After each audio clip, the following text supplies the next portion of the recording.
tournament. We are glad you are here. Let's meet this year's field of 30 teams in alphabetical order. From Jonesboro, Arkansas, welcome the Red Wolves of Arkansas State.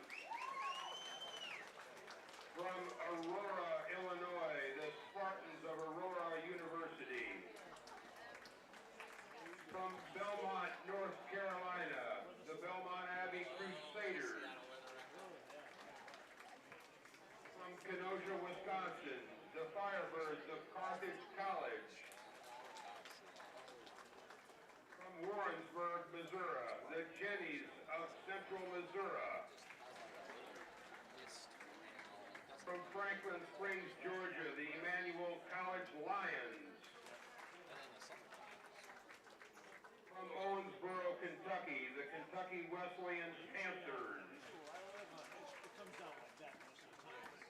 From Romeoville, Illinois, the Lewis University Flyers. From Harrogate, Tennessee, the Lincoln Memorial Rail Splitters. From Ruston, Louisiana, here's the Louisiana Tech Bulldogs. From Brooklyn, New York, the Sharks of Long Island University. From Indianapolis, Indiana, the Marian Knights. From St. Louis, Missouri, the Saints of Maryville University. This is freaking science experiment, so... From Lebanon, Illinois, the McKendree Bearcats. No doubt in my mind, that's his science experiment for future... From West Long Branch, New Jersey, the Hawks of Monmouth. From Greensboro, North Carolina, the North Carolina A&T Aggies. From Fairfield, Connecticut, the Sacred Heart Pioneers. From Loretto, Pennsylvania, the St. Francis University Red Flash. From Huntsville, Texas, the Sam Houston State Bearcats. You're adding more loads on the left side. From Louisville, Kentucky, the Eagles of Spalding University. I have a hard time looking at somebody on the left hand. Nacogdoches, Texas, the Lady Jacks of Stephen F. Austin. When there's less play on that side, I have a hard time justifying. I can't justify that. From Tusculum, Tennessee, the Pioneers of Tusculum University. Welcome the Blazers of UAB here from Birmingham. From Princess Anne, Maryland, the Hawks of Maryland Eastern Shore. Is if I knew we met the place and we could see like, okay, Valparaiso, Indiana, the Crusaders of Valparaiso. We can see there's an obvious friction. Tournament host from Nashville, the Vanderbilt Commodores. From Staten Island, New York, the Wagner University Seahawks. Yes, to me, that's. I think you're. From Whitewater, Wisconsin, the Warhawks of Wisconsin-Whitewater. From Dayton, Ohio, the Wright State Raiders. And from Youngstown, Ohio, the Penguins of Youngstown State. Knee-jerk reaction from the last couple times they've been in the stadium. Yeah, it was just like. And now, please remain in place for the playing of our national anthem.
Good morning, ladies and gentlemen. Good morning.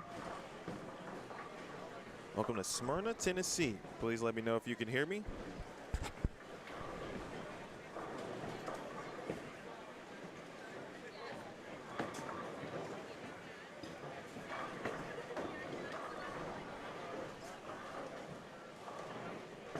My name is Emmanuel Williams Jr. with Bowl Stream TV. And really good opportunity this weekend to hang out at Smyrna Bowling Center and be part of the Music City Classic, the 19th edition of this tournament.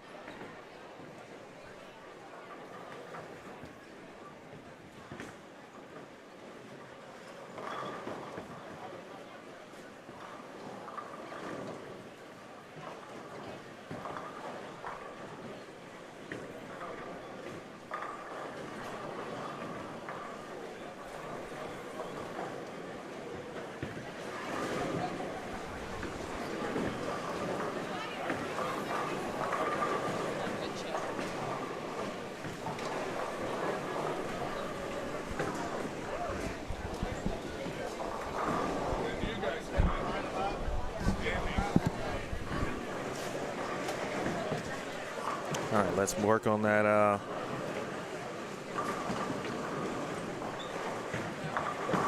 We'll work on that sound check.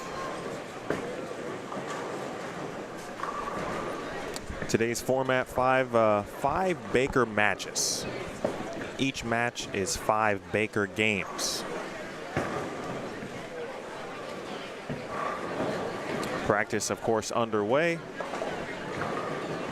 We'll talk about which teams we will see here, 25 through 28, and then we'll pop in over on 17 through 20. In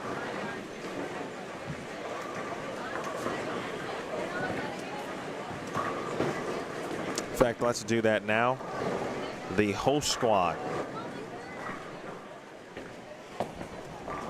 or one of them, I should say, not on their starting lanes yet, but Vanderbilt will be on 17 or 18, one or the other. But you see the banners, get a good look at what's happening here at Smyrna Bowling Center.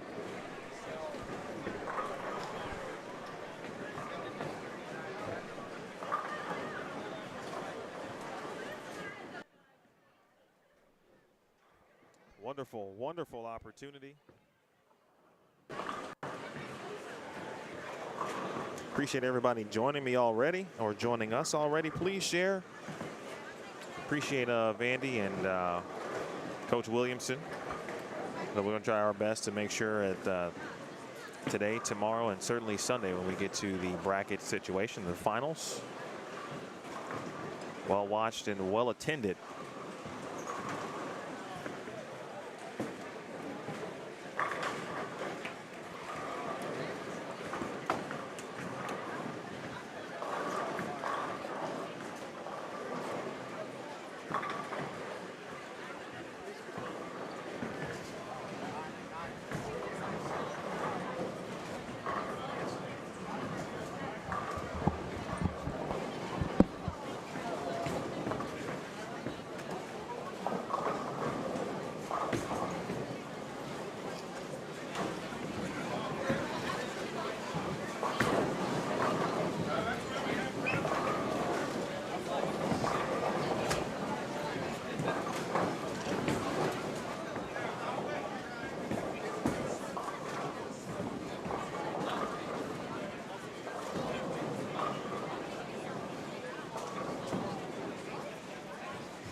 absurdity of it all.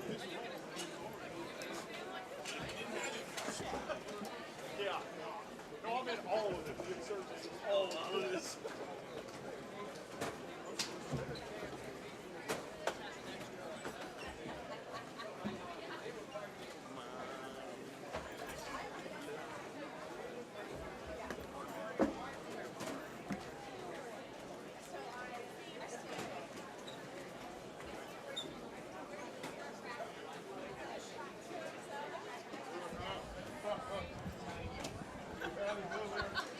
Within the first hour. You made me do it.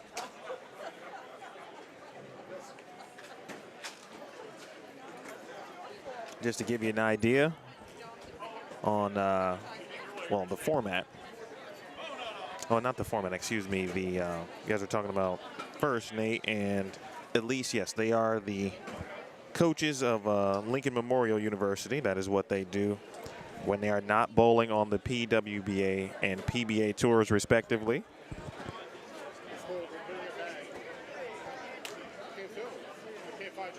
They just finished up, the players just finished up their initial warm-up, and so now they have made their ways over to their starting pairs. I will text your sister. Yeah. I don't want to get broke. I'm going to try and figure something out. Athletes, at this time, your lanes are ready for your first 5 minutes. And so now each team will receive 5 minutes. Really, obviously 10 total, but they'll get 5 on each lane of their starting pair.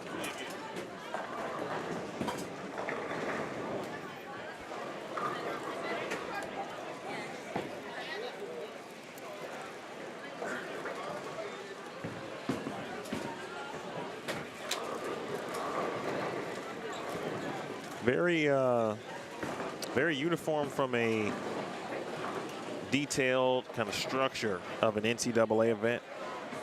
There are minutes accounted for practice. Well, I should say initially warm up, but then practice.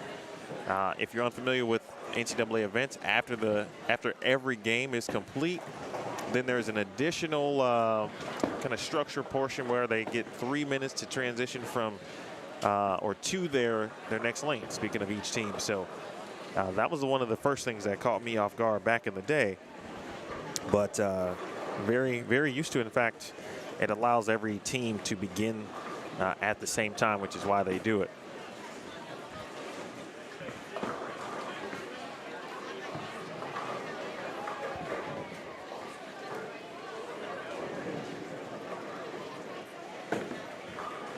So in our starting pairs, we will have Spalding and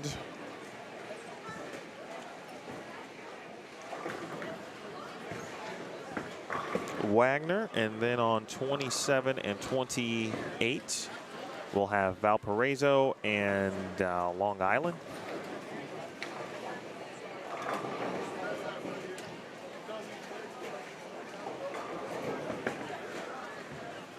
Over on 17, 18, and 19, and 20, which we will take a part of as well. Hello to the Music Man, too, by the way. We appreciate you tuning in. We've got, looks like North Carolina A&T, Youngstown State, Vanderbilt. And let's see who else is down there.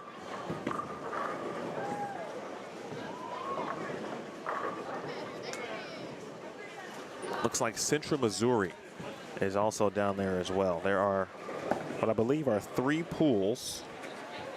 There is a number red pool, a pool A, and a pool B, and many of those teams will face one another within their respective pools throughout today and tomorrow.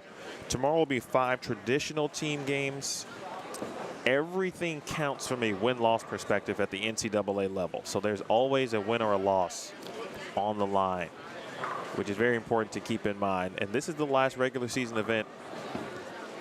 And so for many schools who are, heading into conference tournaments or, hoping to, if they don't win their conference tournament, get an at-large bid to the NCAA tournament, this event will go a long way, especially you know, kind of boost the strength of schedule. If you end up beating teams that are ranked in the top 15, top 25, for example, very much like in other NCAA sports in that regard, where you start thinking about RPIs, strength of schedules, all of those metrics come into play here on the bowling side of things for NCAA also.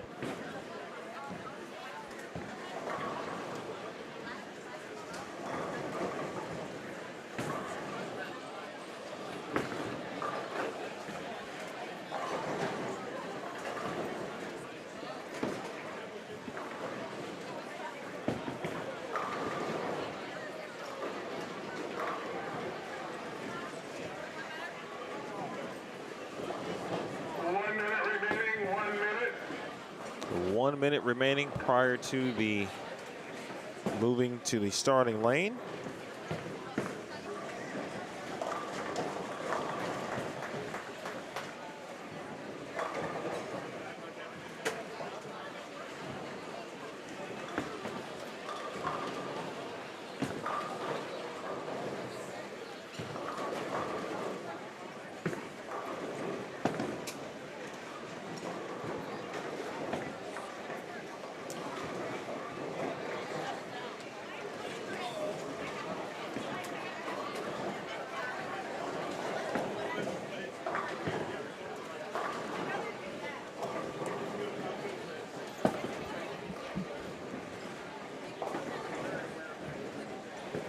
Youngstown State on the right there, Vanderbilt on the left, and kind of the St. Patty's green Vandy across the back of their shirts here this morning.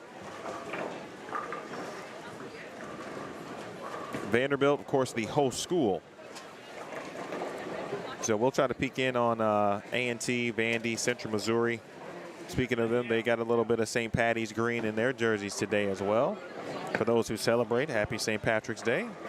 And, of course, Youngstown State. So we'll try to split our time here and be respectful of both all of our teams, especially those on 25 through 28 who are not streaming on their team pages, because we are streaming here on Bowlstream TV.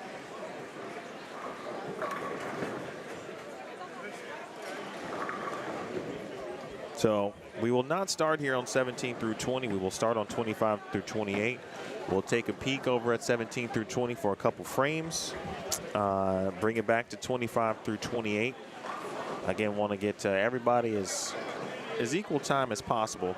Lanes, of course, are, or I should say pool numbers are drawn at random by Carthage as well. So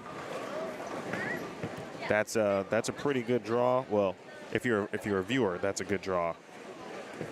Some of these pools are kind of tough, though.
Chad Kringle with a good question already.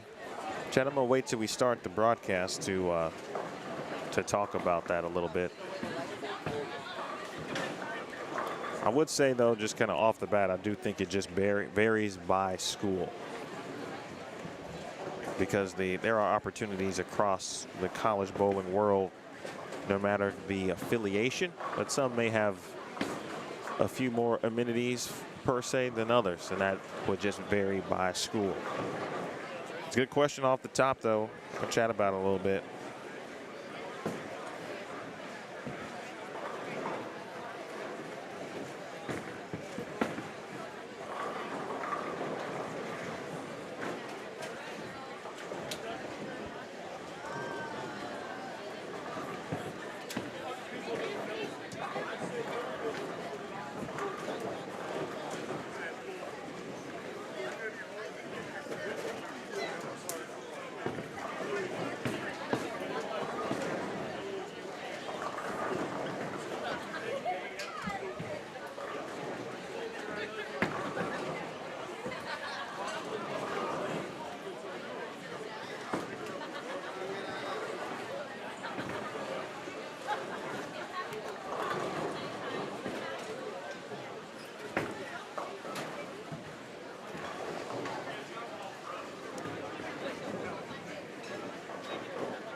1 minute.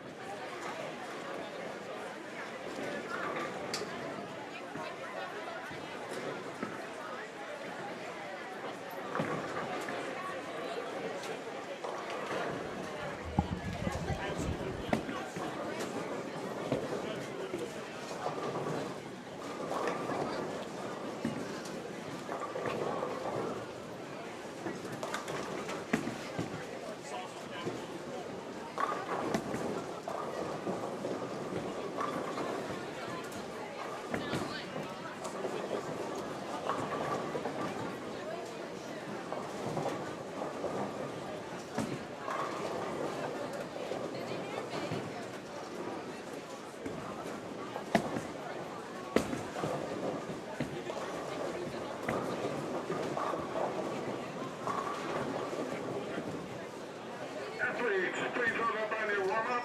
No more warm-up balls, please.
Not prepared at all to do this. Not today.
All right, back with you as we officially now begin competition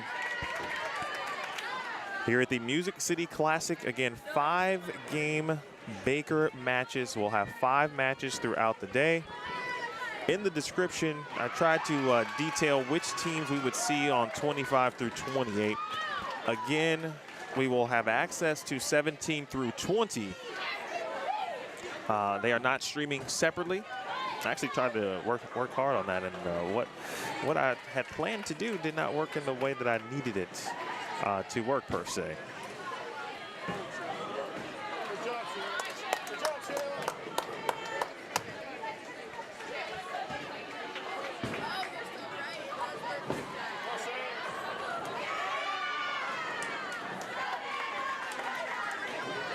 So we'll start here with Wagner, Spalding, Long Island, and Valparaiso. We will check in probably about halfway through to Youngstown State, North Carolina A&T, Vanderbilt, and Central Missouri. I will try to do my best to keep you updated as far as the standings for each block, or each match, I should say, which can be sometimes difficult to do.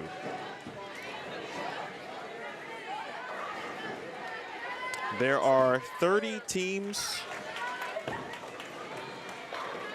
here this weekend at the Music City Classic. I'm not sure if this event is the largest NCAA event of the season, but I bet it's probably second at minimum if it is not.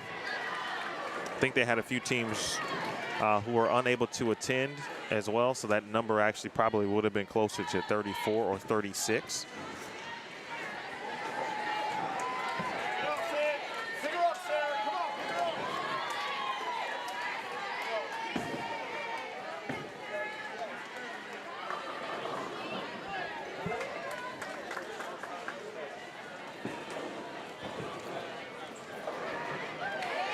Just got some pattern information that that I now can share.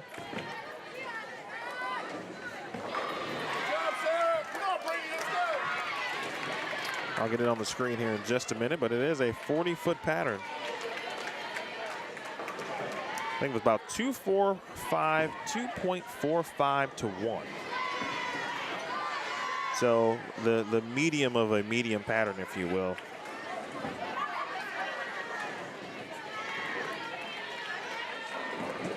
And then you got to take into account what you see or what you'll get from the bowling center itself. High friction. Of course, this is a 50-lane bowling center with plenty of traffic. Always tournaments being ran. Always open play. I think where we are, these are actually pairs right in front of the desk and in front of the main entrance. I'll get some scoreboards for you here in just a second as well, just doing a little bit of adjusting.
All right, as mentioned, let's take a quick look at the score. Or I'm sorry, at the lane condition. 40 feet. Again, 2.45 to 1. And you can see the oil actually kind of stops around 31, 32 feet and then is buffed to 40. So I don't think this should be too difficult, you know, in the grand scheme of level of difficulty scale, that is. But you see the heavy concentration. It's not, it's flat enough. It's certainly not 1-to-1, obviously. But you see what it looks like kind of in the middle. But don't be fooled. Yesterday, I did see a couple of players miss right during their practice sessions. These were right-handers, and there are some opportunities to miss the 1-3, certainly, or the 1-2.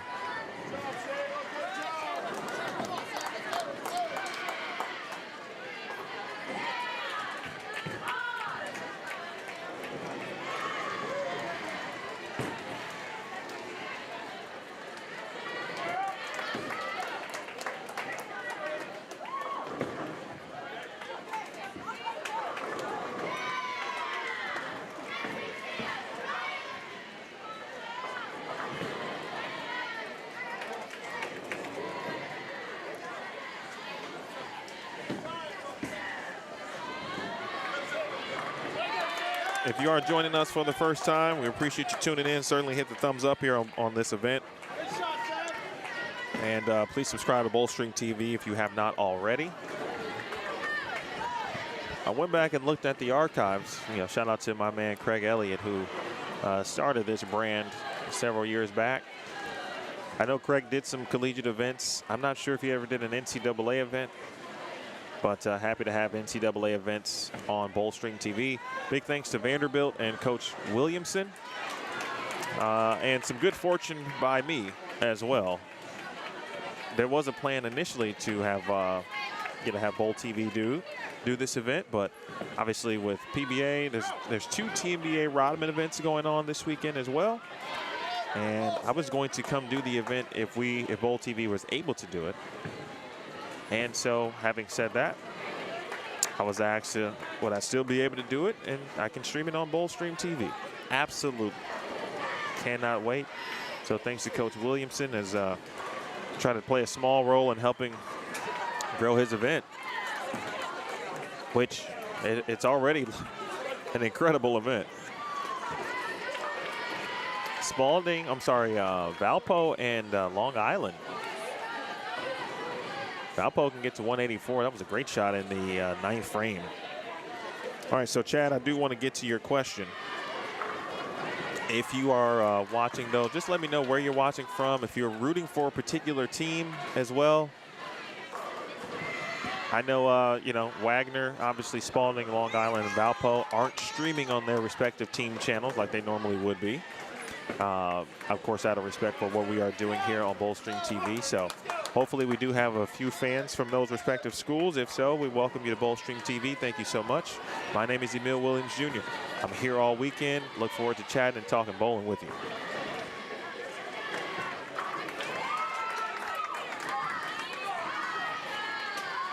I will get you, as best as we can, standings info as the matches do complete. Valpo's going to be in the 170. Shout out to Sean Washington of Valparaiso, the head coach. I haven't seen Sean in quite a little bit of time.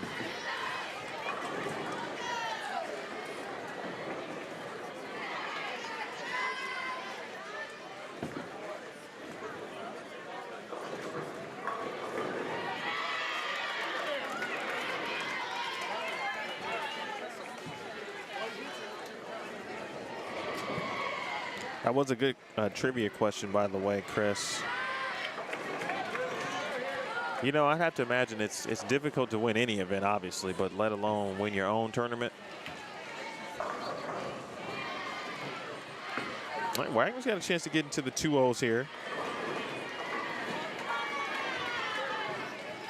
Speaking of Wagner, too, and Coach Ambrose, I talked to him a little bit. I overheard him describing an unfortunate situation for the team yesterday.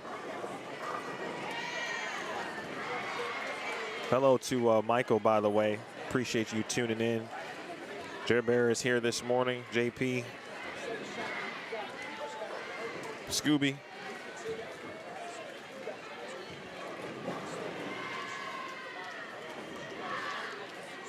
A&T will, there are no guarantees, of course, since we don't have, I don't have every lane covered.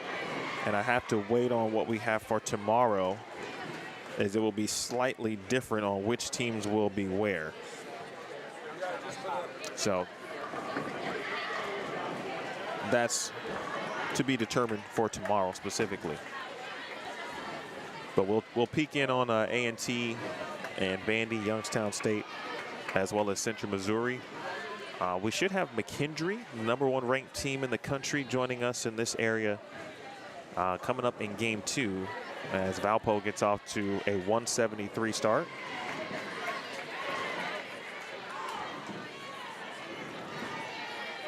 Long Island. Someone asked about Anthony Pepe. Yes, that is the Anthony Pepe. Yes, it is. I believe he is assisting this weekend.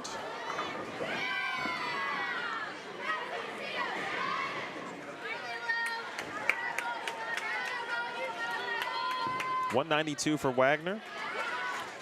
I saw Spalding back in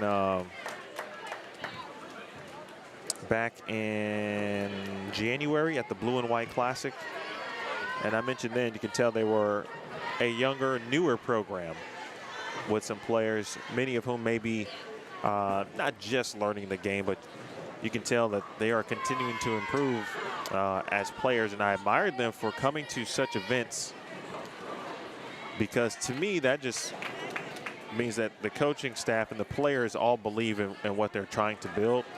And so to me, one of the ways that you get better is by bowling with and against the best teams in the country. And I appreciate Spalding for doing just that and coming out here and competing, which we all just want to compete, at least I do. So shout out to Spalding. Wagner gets the 192. Good start here for Wagner. So let me finish the story regarding Wagner. It's unfortunate, but everyone is okay. But they were involved in a car accident. Yesterday, they were rear-ended by, I believe, a pickup truck in their team van.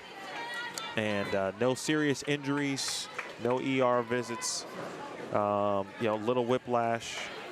But coach had to go return his van to, Enterprise and get a new one. The parents came down, obviously check on their daughters as well. So again, shout out to the Wagner team and the Wagner bowling family, their extended family, that they are even here.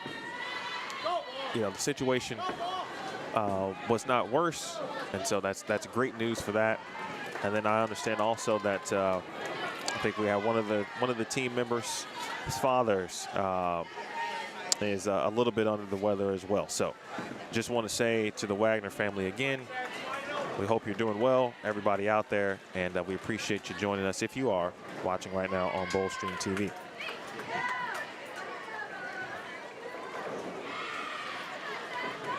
Ben is watching and rooting for Arkansas State.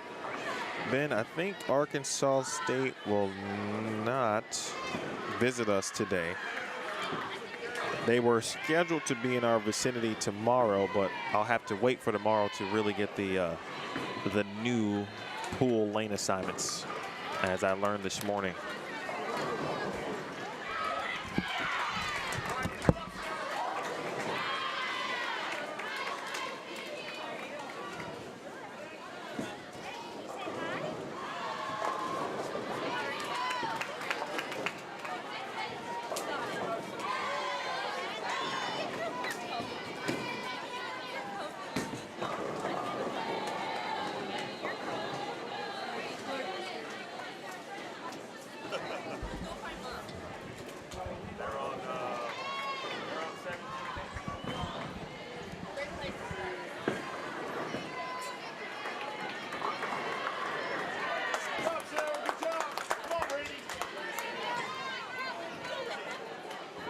So for Wagner,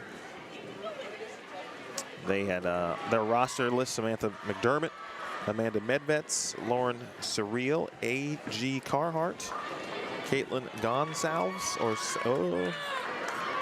Gonsalves, I'm going to go with that. Tatiana Miranda and Christina Colon. All players from either New Jersey or New York.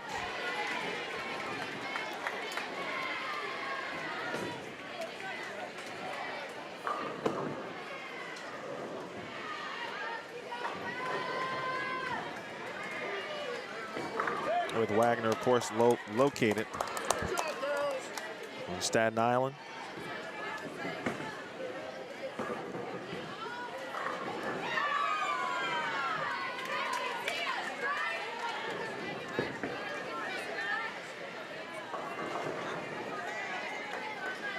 For LIU specifically, and as I mentioned, Anthony Pepe was or is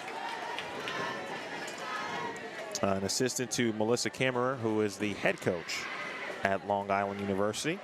They've got a pretty young squad. They've got some roster turnover, so they are building as well.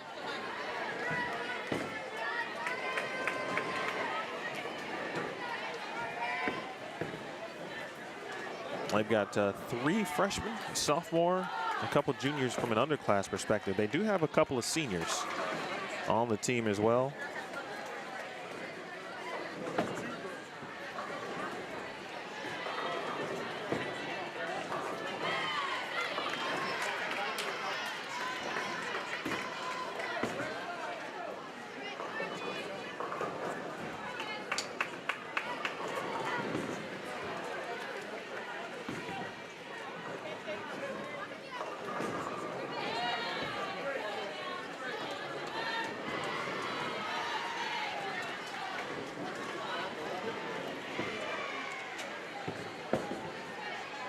All right, so Chad asked a really good question, I thought, early.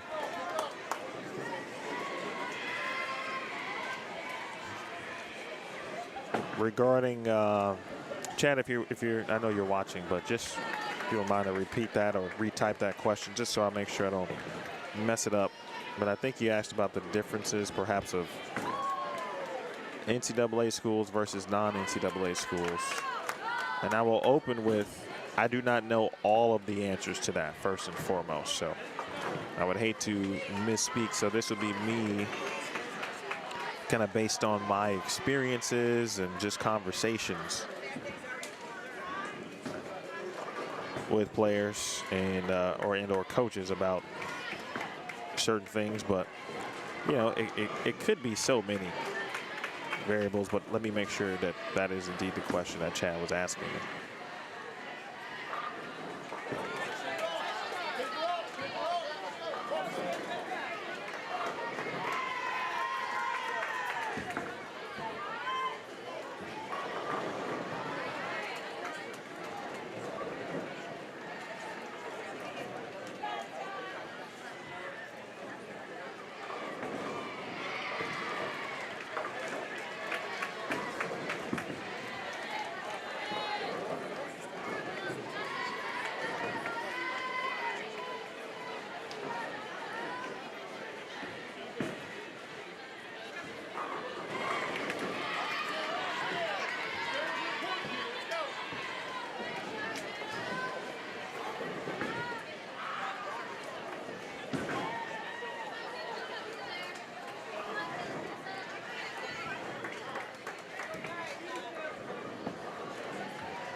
Good morning, Ramon. I would say the crowd it's pretty tame so far. Perhaps the rain outside might be a bit of a deterrent this morning, but so far pretty solid overall. All right, so Chad, and again, this is coming from a place where, you know, I am not affiliated with an NCAA school or a non-NCAA school for that matter. This is just me, you know, just kind of gathering notes. Good shot.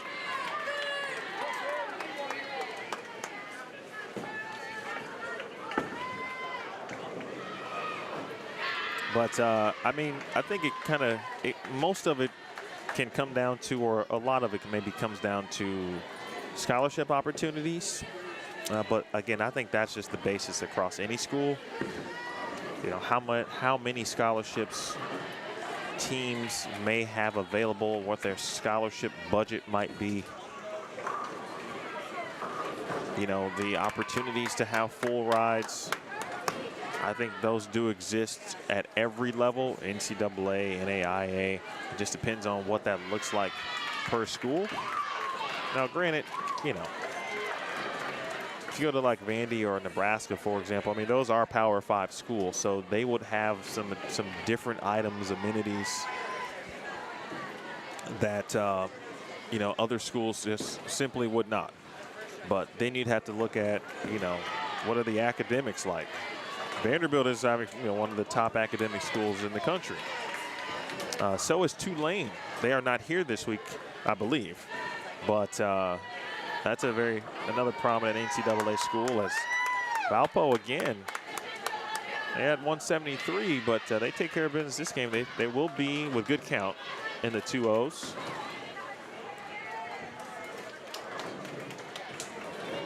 Yeah, sure, Michael. By all means, this is an open conversation. I do not have certainly all of the answers. I'm just throwing out there what I believe and or have heard, just from a college bowling aspect in general. So the financial, certainly scholarship. I'm sure opportunities to compete. Get down to it. 200 even for Valpo.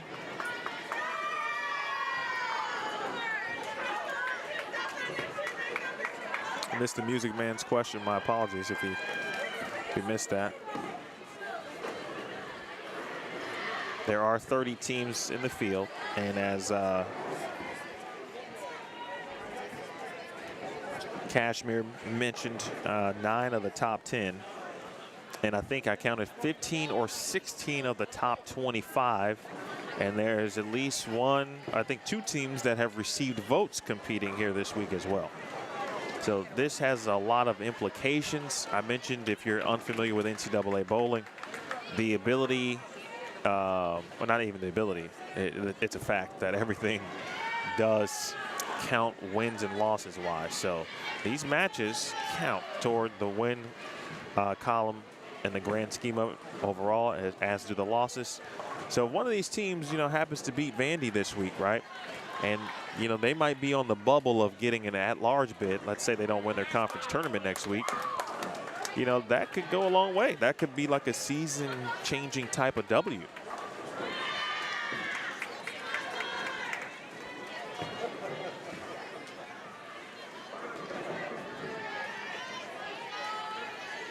So that's good stuff there from Michael regarding scholarships. 174 for Long Island.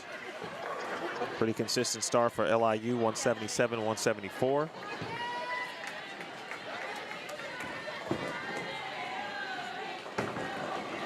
Hook a little, hook a little. All right, oh, come on. Boy, that should have been a spare. I'm not sure I've ever seen that, actually.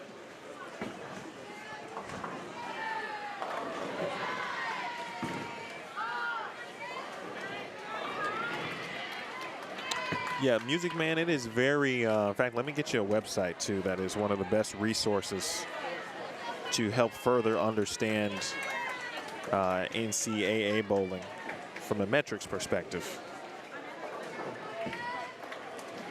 So ntcabowling.com, first of all, is a great website. That link I just sent is the season statistics category, or page, excuse me. And it starts off with rankings throughout the season. What Mr. Kashmir was just talking about there. The March poll is listed, and you can see the top 25 and what that looks like. And then as you scroll down, you'll see regular season team stats and some individual performance categories as well.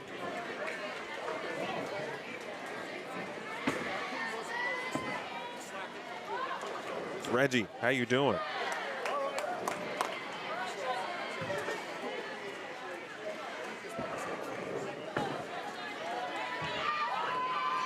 As much as I, cover college bowling, I feel that every NCAA event I do, I probably learn one new item. This week it had something to do with rules, and talking to Rick Barbera, who was the head official this week, Stephen Padilla, the assistant head official, or head official 2, if you will. We've got Mike Krauser, who is normally kind of the scoring guru for NCAA bowling. He is here in that capacity, but also kind of delegating that role a little bit as well.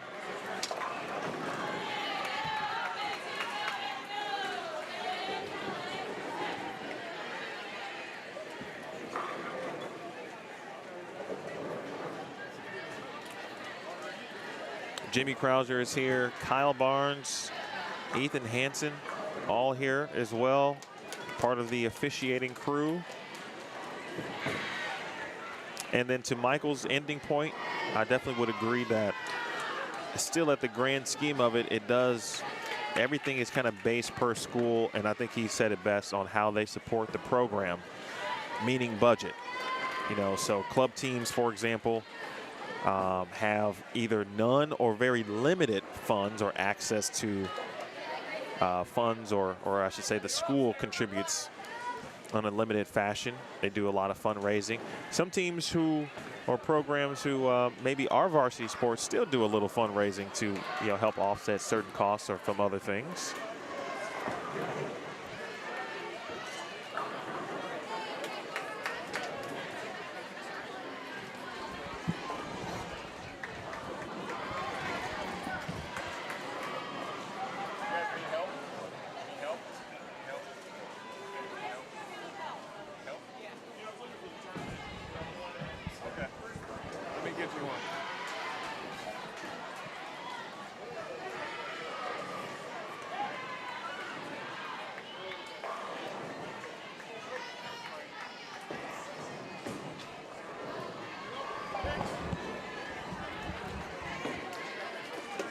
We got a bit of a situation, unfortunately, at the moment with Spalding. They do have a player down. Hopefully she's okay. I'm not sure of the situation, but she is down and currently just sitting. The athletic trainer from Vanderbilt is here, and she is talking with the player from Spalding.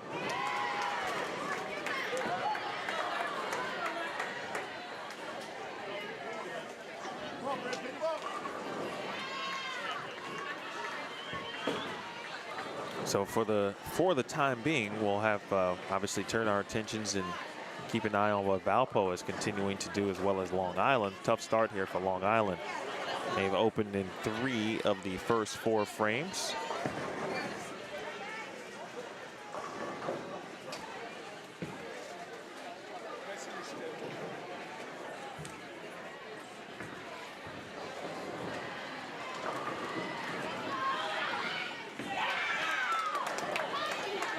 You heard me talk about a little bit of about the pattern, and 40 feet, right, where that's just medium enough to where if you were to take in the rule of 31, where you subtract 31 from the distance of the pattern, that would give you a roundabout break point, which in this case would be 9. You saw that ball going right, and it started to hook as it got to about 9 or 10. You saw it want to make a move. But then the characteristics of the pattern and the flatness continued to say, nah. So your angles through the front part of the lane on this definitely have to be pretty solid. That's a very good spare, though.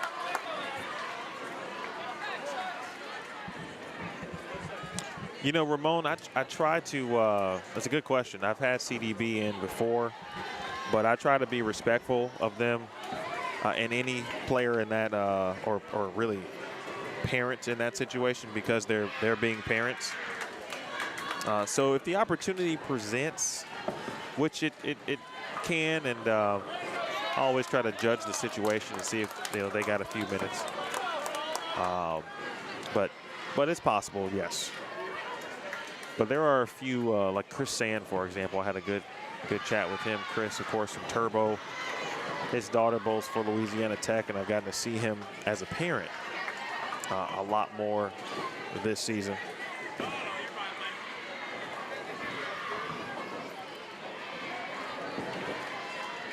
In a minute, we're going to check in actually on Vanderbilt and see what's brewing down there.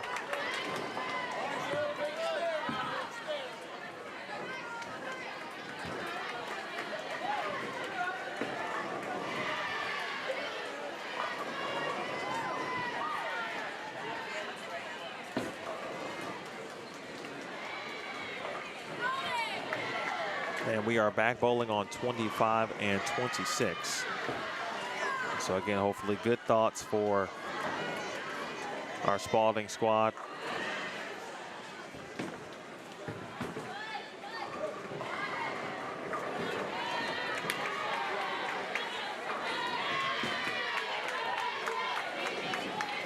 Oh wow, the music man gamer, that is wow. I don't have any words for that type of story except to say I hope everything went successful in regards to the road to recovery, and everything's going to be all right.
All right, so folks, looks like we've got some early fireworks from the host squad. Let's take a quick look down at 17 through 20 for a little bit. Vanderbilt has the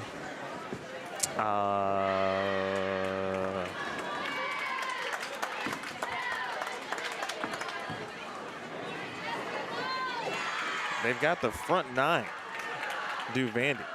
Or does Vandy, excuse me.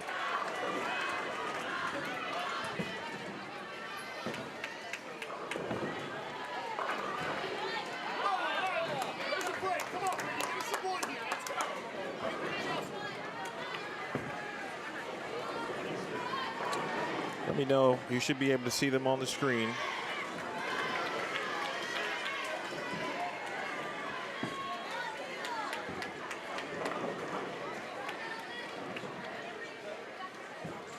It's going down already, folks.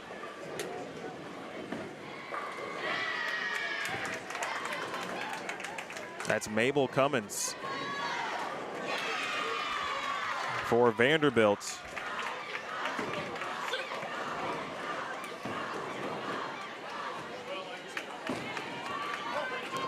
The early fireworks.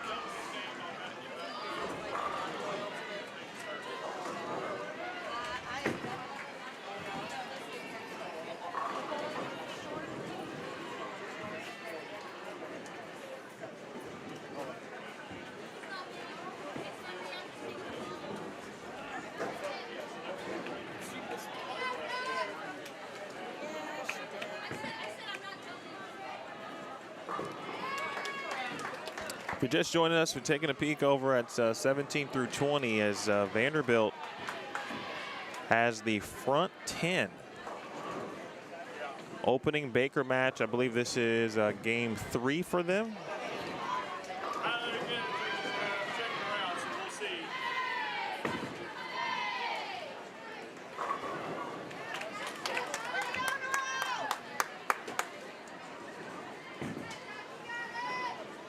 Cummins, front 11.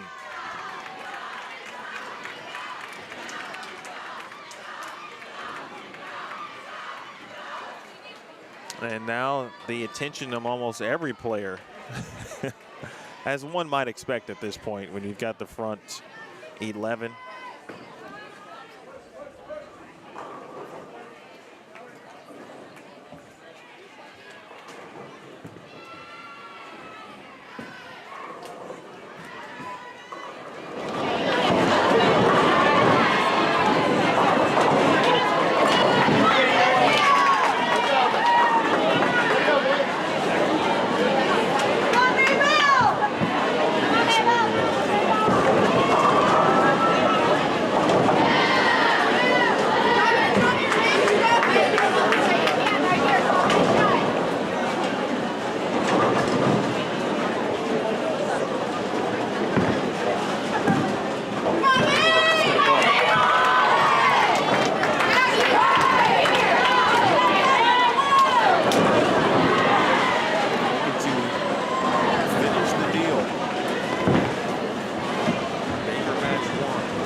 Thanks, Phil.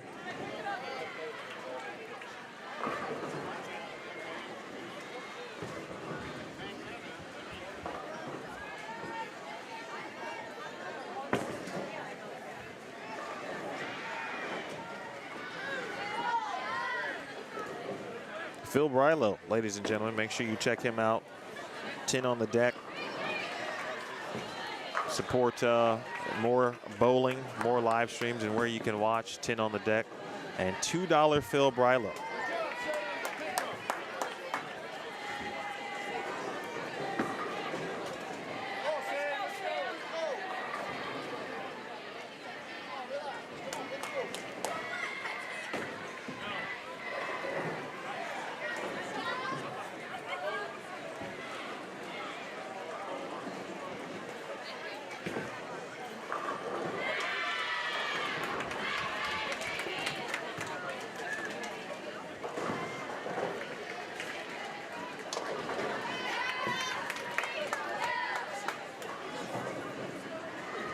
All right, so this group is going into game number 4.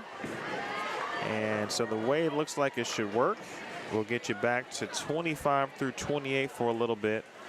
And then we'll go back to 17 through 20. It looks like that group will finish later than this group.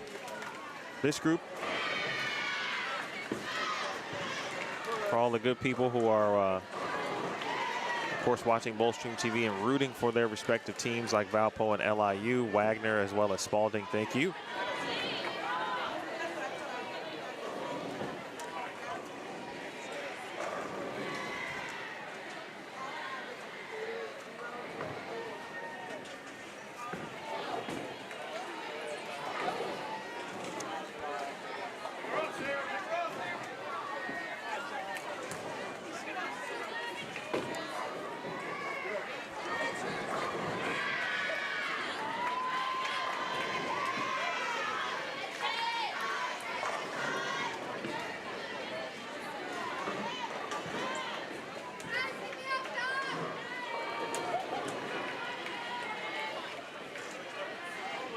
You know, as many times as you do this, you know how it goes, Phil, right? You have, you know, you thought you had your other shot ready to go, which it was, but I had the wrong scoreboards up. So in the midst of changing those, that's when you get those little bitty ambient sound noises that you can never hear.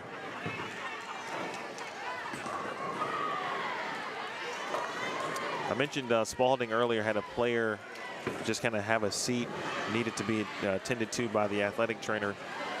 And unfortunately, Spalding only bowling with 5 players, and so they do have to take zeros, unfortunately, for that 4th frame and the 9th frame.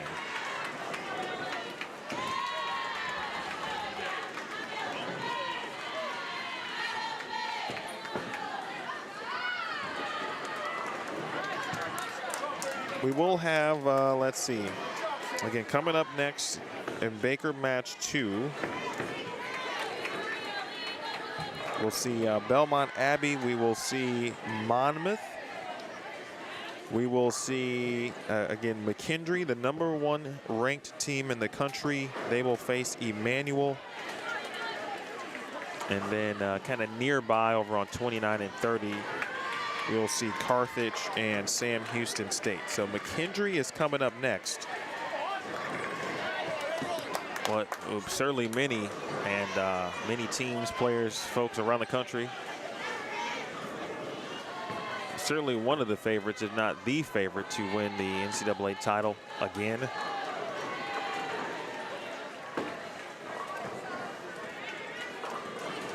Yeah, they did a phenomenal job with those, speaking of that, on the uniforms there. I mean, like, you almost can't get it more perfect than what Central Missouri has going on.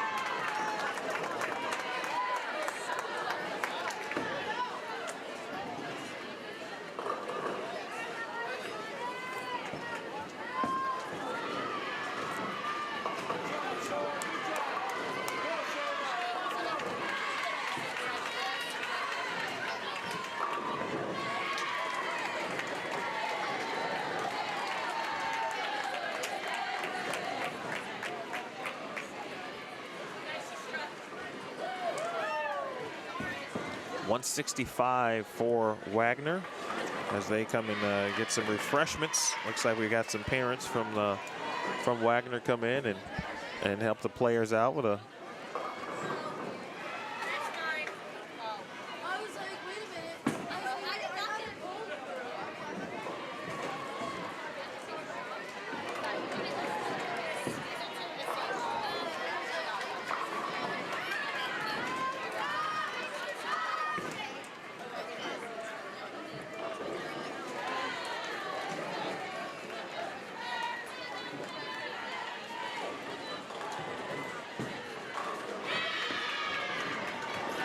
Coach Sean Washington for Valparaiso. Grad assistant is Capri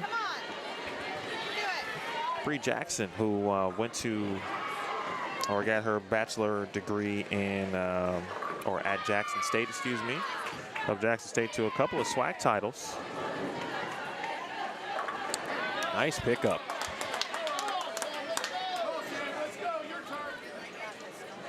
You leave them all. Unfortunately, in that situation, there was one that was taken down. But you can do what you got to do there and make the spare. That's pretty nice.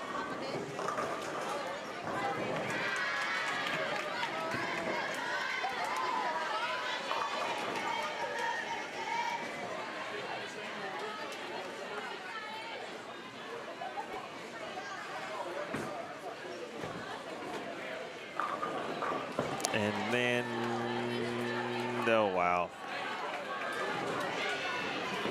And now they will need to add the 10 pin.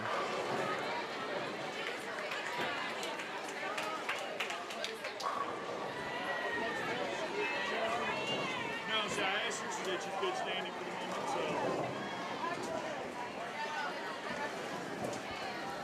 It's scary.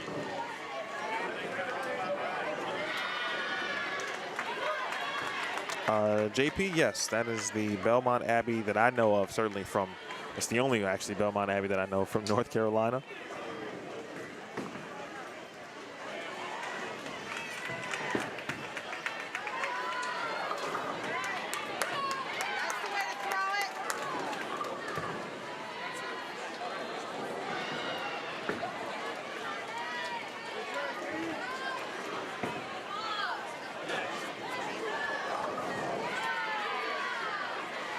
Looks like just the 10 pin was added, or the 7 pin was then removed, which obviously LIU would love. They would take that in a heartbeat.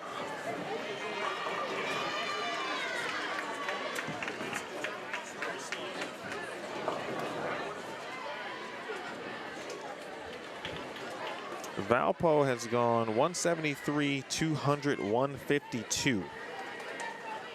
And with a spare strike situation, they would be at 172 here. JP, that's some interesting information. I'm not sure I knew that. Nah, that sounds familiar, actually. I feel like the drum, your percussion skills have come up in conversation before.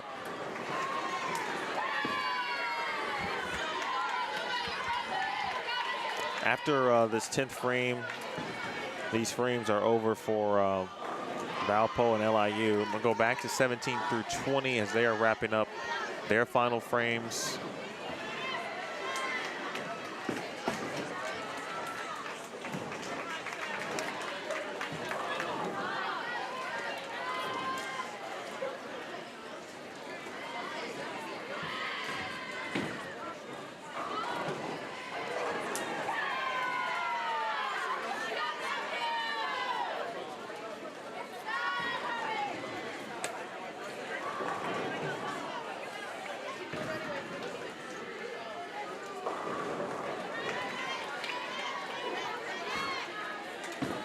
.170 for Valpo.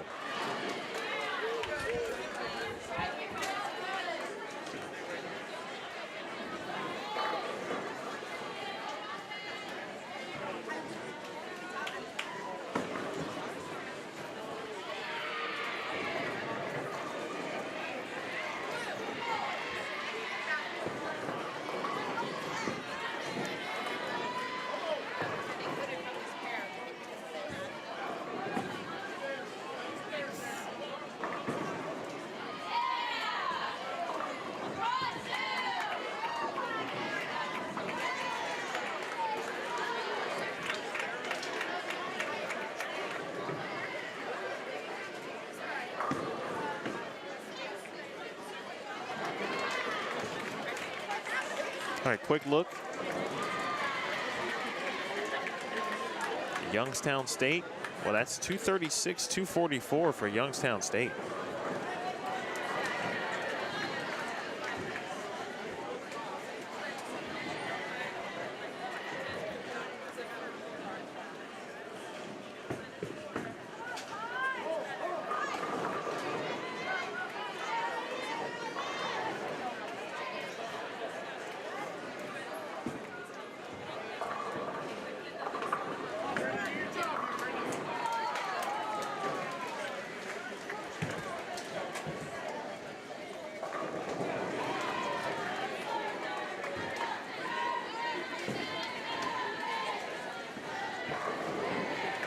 Tomaszewski again for A&T on the right side there. First strike in the 10th frame. Central Missouri is going to be in the 190s after the double in their 10th frame. Next week is the conference weekend essentially, and let's see SWAC, MEAC, Southland, the GLVC. I know there's at least one or two conferences in Wisconsin. and near the Illinois border. So there's probably 5 or 6 minimum. Oh no, I'm not forgetting about the NEC and a couple more on the East Coast. So we got probably more closer to 8 or 9 conference tournaments next weekend. Those will determine the automatic qualifiers or automatic bids to the NCAA tournament, as well as, of course, the at-large bids.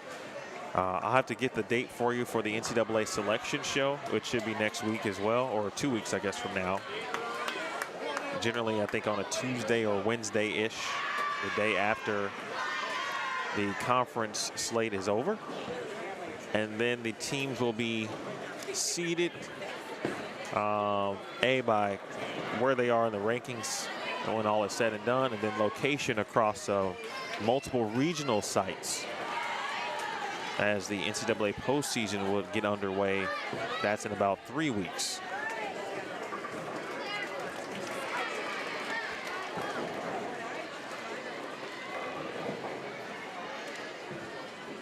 Tenth frame for Long Island, just keeping you updated. They've got 1 fill shot to go.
All right, let's see the start here of this final game for all 4 of these teams.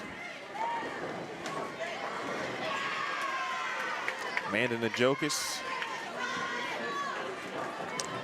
Let's see, for Central Missouri, I remember seeing that young athlete last year at the GLVC tournament, and she was, of course, obviously a two-handed player, as you just saw. I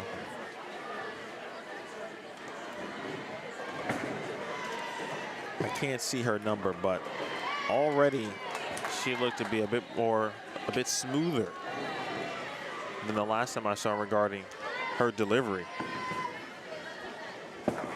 That's like A quality bowling right there for what we just saw. That's Kayla Bortz, by the way, for Central Missouri right now. Nearly getting the 5-pin to fall.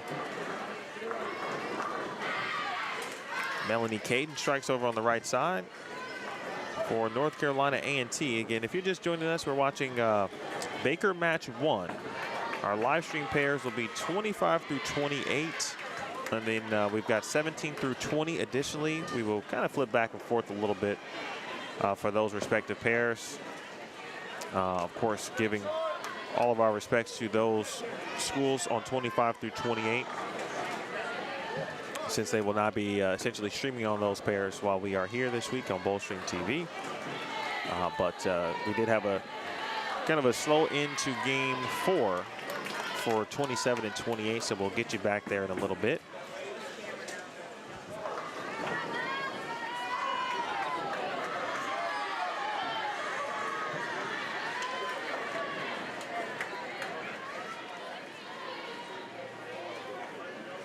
There are 5 Baker matches today, and the winners are determined by highest pinfall. So essentially, you know, Vanderbilt will defeat Central Missouri if they have enough pins dropped in this 5-game Baker total. So simple stuff in that regard there.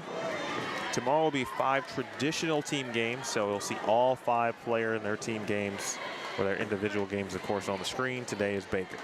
And then Sunday we get into bracket play, and we'll try to, working with Mike Krauser, to get the opening round matches streamed, as well as we'll have the championship and the third place battle. That'll be on 25 through 28.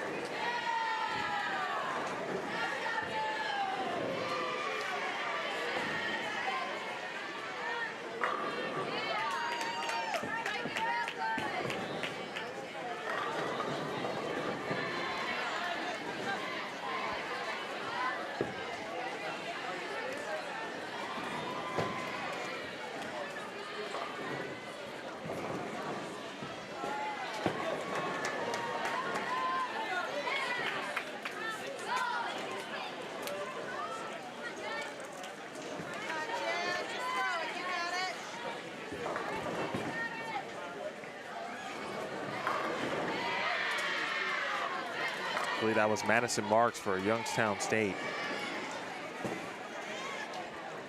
The Southland is probably the deepest conference.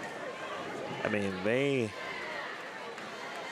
way that conference is set up, man, they almost have too many good teams. Like that, I mean, the conference is that good.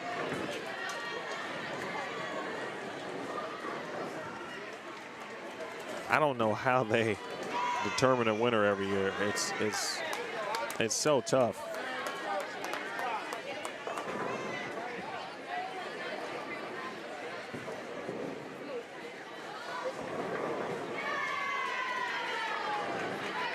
Southland features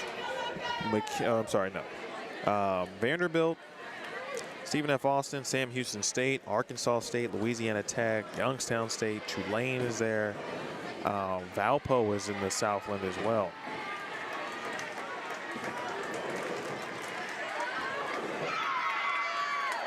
And every single year at the end of the year, they pick up.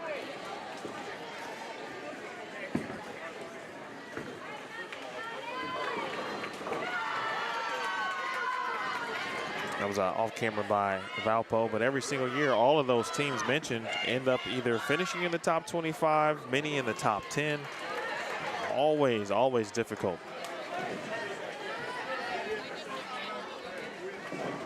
Looks like Vandy's going to finish first here. Unfortunate 7-10, but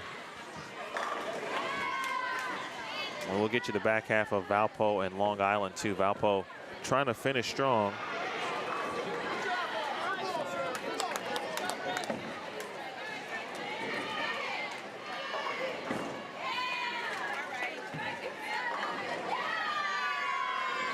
Right now, Valpo $6.95 for 4 games.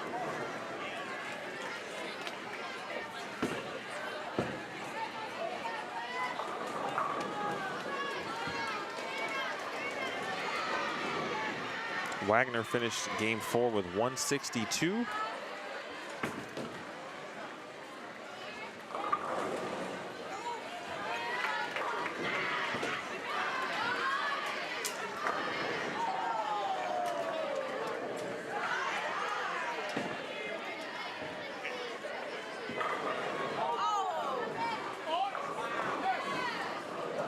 Mean 8-pin over on 25 off camera, where we're going back to in a minute.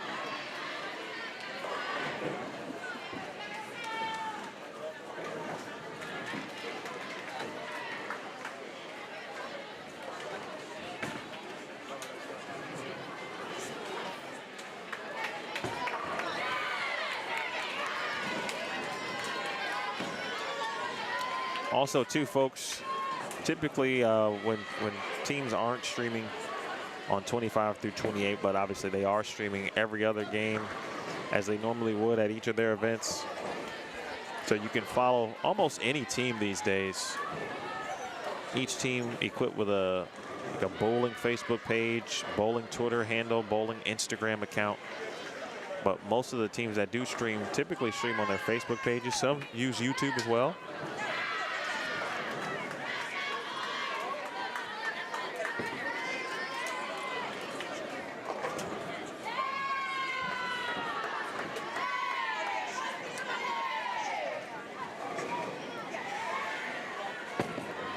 Saw Victoria Verano striking the 9th. So Vandy's going to have a chance to finish with 214. And despite the near 300, they did shoot 297.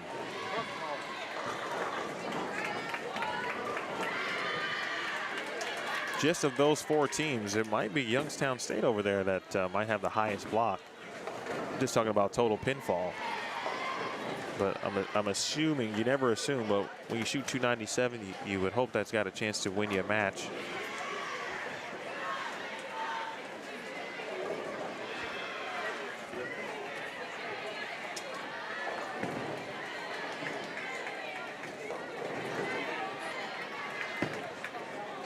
All right, we'll see this first shot from Madison Marks, then we'll get you to the end of Valpo and LIU, along with Spalding and Wagner.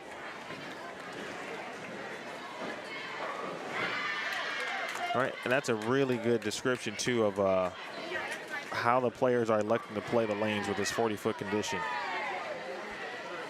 I mentioned, like, not getting it right early, your launch angles, and, again, the execution part of keeping everything in front of you has to be very good. You miss right early, it's going right. But if you can get it to 9-10 down lane, as Lauren missed a spare there, you got some good stuff brewing. And Youngstown State has taken full advantage so far on the fresh.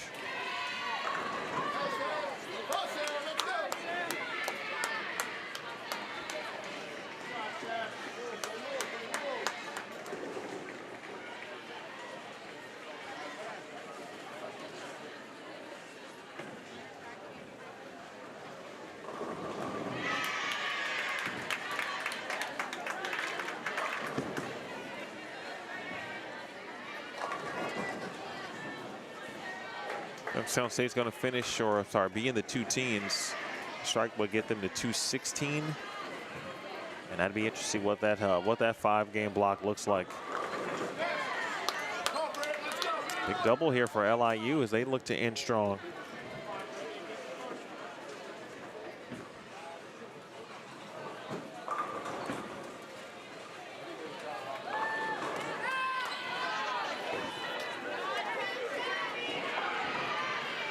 Some of you mentioned where you are watching from, or if you're rooting for a particular team, or if you're just here to watch bowling this morning into the afternoon, into the evening today. We appreciate you tuning in. My name is Emmanuel Williams Jr. It's a privilege to be here with you at the Music City Classic, hosted by Vanderbilt Bowling. The Vanderbilt University women's team, thank you to Coach John Williamson. Trying to help just shine a few more lights, if you will, get a few more eyes on the Music City Classic, and the NCAA bowling world, of course, also. There are a few events from the NCAA side of things that do get streamed, whether it's on Bowl TV or Bowl Stream TV, and or Inside Bowling, as a matter of fact. My man Mike Flanagan will be at the at Southland Bowling Conference tournament next week. That has moved to Texas, so he will be present there. He and, of course, Inside Bowling. They have been handling the streaming of the Southland Conference for several years now, so you'll get a chance to check out the Southland on the Inside Bowling channel next week. We've got, of course, Music City Classic this week on Bowl Stream TV. It's a very nice finish for Long Island. And then there'll be 4 regionals, and I believe they all will be streamed. I'm not sure where they will be streamed. That information will be certainly given to everyone once, you know, all the details are hammered out. But last year they had 4 regionals and all were streamed. One is at the ITRC, so that one is almost guaranteed to be streamed by Bowl TV.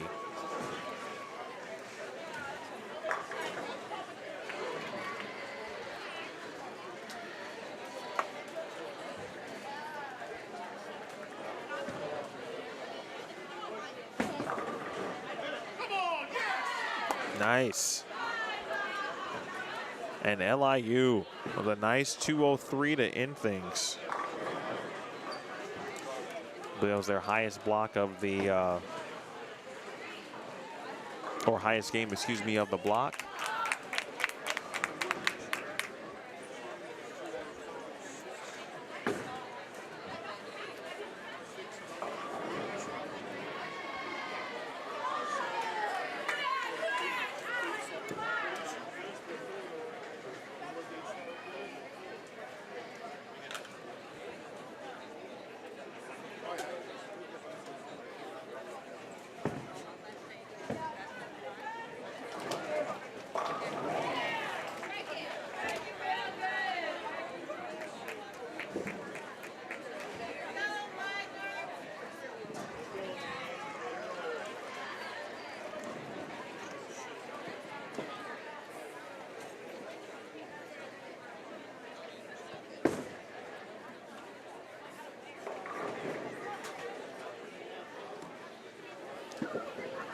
So it looks like the only group to finish here or left to finish are what we're watching right now with Spalding and Wagner, and looks like Belmont Abbey just to our right. They'll be moving over here in a sec.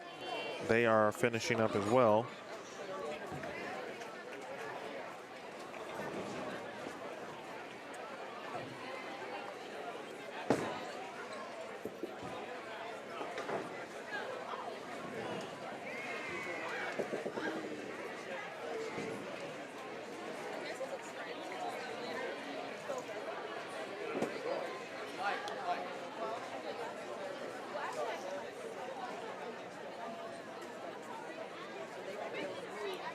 Once every team is complete,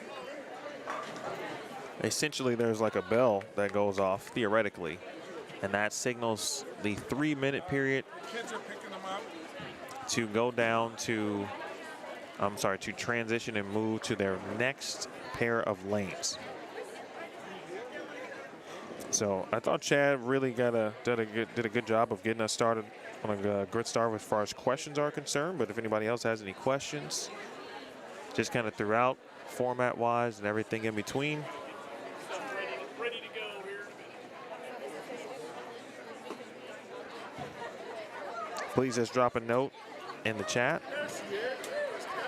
If you haven't already, please share.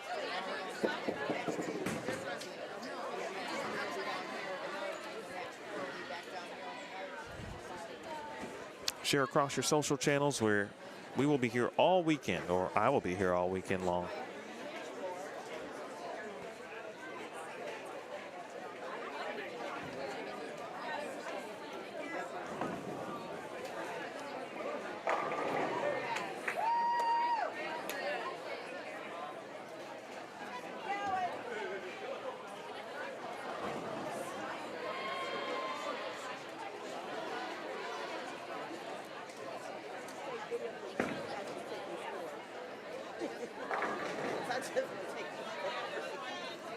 Oh, Park Point. Okay. It's always fun when you can put the real names to those chat names.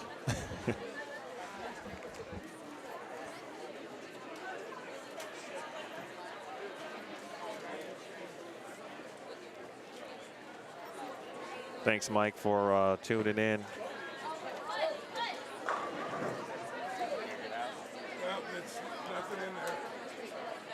Nice spare, 161 for Wagner.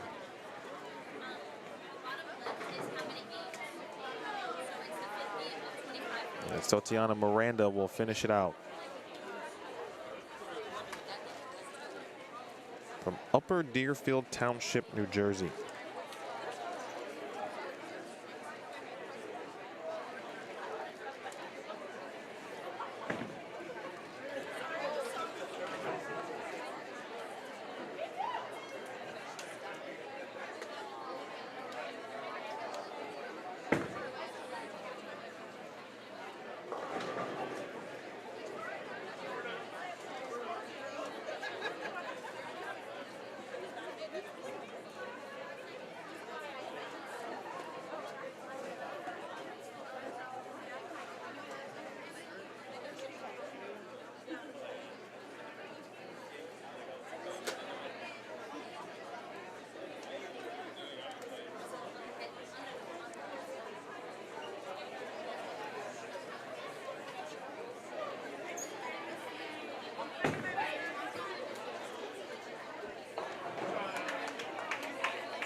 Baker match 2.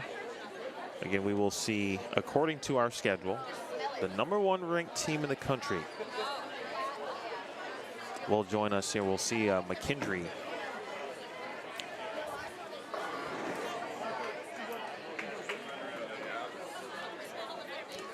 And for all of Spalding had to go through, of course, the player that initially had to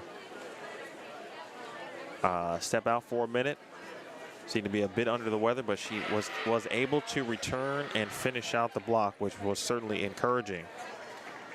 And just as I thought that we were all done with competition for Baker match 1, there's a pair way down on maybe 5 and 6 or 7 and 8 that is not complete yet. So, really good opportunity for questions here.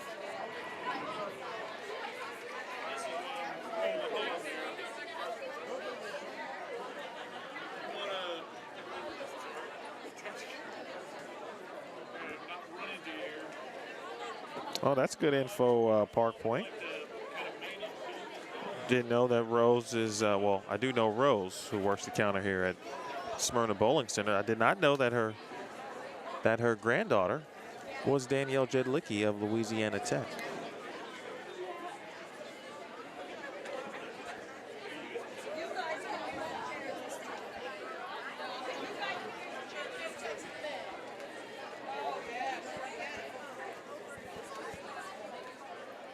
All right, so just to reiterate, again, Belmont Abbey will be on 25. Monmouth will be on 26. So all of our original viewers, if you will, I shouldn't say original, but we've got plenty of support across the streaming world. Many of you are Bowl TV viewers who support me on whatever platform I'm on, so I appreciate that. But so for JP and Chris, you'll see Monmouth, and of course, our sister Michelle Carey is in attendance. She's in the building. In fact, she's just to my right now. So Monmouth is here. We'll see Saya and her squad, and then as mentioned, McKendree, they will face Emmanuel. And just off to the distance, Carthage will face Sam Houston State. That is essentially 25 through 30. And then at our additional channel, or I'm sorry, pairs of lanes that we can look at, Spalding will move over to 17. Tusculum will face them. We will see Valparaiso move over to 19. And then we will see Marian on lane 20. Looks like Arkansas State, too, is in a battle in their opening match. I see Rick Barbera, the lead official down there.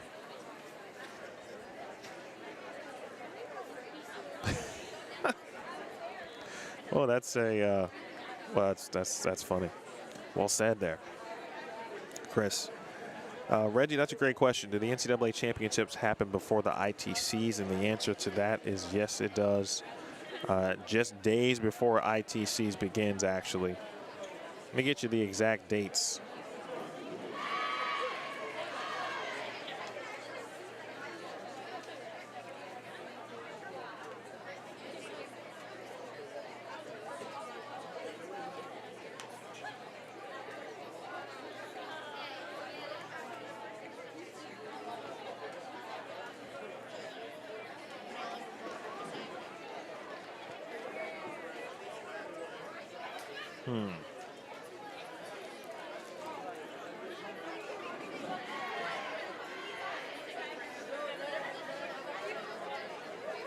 All right, let's go to, looks like April 14th and 15th at South Point Bowling Plaza. April 14th and 15th. South Point Bowling Plaza. Those are the dates for, at least from what I'm seeing on a couple of team schedules, with the regionals, of course, 1 week prior, as I just mentioned regarding the schedule.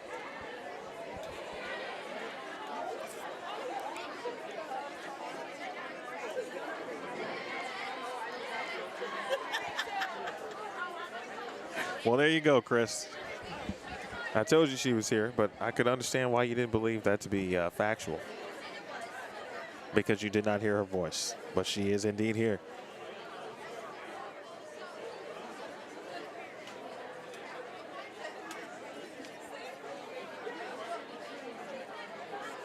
Yep, so again, NCAA championship, April 14th and 15th It is no longer kind of like a full week type event like ITCs. Although if ITCs only had the team component to it, it would just be like 3 days as opposed to the full week, because that also includes TV and the singles portion, which begins at the top of the week or the beginning of the week. But the NCAA championship now down to just 4 teams once you make it to the national tournament. All of those teams are determined by the regional winners. So the 4 regions, the winners of those regions will move on to the national tournament.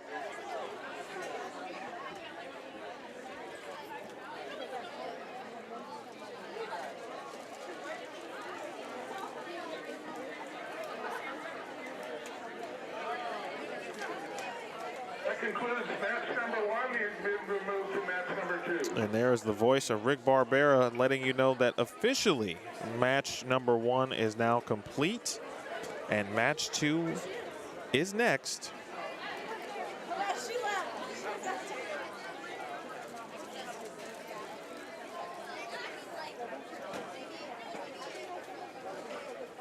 So the reigning NCAA champions, McKendree University, looking to repeat. We will see them here on 27 and 28.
All right, I'm going to try something here, folks, regarding scores for you.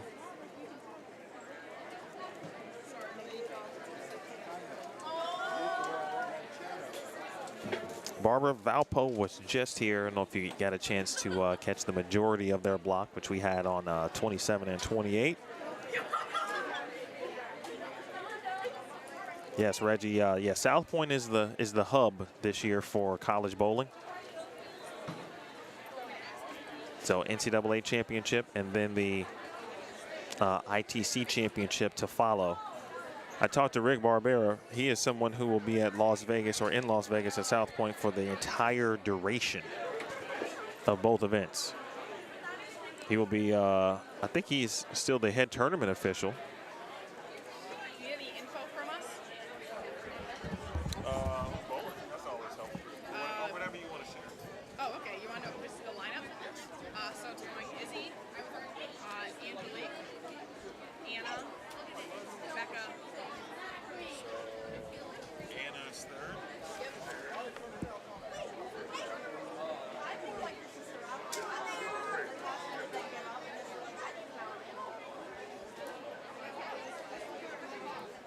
Angelique second.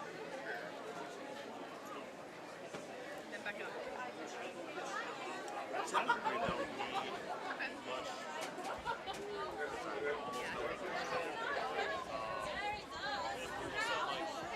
Athletes, at this time, we may begin match number 2.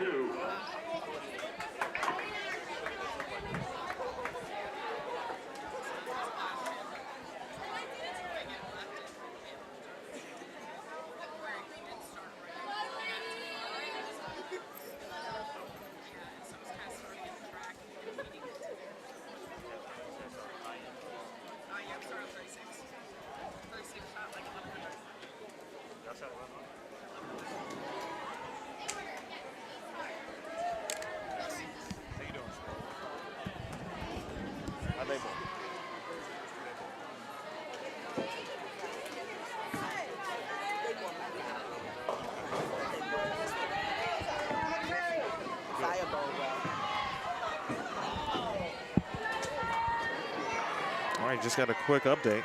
I won't film any of her.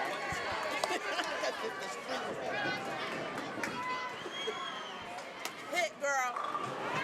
Yeah! Now, Chris Pulliam, if you didn't hear her right there, we might have to get you to the doctor to check that hearing, because you just heard Michelle Carey.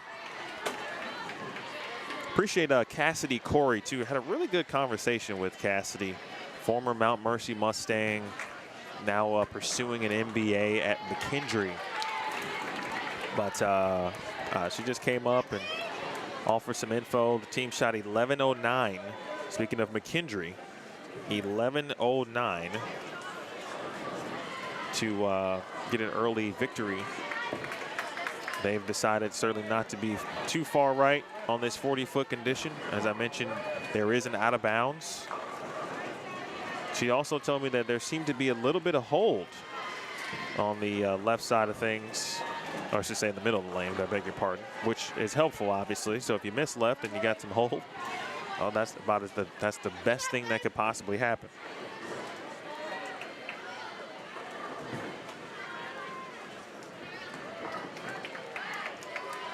So again, Belmont, Abbey, Monmouth, McKendree, and Emmanuel, 25, 26, 27, and 28. This is Baker match 2 here from Smyrna Bowling Center.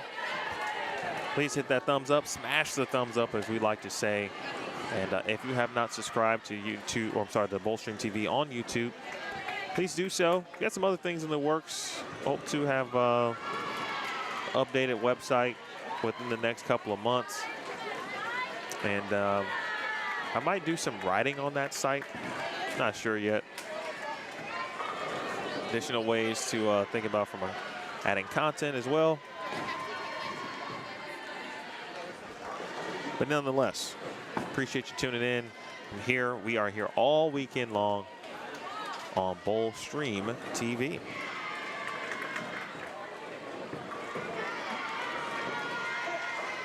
Park Point, that's a good question. From what I understand, and you know, things certainly do change, but talking to Hope last year, she gave she was going toward the plan of bowling on tour in 2023. So essentially we should see Hope.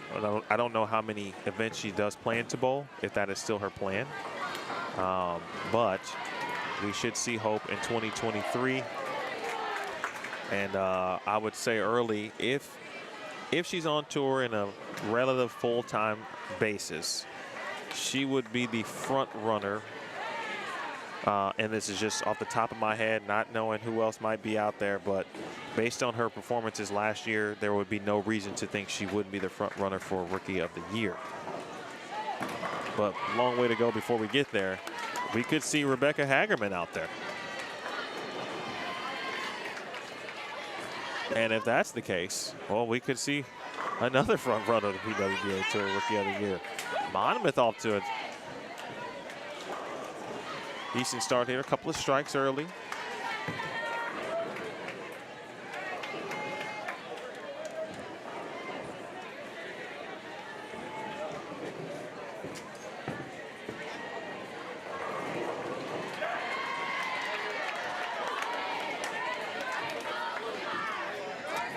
Belmont, Abbey.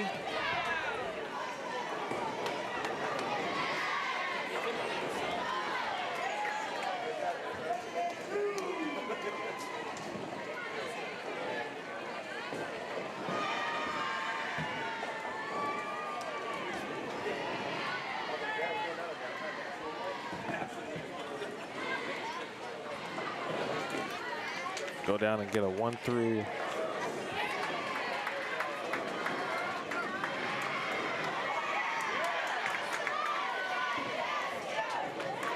Okay, there we go. There's the new one.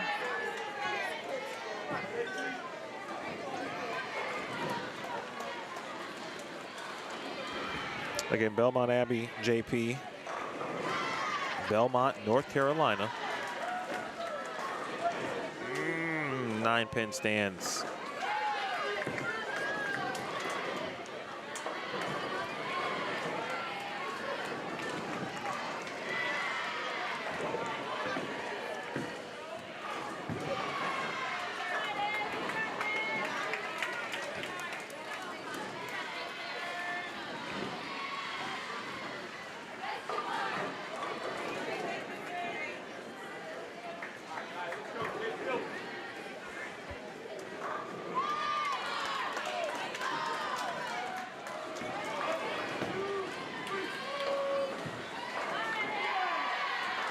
That's actually an unfortunate situation there for Isabel Allen, but that was a good example of trying to almost thread the needle if you're ever so slightly further right than maybe you can, and that could have been just a miss right, but that one just didn't get up the hill. But Izzy probably the straightest player on the team, so her angles will be much more front to back, as both now Izzy Allen and Saya Sweeney both with this washout up. Let's see if we can get both made. Ooh, 10-pin kicks.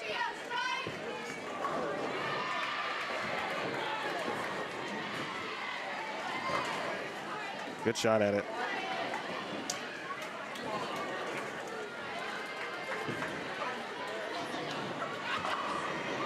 Good shot there by Allen. Can Sweeney pick hers up? She might get one, and she will.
The item regarding Hope, of course, last year she made 2 shows, one being a major at the Queens.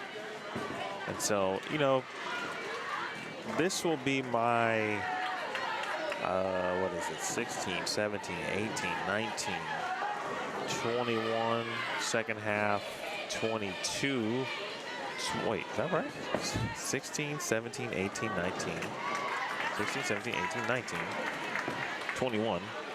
22. This will be my 7th season in some capacity on the PWBA tour. And in my experience on that tour, it is rare to get players to have instant success on tour, just like it is with the PBA tour. Typically there are some trials and tribulations, bumps and bruises, things you got to learn, etc. But so a player like Hope, Jordan Richard was like that, I would say.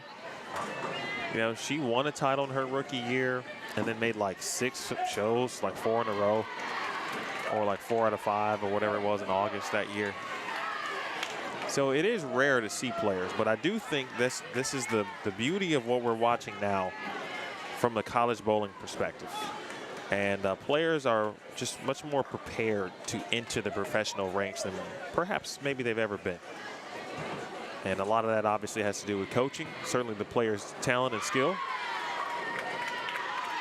So when you see a Hope Bramley make the Queen's show and make another show later in the year while still in college, now obviously Jillian Martin is a different case because she did what she did by becoming the youngest player to win a PWBA event before she even went to Nebraska, right? So that's a different case study and goes to show just how great Jillian can be in the future. Nebraska is not here, by the way. I wish they were. That would be cool to see. There is hope. Good shot. Wow. And folks, I can now go home. My wife has entered the chat. Actually, I can't go home because I did not finish the job, therefore not contributing to our financial account. Good morning, wife. Appreciate you getting our viewer count up. Folks, that is Shanice Williams. That's my wife in the chat. Please say hello to her, if you don't mind. She is the reason that I can be out here more weeks than probably should be, because she's amazing and allows me to do this.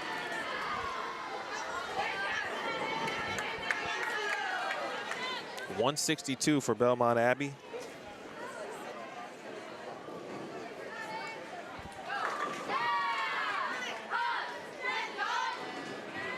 Monmouth can get to 160 again. 5-game Baker matches. This is game 1 of Baker match number 2 here on Bowl-Stream TV from Smyrna Bowling Center.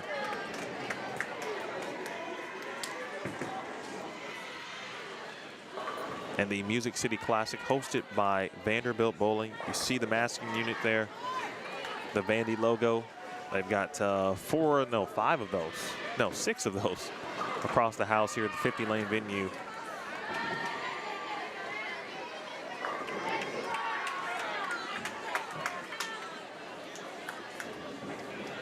.159 for Monmouth.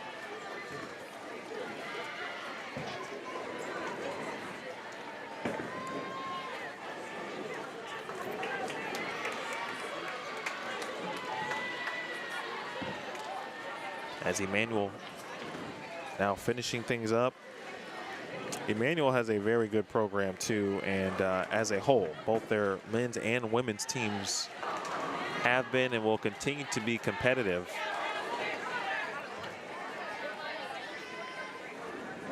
I don't see the women's squad a lot during the season. I don't know why that is. Every event that I go to, I'm either I just miss them or don't see them in a particular event.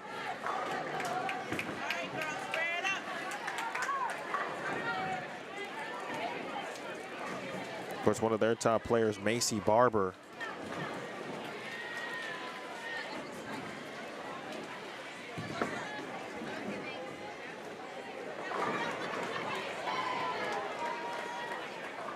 back to last month, Macy captured a Women's Bowler of the Week for the 2nd time. This was in mid-February. The Conference Carolinas Bowler of the Year or Week. Remember, I was talking about conferences earlier. There are many now, not just your, what you would know to be your MEACs, SWACs, Southland, for example, NEC, now GLVC, Conference Carolinas, and many others.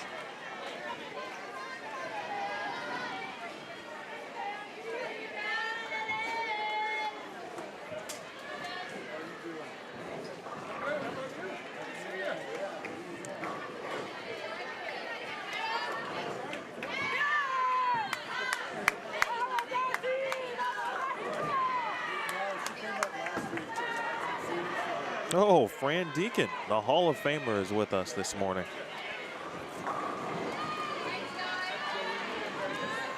Thanks, Fran, for joining us.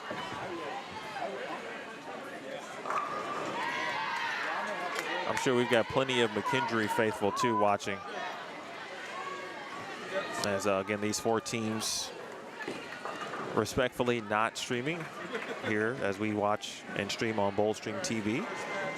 We appreciate the viewership from all 4 of the schools here at this point in time.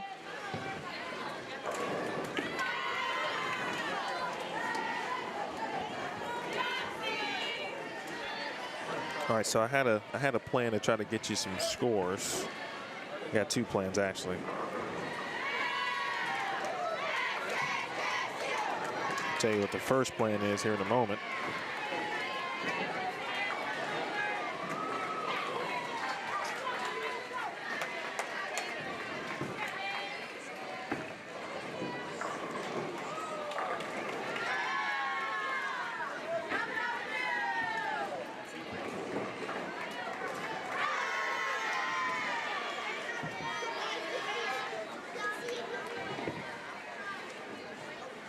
So I'm going to post a QR code to the Bowl-Stream TV Facebook page. Now, many of you use your phones, obviously, to surf the web and do what you got to do, so it may not be helpful for you in that regard. But there are local QR codes here by the staff and the tournament staff specifically to help control paper and be easy access for players, coaches, and certainly spectators to get an idea of what the standings are and where they are located. So I'm going to post that. If you're on your computer screen, it'll be easy for you to point your phone at the screen and handle it that way.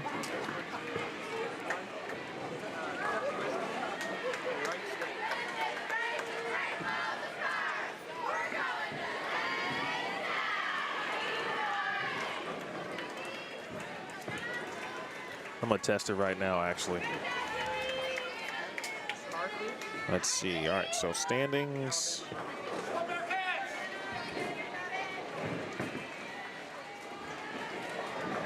And I'm going to pin it.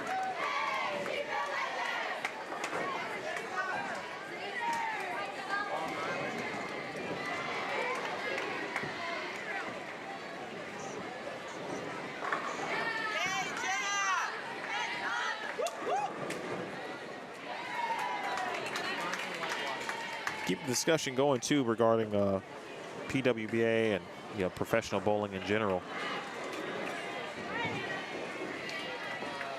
I will answer PowerPoint, although I saw Ramon get to it a little bit as well.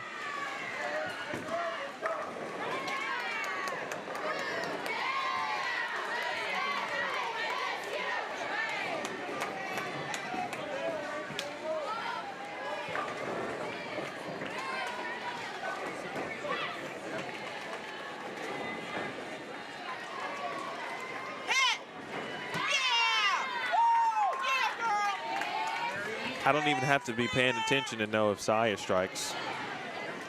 At least when Mom is around.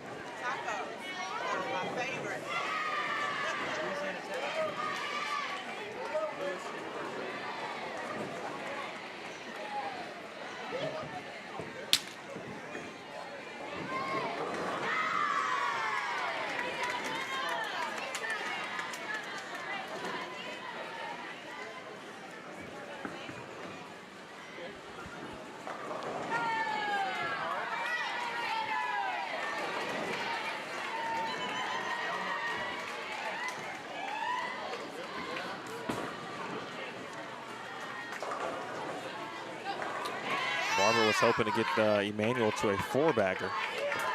But meanwhile, Monmouth on a 3-bagger of their own.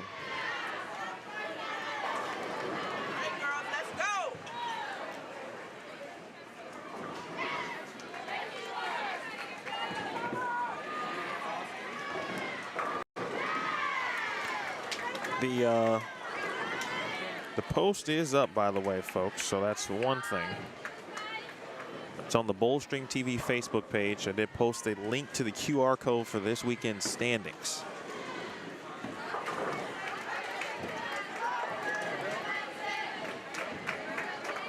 And I did scan it from my own phone to my computer screen, and it did work.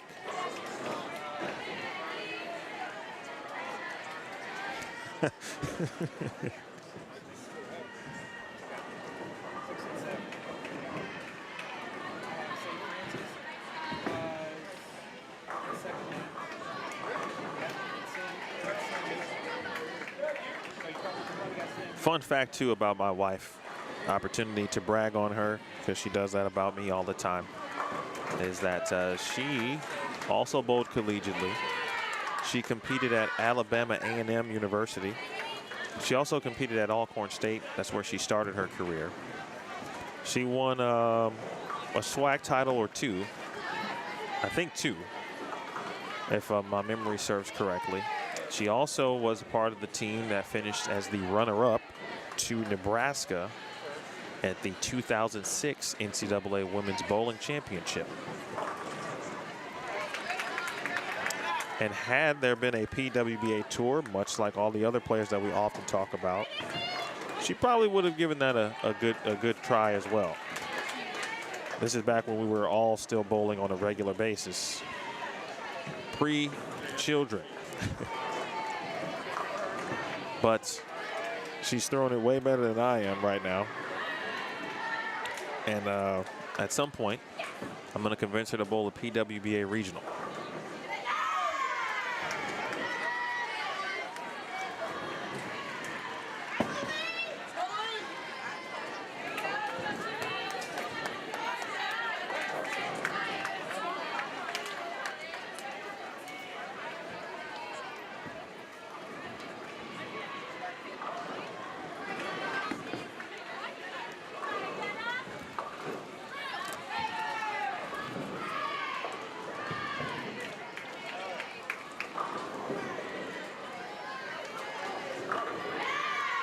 That was Christian Nagel who just handled the spare and the 7th for Belmont Abbey. Boy, Monmouth not playing around this game. Had a couple of unfortunate miscues, but this game had 220 written all over it. And I tell you, that's kind of that's the thing about Baker too.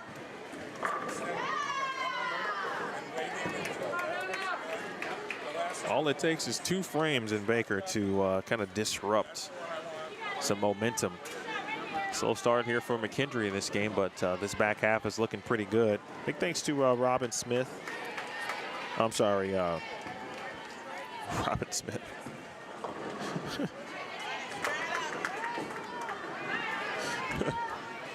Robin Gramley, Hope, or the mother of Hope Gramley. Dad is in the building. And Dad is wearing a hat, I believe. I think I saw him, and I understand there are some superstitions with that. So he is wearing his hat while watching his daughter bowl.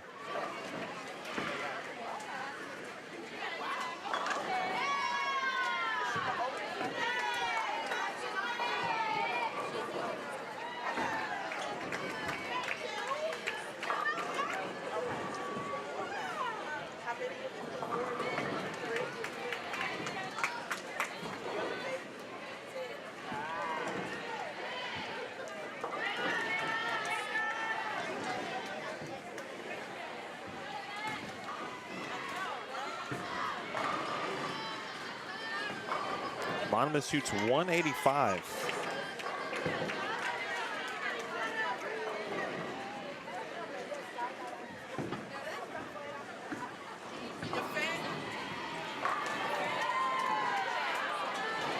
Well, Belmont Abbey.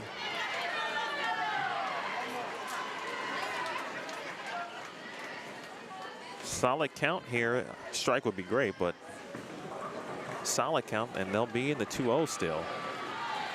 And a touch light there for Becca Hagerman.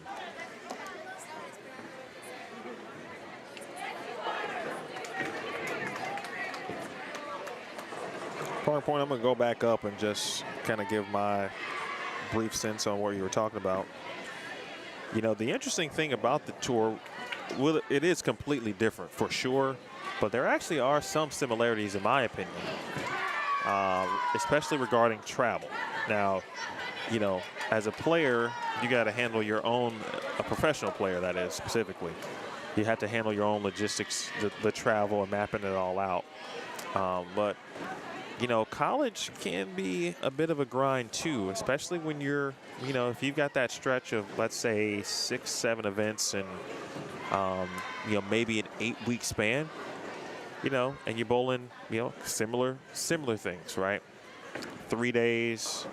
You know, not multi-squads a day, which is different, but 3 days every weekend. And you couple in, you know, the homework and the amount of hours that student athletes are spending on the lanes, and then they maybe go back to the hotel, right? They eat, and then they got to do some homework. Maybe they got a paper due on Monday. Maybe they got some quiz to study for. So it actually, you know, there's some similarities. Shot there by Barber for Emmanuel. But, you know, I think that would be about where it would end from that vantage point. Really nice job by Belmont Abbey. They throw the back 5 to get to 212.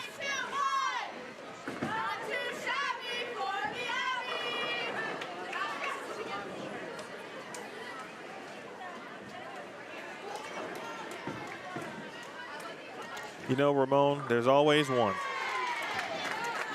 I knew it would be you.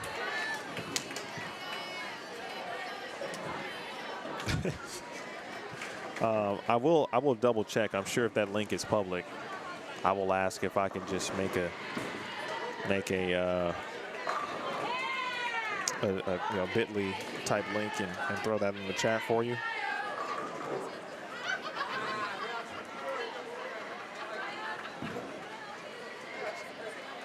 Let's see if I can put it on the screen if that helps you.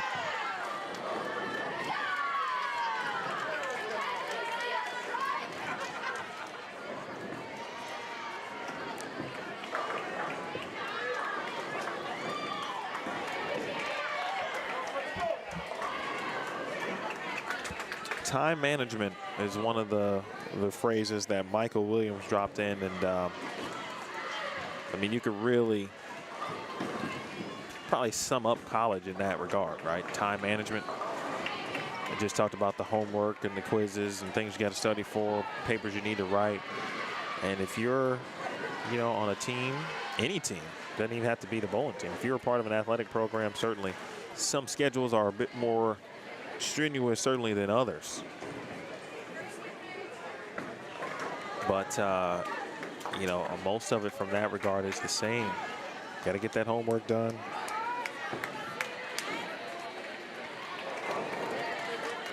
But the preparation to be a professional, for many programs, that's always been there. It's kind of been a staple. The Wichita States, the Nebraskas of the world, for example. I think newer programs, and McKendree is not a newer program, and I always like to remind people of that, as to make sure we give respect to the previous folks who bowled and coached there at McKendree, like Brady Kortaleski, for example. She bowled at McKendree, of course, pre-Shannon O'Keefe and Brian O'Keefe.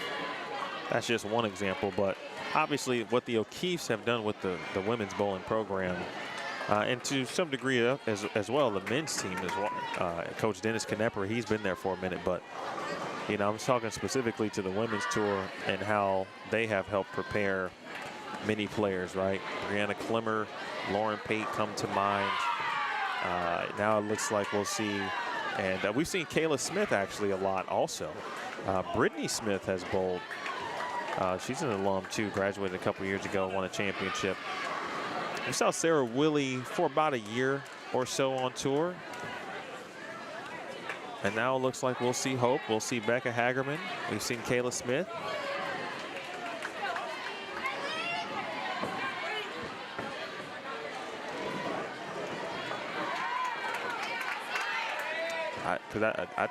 I think there's always at least one or two players that if they wanted to, and obviously put in the work, it doesn't matter the team, just looking at the fundamental base of their game, could get to a level like that if they put in the work.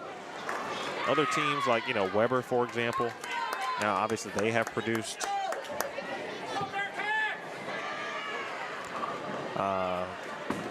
champions on the women's tour as well. So you're thinking about, again, staffs, if you want to be a professional, at some point I'm thinking Mount Mercy will probably have a player or two on tour.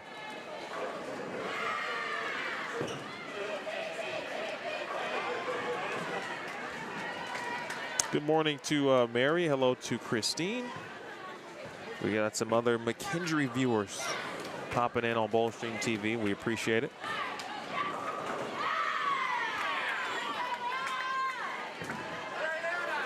Speaking of Anna, just on cue, striking in the third frame.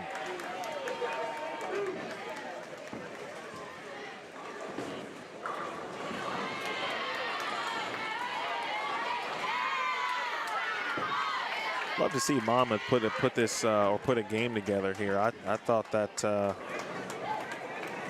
185 was definitely 220.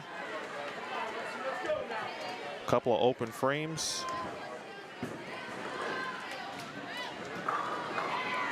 Speaking of standings, let's look at the standings.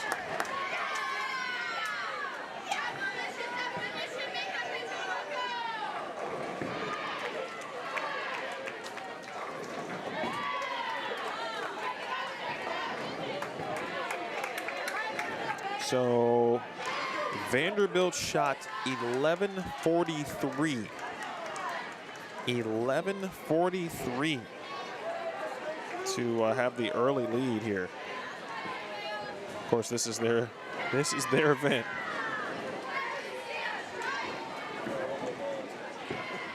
And while they don't practice here every day, they used to prior to getting a 4-lane facility and venue on campus. But I think they did practice here this week a little bit, which obviously would make sense, and that would be smart on their part.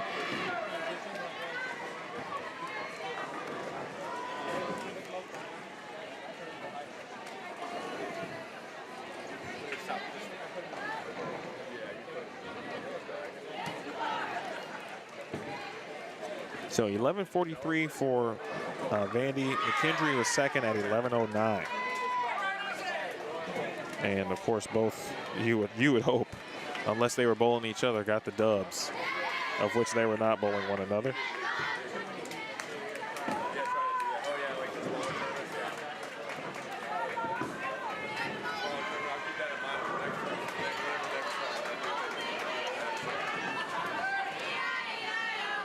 All right, Ramon, I've got a link for you coming up.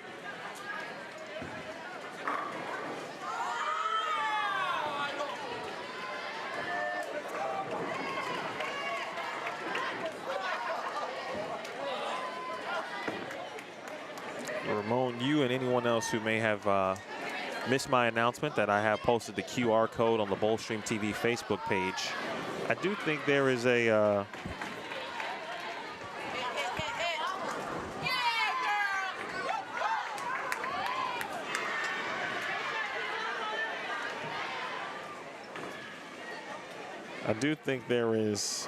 and will be a tournament info hub, if you will. And once I get that, or if there is one, I'll let you know.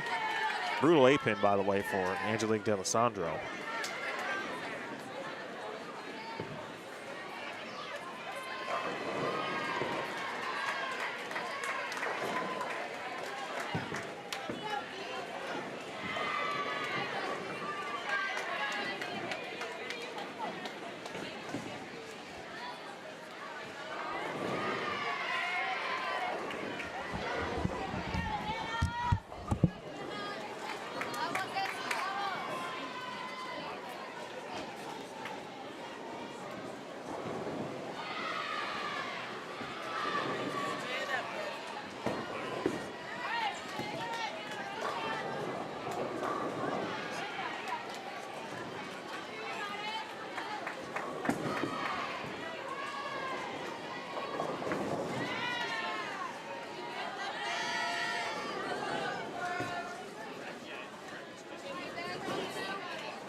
I'm going to double check one item before I send the link out just to make sure.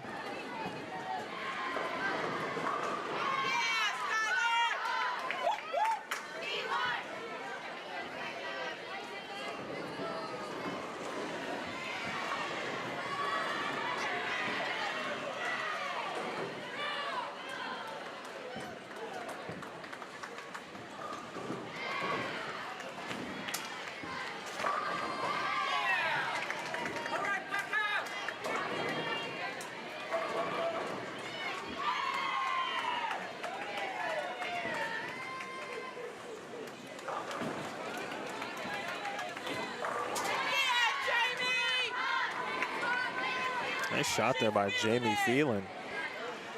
And Jamie has, man, she's been striking here.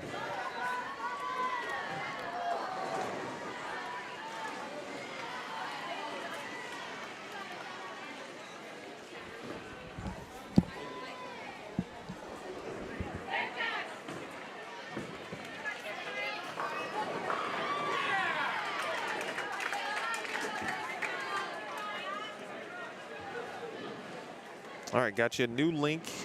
The bit.ly is now pinned up top of the chat.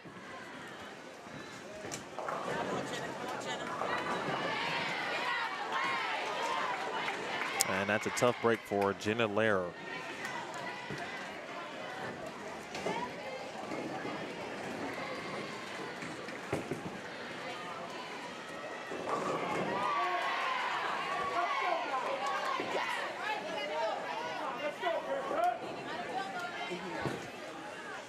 Who advanced out of the Dayton, Ohio.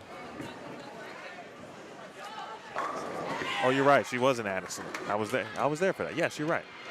Okay, now I remember. Now it's all coming back to me. Saya Bold in the Dayton, Ohio sectional for representing Monmouth. Jenna Bold in Addison, Illinois, and advanced to singles competition at ISCs. So she will have a chance to bring home a national championship for herself and Monmouth right after she gets done, hopefully helping potentially lead the squad to a national championship as Monmouth finishes with 181, 168 for Belmont Abbey.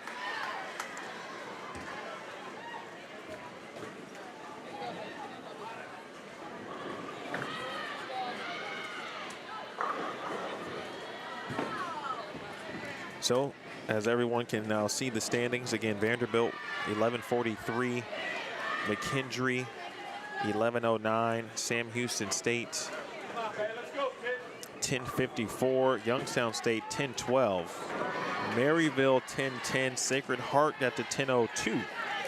So we got 6 teams who were plus after Baker match number 1. All of them, of course, got a victory. Louisiana Tech, Wisconsin-Whitewater also with victories in the top 10 with Stephen F. Austin and North Carolina A&T, 955, 953 respectively, but dropping their opening round matches. McKendree finishes with 229.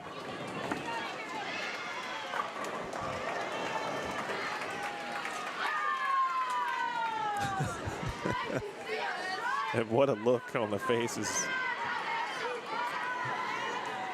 Oh, that was great. I believe that was Mackenzie Carrico, the freshman from Fort Mill, South Carolina.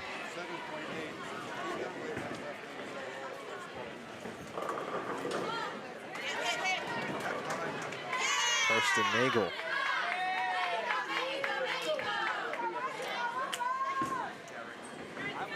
There's Nigel, we'll find out.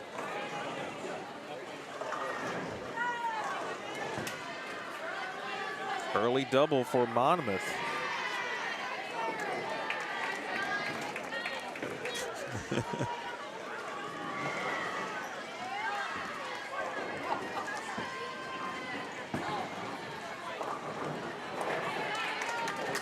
Well, runaway Brooklyn.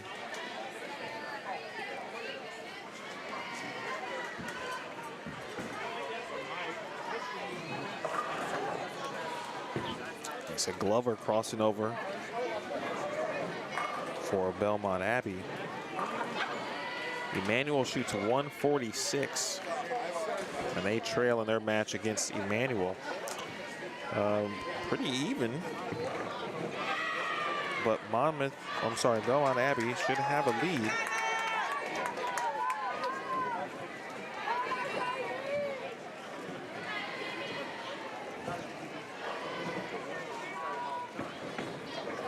Right now it's 542 to 525. Belmont leading Monmouth. Again, Baker match number 2.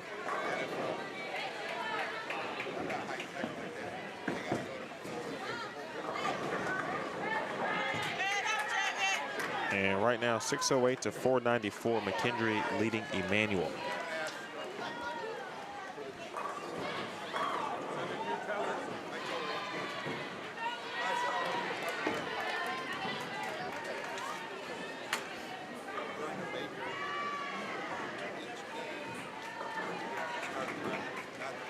If you are just joining us, you're watching the Music City Classic. It's the final regular season NCAA collegiate event in the 2022-2023 season. Live from Smyrna Bowling Center here in Smyrna, Tennessee, just outside of Nashville, Tennessee. My name is Emmanuel Williams Jr. and you're rocking with me live on Bowl Stream TV. Please hit the thumbs up and subscribe if you have not already. I know, I think it was either last week or 2 weeks ago, I went live and woke up Jennifer Parisi, who has been watching here this morning. So subscribe, make sure you get those notifications on so you know, A, when the event's scheduled. Oh, Warkle gets a messenger to take out the 10-pin. So you get notifications when we go live and when we schedule some events.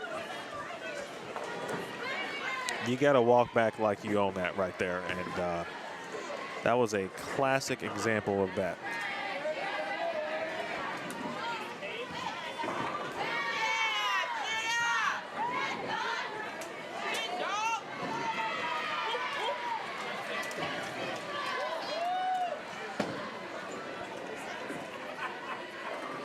I believe that was Dana Scenic.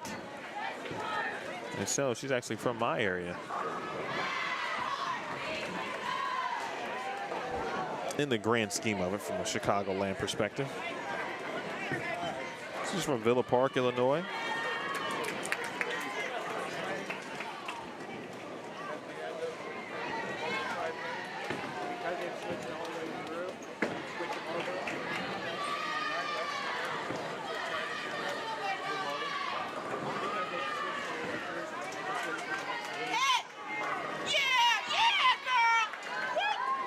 Big shot there by Saya Sweeney.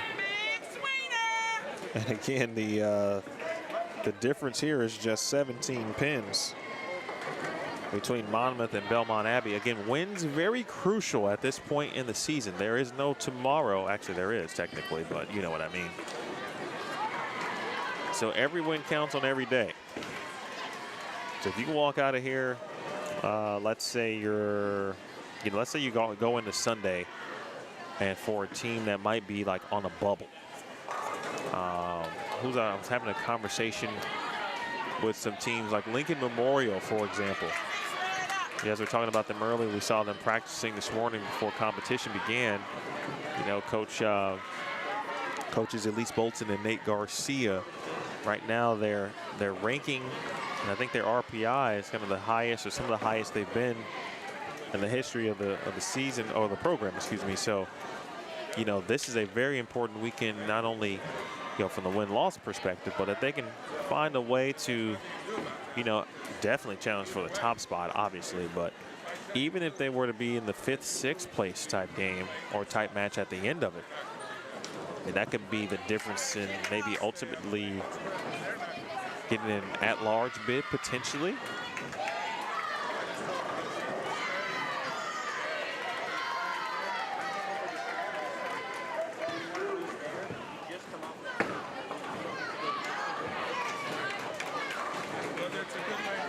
Not a bad 7. That could have been much worse.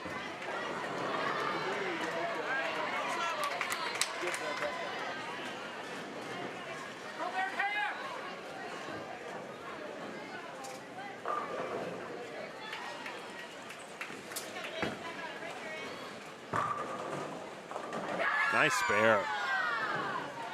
That's a huge spare. Big time.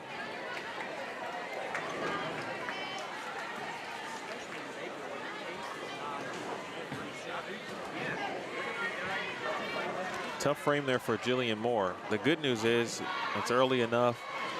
She'll be able to shake that off, and then when she's ready, of course, in the 9th frame, you know the team is going to need her. Got to put together a nice end to this game. Allen strikes in the 6th for McKendree.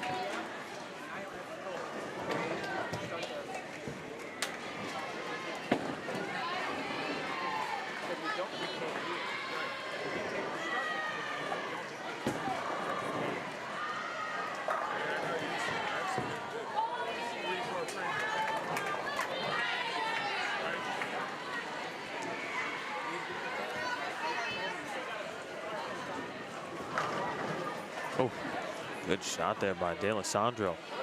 Angelique, she's got plenty of experience in this area. He graduated from Vanderbilt. Exercised her 5th year. And then moved on to McKendree.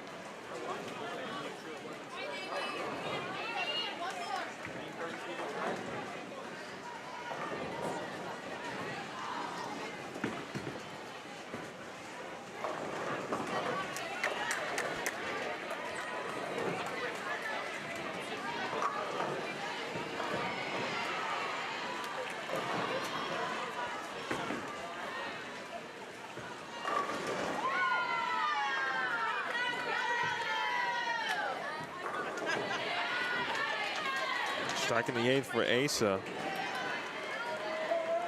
Again, up there are 2 matches we're watching here. The one on the left side of your screen is the closest at the moment.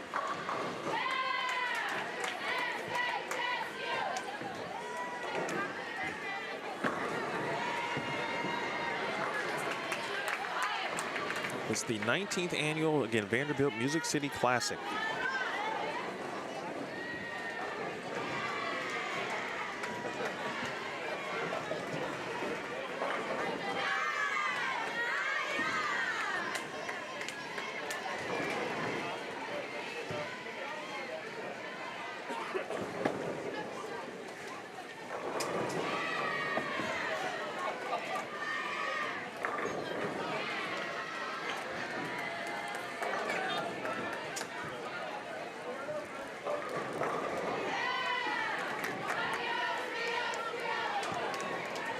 There was a trivia question earlier. I think maybe you dropped that, Chris. It was about the last few winners of the tournament. McKendree has won it the last 3 seasons.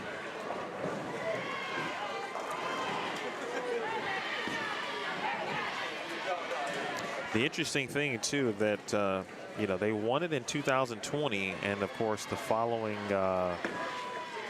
I don't remember actually the date, so I'd have to look at the dates.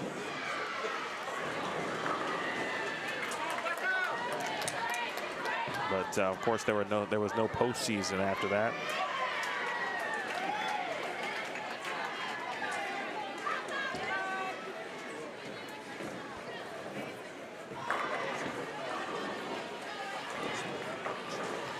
You know, sometimes you just match up to a bowling center very well, and sometimes you don't.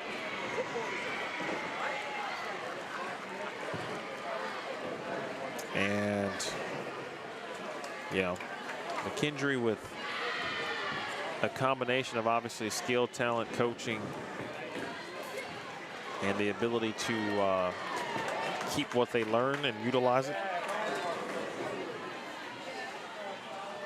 You can win that many times in the same venue. Nice rebound shot there by Jillian. And see, that's how you do it. Listen, she had to do what she had to do in the 4th frame. Like, hey, let me just sit back here for a minute. Yeah, give me 5 seconds just to clear my mind. I'll be good. Throws a great shot in the 9th. And again, set up shop for Casey Barber in the 10th frame. And this could end up being a 2-0 game, potentially, if Barber can throw 2 in the 10th here.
205 for McKendree.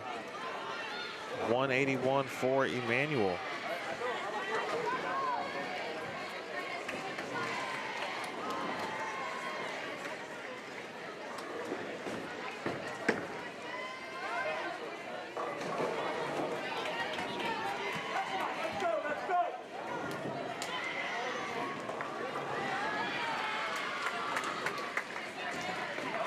Monmouth here have had a few missed opportunities, I would say. I've had a couple of games that I would think definitely were 220 worthy. Change up top the lineup for Belmont Abbey. Asa moves to that position.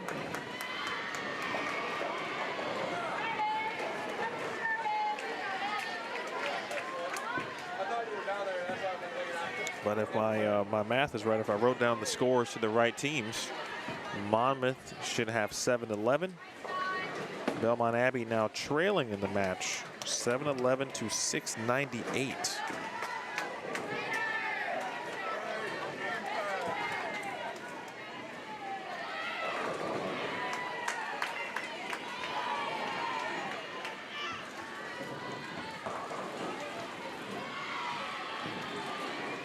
Baker match 2.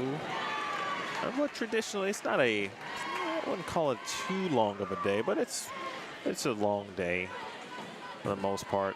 Now there's certainly longer days in college bowling. And bowling in general, that's a tough right there for McKenzie. 8-10 with a 4-10 next door, left by Izzy Allen.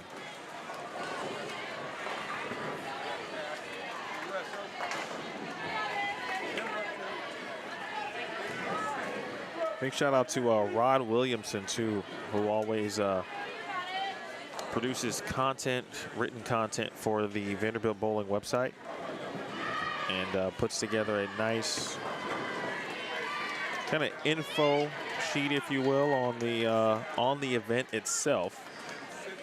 So if you want a little bit more history, I think some of you found it already.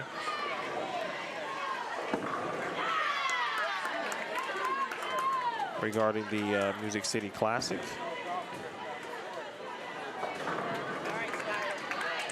Rod with plenty of days as working in the sports communication department, athletic communications at Vanderbilt, and so it's kind of got a nice little SID twist to it. So you can check that out.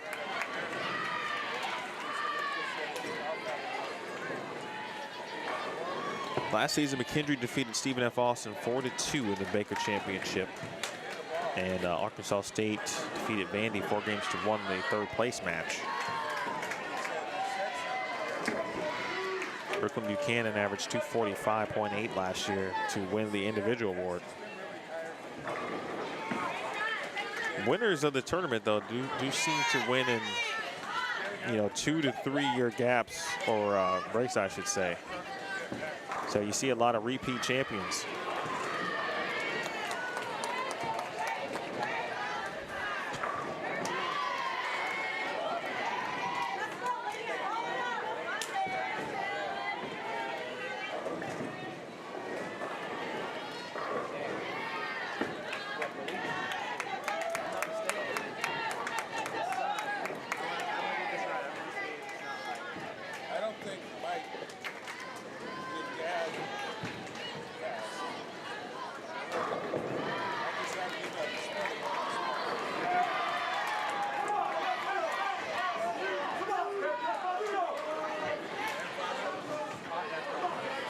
Sam Houston State looks to be maybe in a battle next door versus Carthage, which Carthage I think is kind of an underrated. I shouldn't call them underrated. Maybe maybe a sleeper type team. I saw them a little bit last week at ITC sectionals in Addison, and I thought they had a decent chance of making the top 4 with a good day. They needed a really good day on Sunday. But they ended day 1 in 6, and they were within good distance to make up the necessary pins at the time. Looks like Carthage and Sam Houston State locked in a battle on 29 and 30.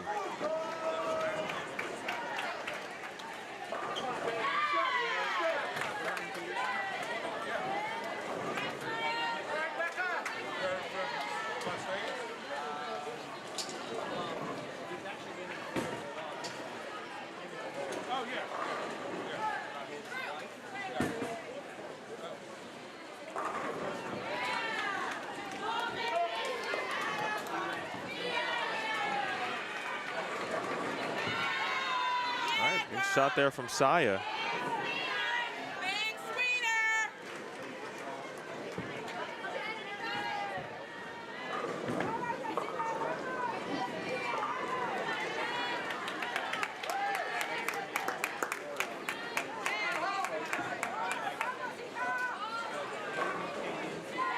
Nice bounce back shot.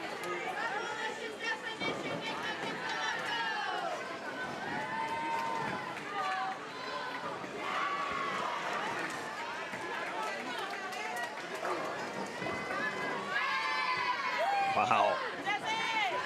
This one's going to come down to the 10th frame. It's a 13-pin advantage.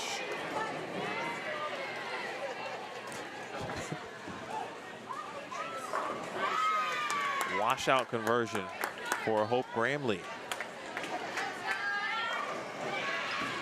Kayla Smith just got a couple of shots down on the warm-up pairs. Oh! 5-pin goes for Asa Glover. Oh my goodness. Oh boy, she had spent several frames just missing, or I should say missing left, and she finally got one right, and then she leaves that. Bowling, a cruel sport. Back to you in the booth, John.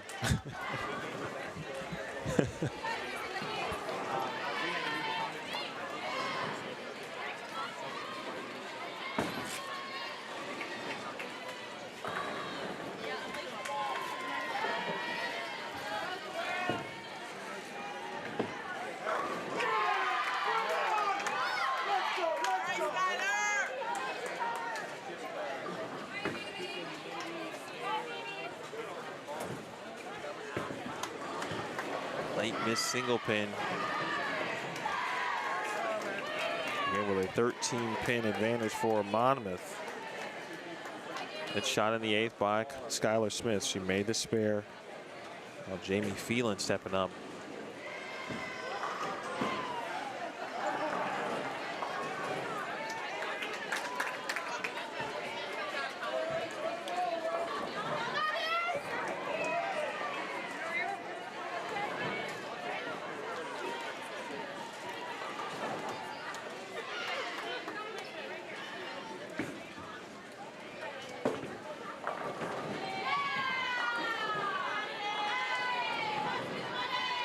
Shot very important.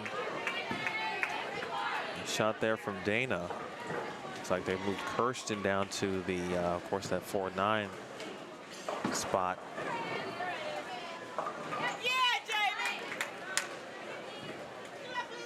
Spare made there for Jamie. So 203 is the max for Monmouth. 204 is the max for Belmont Abbey, and if that holds up, Monmouth would win the match.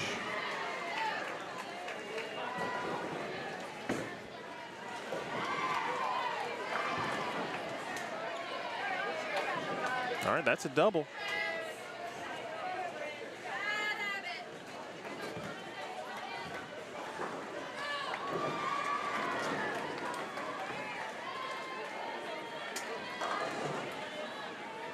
Jenna Lair.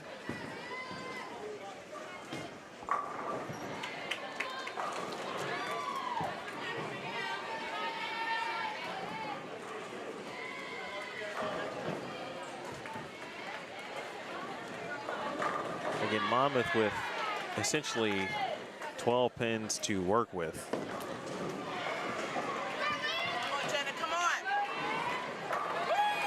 She just leaves a 4-pin. That's huge.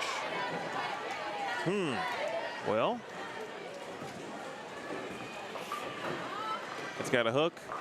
Oh, wow. Good shot. Great shot.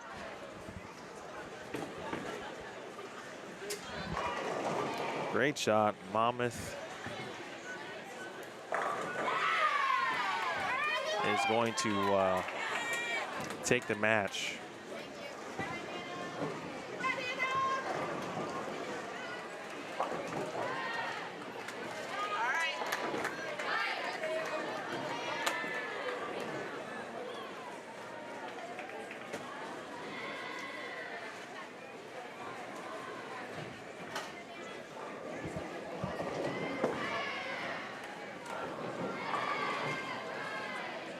Miss Podimsey. I love how that one. I've been watching him back there a little bit. I want to go shoot this guy sometimes because he drags me all the time. It's okay. It's all right.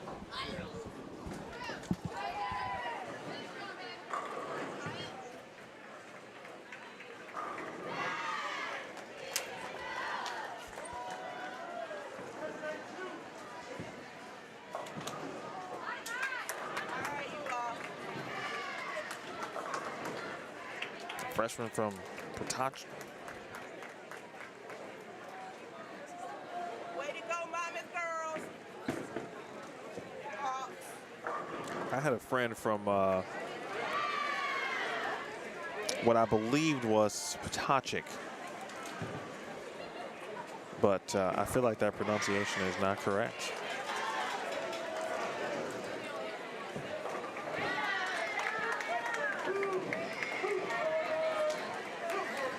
.902 the finishing total for Monmouth. Paul McKendree had the opening match lead in the overall pinfall. I'm sorry, no. They were second to Vandy. McKendree was second. They shot 11:09 and got a match win to start the day. Vandy shot 11:43 and got a match win to start the day.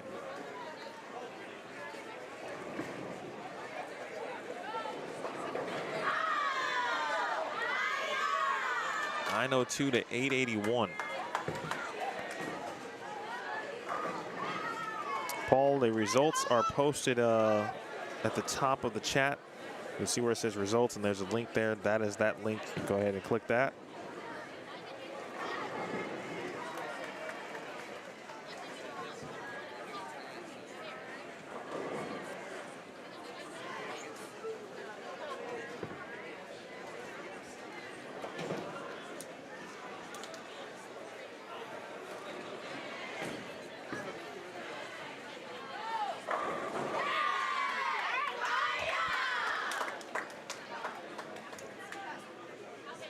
McKendree trying to just remain plus for the block. They're going to get the win.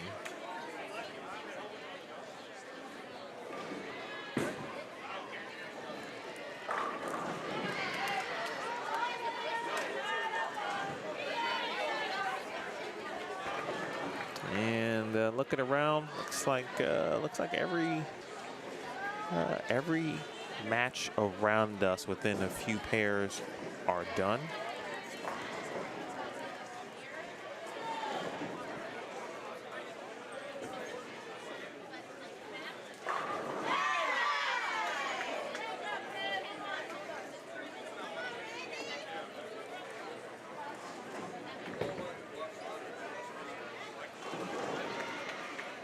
All right, so McKendree will get a win versus Emmanuel, who shoots 179. That'll get them to 854.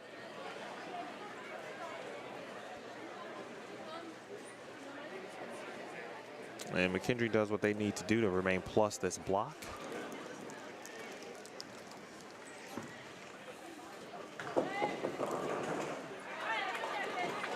Miranda Patterson gets a fill shot. It'll be 194. And it'll be 10:07 to 8:54. McKendree will take match number 2.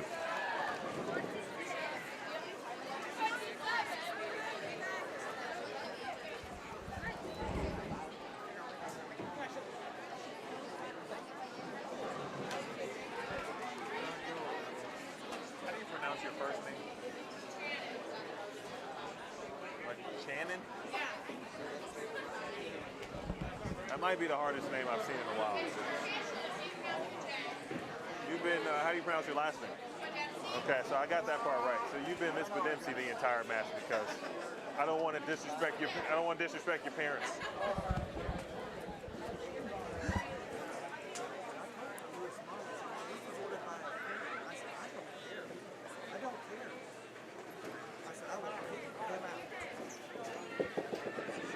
One of the more difficult names I've seen in a while. C-A-N-A-N. I was talking about Miss Bedempsey. It's actually pronounced Channon, like C-H, or Shannon, except for the C-H instead. So Channon. But if you look at it, obviously on the roster, and you just see C-A-N-A-N, you're thinking Cannon. I'm like, yeah, that's one you got to ask about for sure. That's a tough one if you're like a public address announcer. Certainly play-by-play, but you're introducing lineups, a basketball game, and you just keep saying that name over and over, and it's wrong. Parents are not happy with you. All right, coming up next, match number 3. Let's go to our trusty lane schedule. Long Island will join us again, along with Wisconsin-Whitewater for the first time. And then I feel like Wisconsin-Whitewater just bowled here last week. Or maybe, I feel like were both of their Wisconsin or both of their Whitewater squads at Smyrna. I don't remember now. Anyway, then we'll see Tusculum and Central Missouri. And then we might get a sneak peek of Marian as well as Youngstown State. They'll be on 29 and 30.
Okay, someone with some info. I knew for the first time, like, both teams weren't in the same sectional, which I feel like doesn't happen often, but sometimes it does based on rankings and et cetera and so forth.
Reggie, I do think that, I mean, that had a little bit to do with it.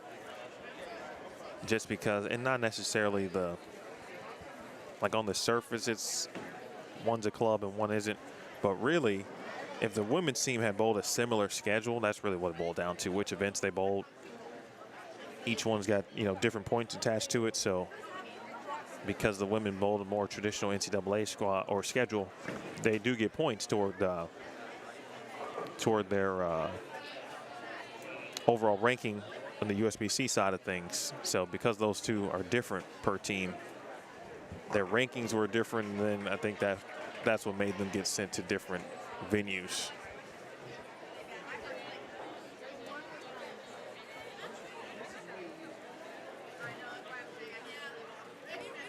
If you haven't seen Central Missouri, folks, that's an up-and-coming team. That's a very historical program, first and foremost, but we'll see them next week at the GLVC conference tournament. That's going to be held at Strike and Spare 2 in Lockport, Illinois. I will actually be there, but not on behalf of Bowlstream TV. I will be there covering it as the play-by. Probably about 2 years, 3 years maybe. First team All-American. Oh, I'm sorry. It's either 4-year first team All-American or 4-year player of the year.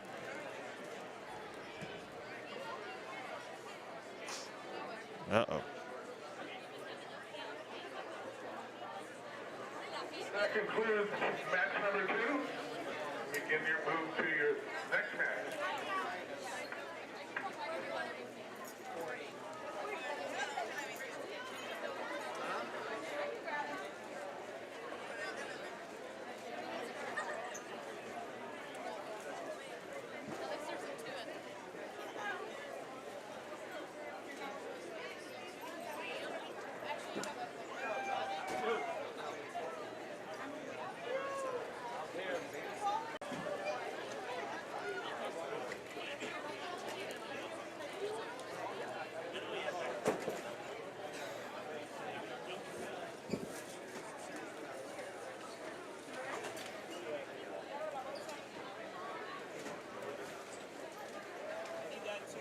Scooby, I think that is me.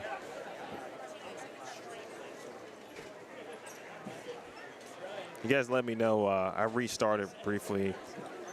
So you let me know if you can hear me and it looks like it should. That didn't sound good. Sounds like something could be broken. And doesn't look like it's going to go well.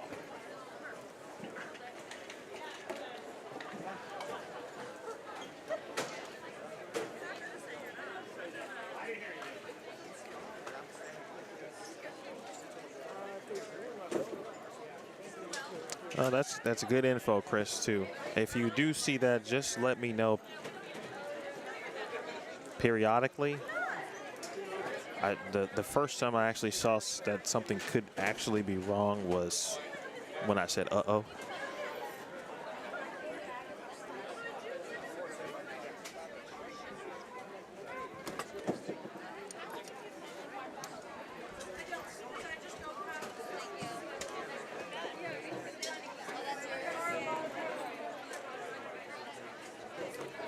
So the good people here at Smyrna have they have taken the liberty to turn off guest Wi-Fi and try to prepare us as best as possible. I know there was a hiccup or two last week, and a lot of it had to do with just multiple people being on the network, really multiple streams being on the network. There you see 17 through 20. So you're going to see Carthage down there, but I am interested to see McKendree, I'm sorry, Central Missouri. And you also get a chance to see the wonderful St. Patty's Day jerseys.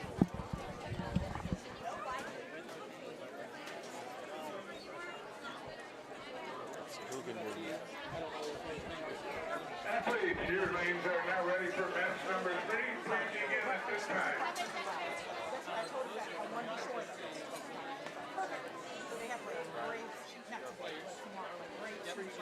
treats and snacks that helps to tie them all, not a meal.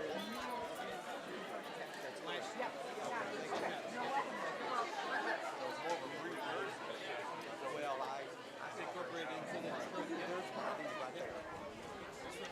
Work that out.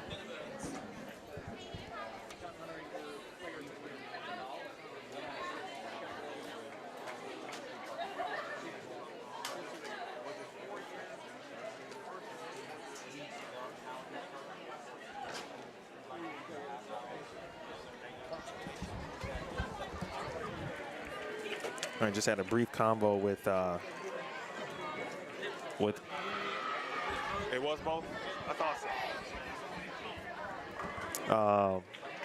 Coach Ron Holmes, again, longtime head coach at Missouri, or Central Missouri. Now the University of Central Missouri. Used to be called Central Missouri State.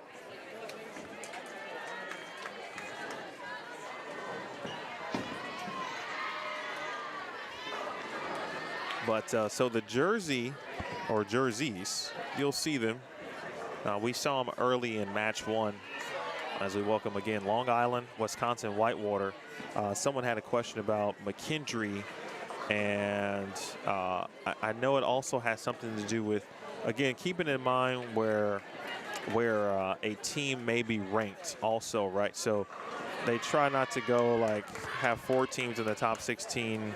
I'm sorry, no more than 2 of the top 8 in a sectional, where if the men's and the women's teams are both in the top 16, more than likely, or at least near it, close enough, they would go to the same, they would go to the same sectional typically. I don't know the rankings offhand for the Wisconsin-Whitewater women's team, but it may have been low enough just to where it would not have made sense in certain capacities. But that's when you'll get me to saying stuff that I don't know all the ins and outs of, and that's not a job. I don't envy Gary Brown and his team when they've got to do sectional assignments and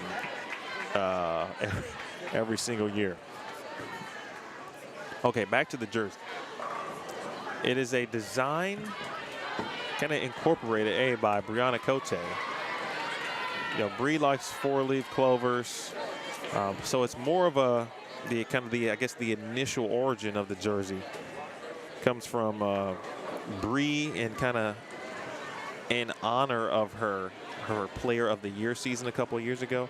Again, Brianna Cote is an alum of Central Missouri, so kind of past and present meeting, if you will, for Central Missouri, and that's part of the jersey. And then Coach said there was an alumni donation. And then last year, I think they awarded them for the first time around this time, St. Patrick's Day. So obviously it works out in that regard. It's a really well done jersey. And Bree, of course, was a 4-year first-team All-American and a 4-year Player of the Year for Central Missouri. So that's, again, a program with tons of history to it. Tusculum, a program like trying to create their own history.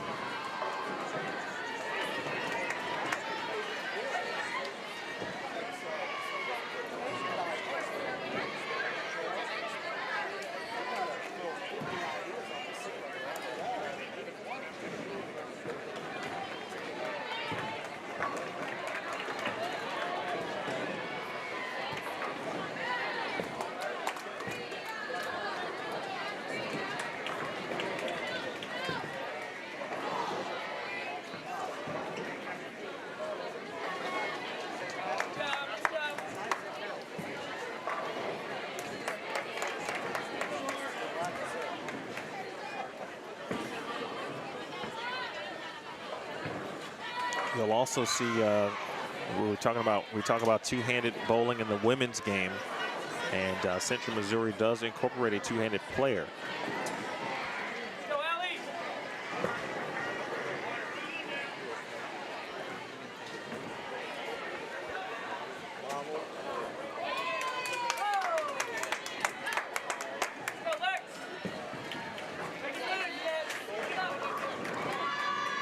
Again, thanks to the staff here at Smyrna Bowling Center.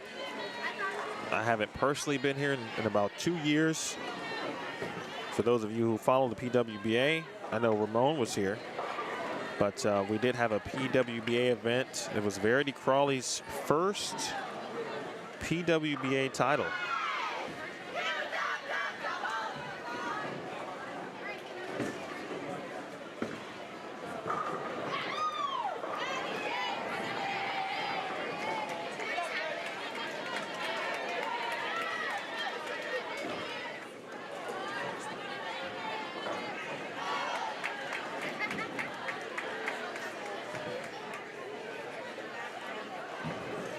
So I was here that weekend and then, or that week, and then I think I came back the following week to stream the National Youth Bowling Team Championships, led by, I hope Kelly's still around. Kelly, Victor Quintero, Dr. Jerry Weems. Very good youth event that is coming back to this bowling center, and their dates recently moved to September.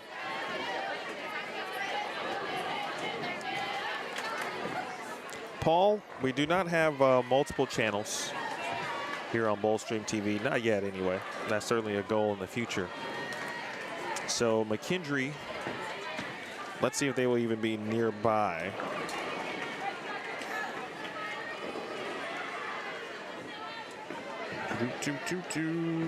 This week is a select team, select pair week. As I just try to get a few more eyes on the Music City Classic. Where is McKendree on my list? That's first of all. Okay, A10. McKendree has moved all the way down to 46. Then they'll go all the way down to 13. And then they'll stay in that 11-12 area. So we won't see them for the rest of today. And they've got to redo tomorrow's lane assignments, so I won't know who will be where tomorrow until they refresh the assignments for tomorrow. But I can keep you posted in regards to standings, and once they do move back, at least in the lower part of the center, I can tell you at least what's happening.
Tusculum with, let's see, their first season of competition was the 1920 season, so this is year 4 for them as a program.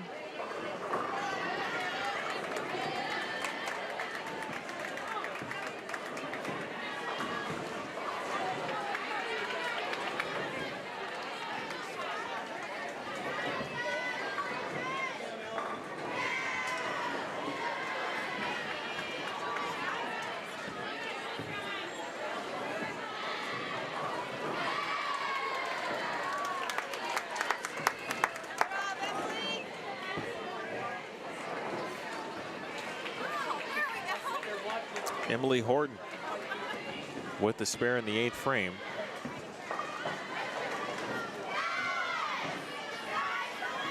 Nice opening game here for Wisconsin-Whitewater. They're looking at a possibility of getting into the 230s early on.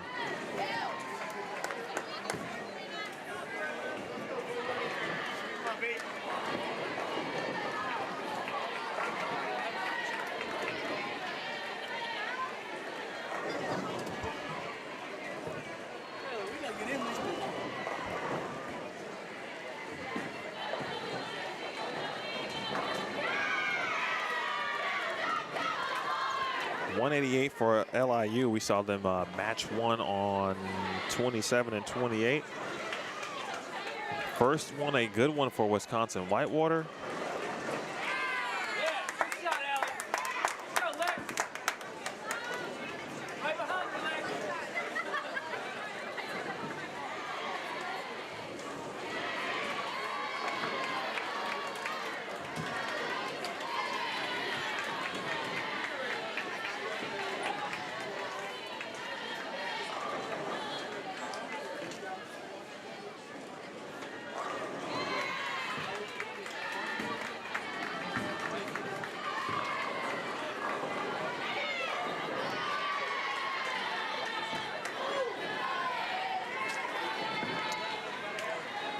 Oh, that's a really good question, Ramon. You know, first of all, it's unfortunate. That's the first thing. And if you're reading the chat and you're wondering what Ramon is referring to, the UT Southern or Tennessee Southern bowling programs, both men and women's teams, who did both qualify for ITC, so they will have a chance to compete for a national championship in their last season, had their program and what kind of seemed to be, and I don't know all of the situation certainly, just from what I read in their statement, but seemed kind of abrupt. But the announcement was made early to mid-February that they would not have a bowling program moving forward. So this is the last season. And so, you know, it did sound like, from what I read, that the players obviously on the teams will be able to, of course, transfer, compete without penalty, which is a good thing for the individual. Now, you know, it can be difficult, especially depending on where, you know, someone is regarding the academic side of things. If you're almost done, you know, are you really going to probably leave to go compete and maybe have to start over? You know, are the credits transferring, all that kind of stuff. So the individuals, those certainly with eligibility left, will have some decisions to make. But it's unfortunate just overall. It really is. You hate to see programs end, and it's I feel like it's, you know, you don't hear that a lot. So, and yeah, I think it's even more of a surprise because of how successful the teams are. You know, they're competing for national championships, NAIA, ITCs. They win conference. They're one of the top-ranked teams in the country all the time. So it was a team that originally was Martin Methodist, and of course the Martin Methodist essentially then turned into Tennessee Southern. But overall, very, very unfortunate, Ramon. And, you know, it's sad for college bowling. I mean, those are programs that now no longer will exist. And you'll see some of those players, obviously, on other squads in the future. At least I hope so, if it works out that way for them.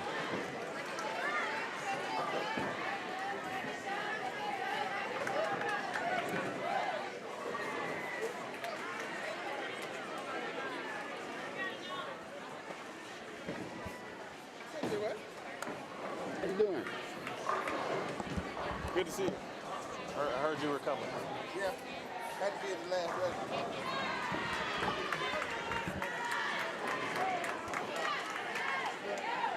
Seeing a lot of parents that I've gotten a chance to meet over the course of several years, which happens all the time here or the job that I do, I should say. Central Missouri 168, Tusculum 140. But of the teams we were watching, Wisconsin-Whitewater with a big 225. I mentioned it's the final regular season event for many teams, but it also means it's the final regular season event for a lot of seniors who are competing this week. I imagine Sunday will be a little bit of a senior day type celebration, as there typically is. Specifically for Vanderbilt, since this is their host event. And for some parents, again, just the knowing that this is the last regular season event. Maybe they can't make the conference tournament. We know that I just saw Avery Brown's dad, who competes for Louisiana Tech, for example. He made his way in. Avery's mom actually surprised her, as she was not, or at least Avery didn't know that she was coming. That's always nice. You get the surprise from the parents. That two-handed player, by the way, Grace Chan from Medford, Oregon, competing for Central Missouri. She is leading off. Talk about her form just continuing to improve, her approach improving, very smooth.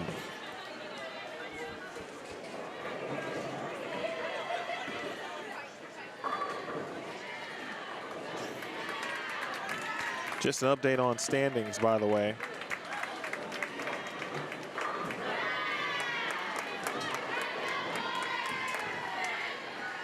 Again, I've got the results link posted up top the chat, but standings have been updated through match number 2, with Vanderbilt in the lead at 22-20. And that is a 104-pin advantage over McKendree. Maryville is third at 20-40, with North Carolina A&T in fourth at 20-38. Louisiana Tech, aforementioned, fifth at 20-26. 5 teams right now are plus through essentially two Baker matches, 10 Baker games. Sam Houston State is sixth at 1989. Youngstown State is seventh at 1987. Wisconsin-Whitewater is eighth at 1923. Sacred Heart University is ninth at 1918. Lewis University 10th at 1912. Some slow starts for a few teams that you're used to hearing. Stephen F. Austin, 1861, but they are, no, they've dropped their first 2 matches. Lincoln Memorial, we were talking about them, very important weekend for them. They've dropped their first 2 matches. Central Missouri here is 1-1 and right now 13th at 1853. Arkansas State is 2-0, but man, they're struggling, 9-15, 9-20. But sometimes, you know, with wins and losses counting, you'll take the dubs when you can get them. No guarantees on wins ever.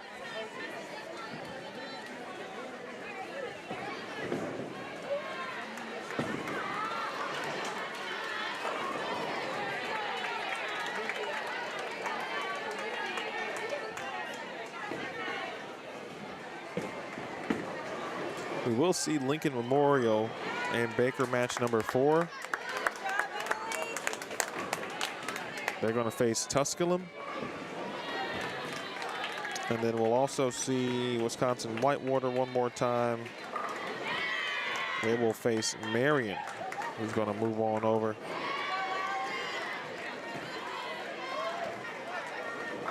And then to end the day, we will see Lewis. They will face Maryville. And they will also see Maryland Eastern Shore as well as Carthage.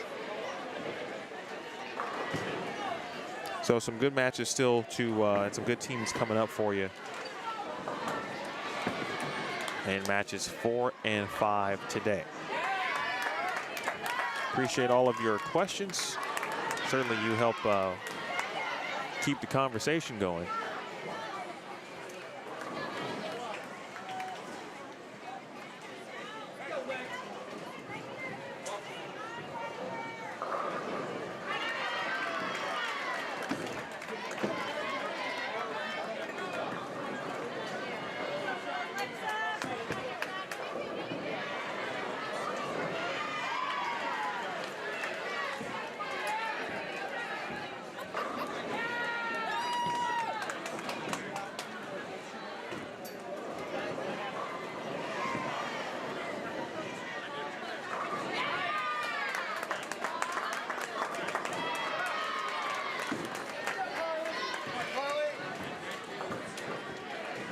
Talking about the amount of teams that were here or are here, excuse me, in the most recent coaches poll as of March 10th. McKendree received 33 first place votes. And still, of course, remain as the top ranked team in the country, with Vanderbilt the number 2 ranked team in the country. I feel like those two have been kind of 1-2 throughout. Nebraska started the season, or no, I think the first poll or two, they were outside of the top 3, but they've made their way back. In fact, even received 1 first place vote. Vandy did receive 3 first place votes. Arkansas State is the 4th ranked team. Stephen F. Austin ranked 5th, and I just talked about the early struggles here today for Stephen F. Austin. Youngstown State is ranked 6th according to the coaches. They swapped spots with North Carolina A&T, was 7th. Maryville is 8th, with Sam Houston State 9th, and Maryland Eastern Shore in 10th. Again, that is the National 10-Pin Coaches Association March poll. That's the top 10. Then Duquesne is 11th.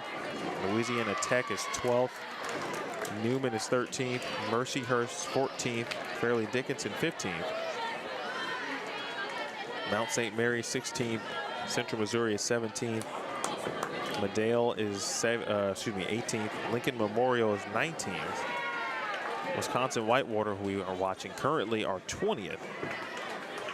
Followed by Delaware State 21st. Tulane 22nd. Merrimack College 23rd, Morgan State 24th, and Sacred Heart. Sacred Heart is here. Lewis, Monmouth also receiving the votes, along with St. Vincent College, and Lewis and Monmouth, of course, are here this weekend as well. As I mentioned, Delaware State, just continued thoughts and prayers to the Delaware State family and bowling program.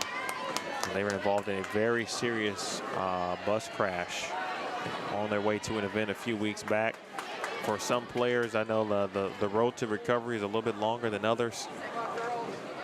And of course, unfortunately, that effectively ended their season. But I want to keep them, again, still at the top of mind. So make sure you say, keep the kind thoughts, prayers if you like, certainly, for the Delaware State program.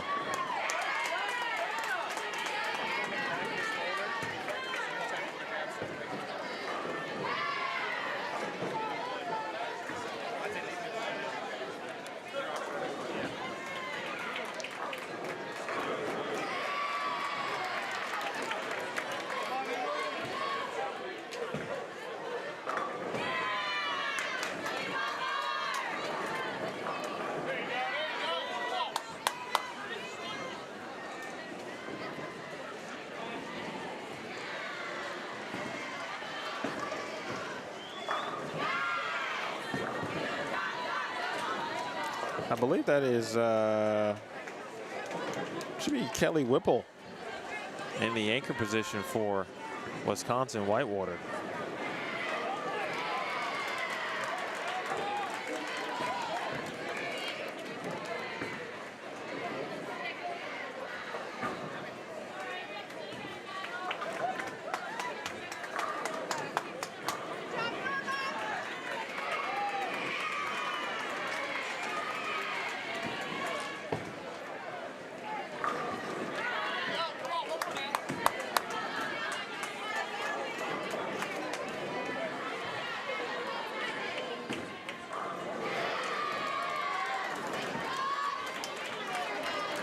Big double by Kelly.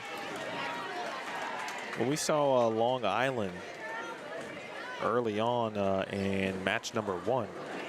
They had left on a very good note. I think the back 5 or 6.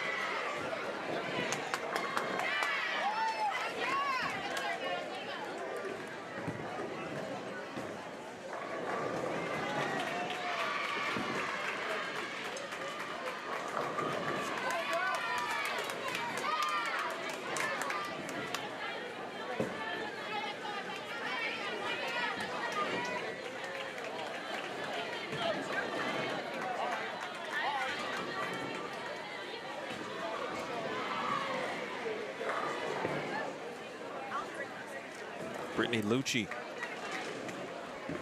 It's a 182 for Long Island. That's 188, 182. 187 for Wisconsin-Whitewater.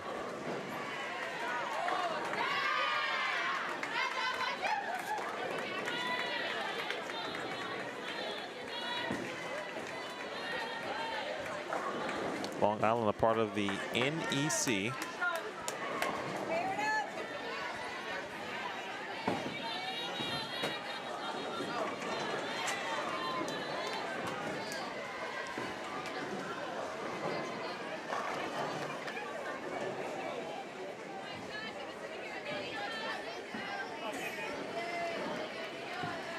Want to welcome viewers who may be watching and fans of Long Island University, Wisconsin-Whitewater, Central Missouri, or Tusculum. As those teams, of course, right now in front of the Boldstream TV pairs. Central Missouri is going to be in the 2 teams with a good count. They are finishing up the 2nd game of match number 3.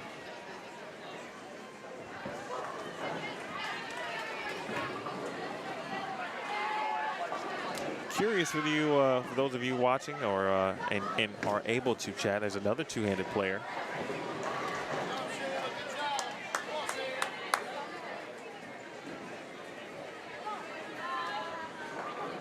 Shayla Kane, the junior, majoring in early childhood education and special education from Hicksville, New York.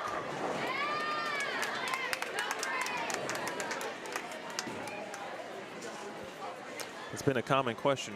Well, let me finish my first thought or question to you. I'm curious how many of you watching have been to Nashville, you know, visiting, preferably visiting, like if you had a layover in this situation, that doesn't really count. But if you had a layover specific, or I'm sorry, if you got a chance to actually visit, step outside the vehicle, I'm curious. I had some family live here. My uncle lived here for a very long time. I actually used to come to Nashville, I feel, for what seemed like a 5 to 7 year stretch. Every summer I would come to Nashville with my grandmother. And my uncle had a tennis court and a basketball hoop as a part of his housing, or house, I should say, complex, is a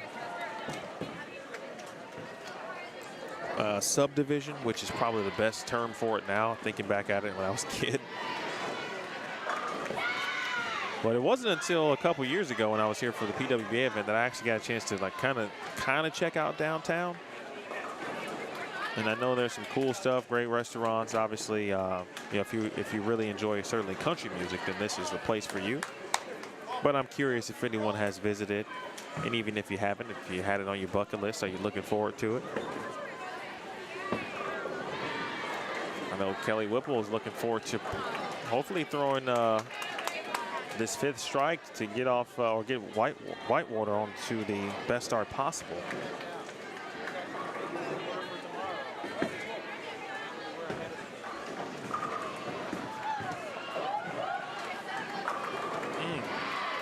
Well, she wrapped a mean 10-pin. Great shot. We saw 1-297. That was from Vanderbilt in match number 1. I forgot which game. I think it was game 4 or game 3. They shot 297 as part of their opening 11:43 block of Baker competition.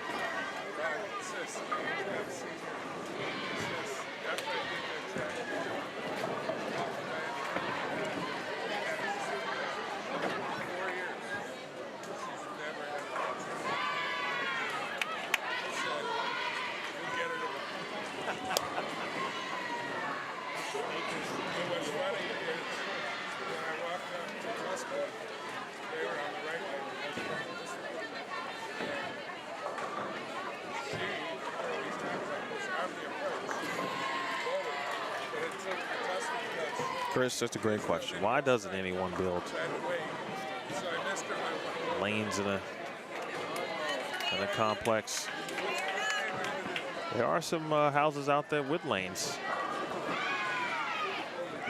no one, it was an unfortunate situation, obviously, but the amount of creative people in the world, especially in bowling, were really on display during the COVID shutdown. The amount of people who either had kind of built like a makeshift half lane. Some folks had kind of built a full lane, whether it be garage or outside the basement.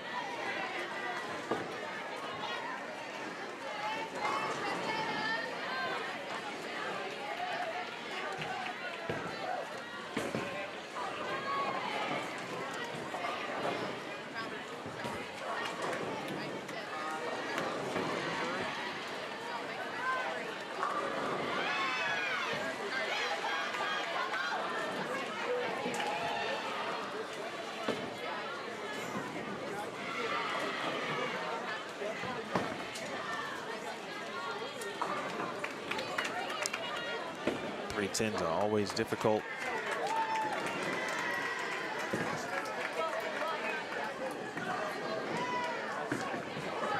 Oh, that's a good point, Ramon. Maintenance costs, from what I understand, certainly go down when you're talking about string pins. Emily Horton, I don't know if you guys are familiar, but Ronnie Horton, who is kind of a prominent figure, I would say, in the bowling industry. Been around for a long time, great player. World Team Challenge, Eagles, Open Championships, competition, all that great stuff. His daughter Emily there, competing for Tusculum. Another example of a parent, wanting to miss the last regular season. I think for him specifically, finally got a chance to have an event near their home of, on this side of the country, if you will. They live in Virginia. 5-pin taken care of.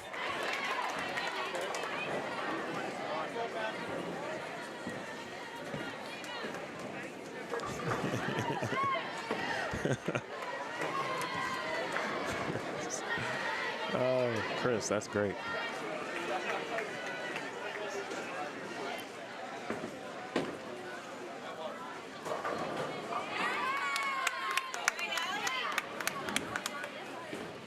Whitewater is going to have a chance to put up a very big number here in this block.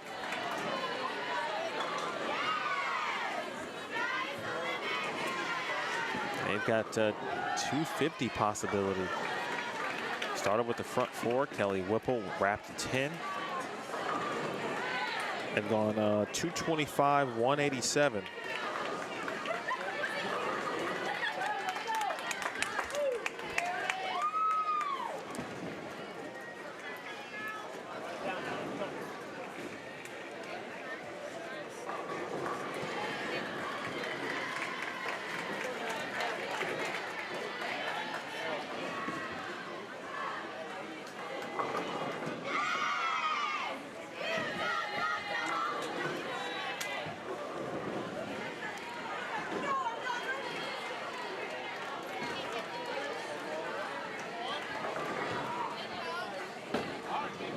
Again, if you're unfamiliar with NCAA competition, every match does have a win or loss associated with it. As Whipple took care of the first.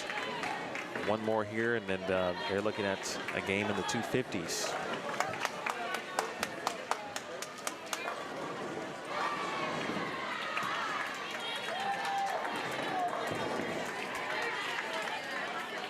She may have missed in a little bit. So they'll be in the 240s.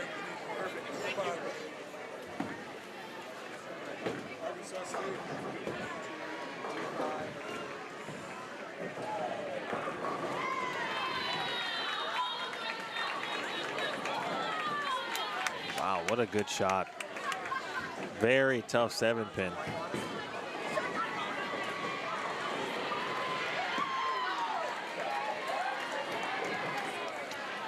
Reggie, today 5 matches.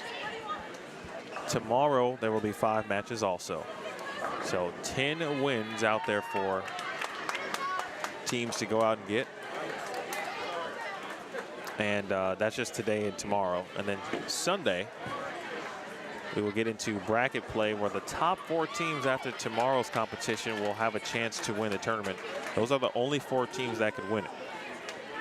So if you leave the building tomorrow night, tomorrow evening, afternoon, whichever you want to call it, Saturday, and you're in the top 4, you will have a chance to win the tournament. You'll be in the top portion, or essentially the kind of the championship portion, if you will, of the bracket. And then it's either 1 versus 2 or 1 versus 4, and that sometimes changes depending on the event. But essentially, it's 1 versus 2, 3 versus 4, 1 versus 4, or 2 versus 3. I think it's 1, 2, 3, 4. They will bowl in the first round.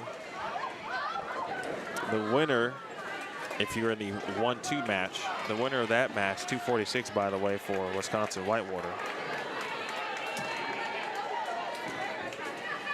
164 for LIU. The winner of the 1-2 match essentially gets an automatic bid to the championship in round 3.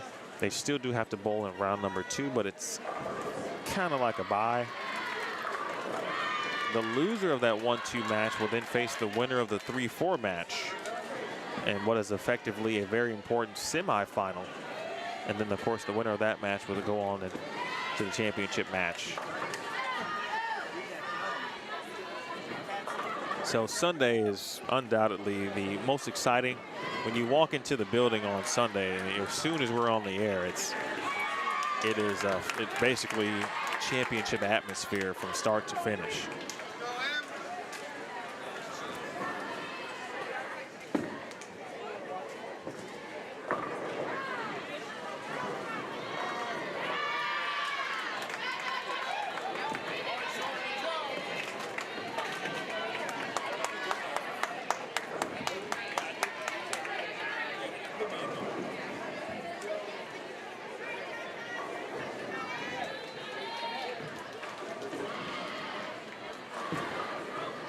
Wow.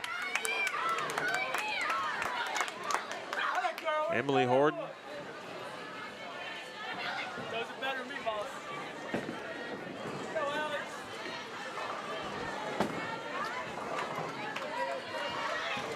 Emily Horton sending messengers.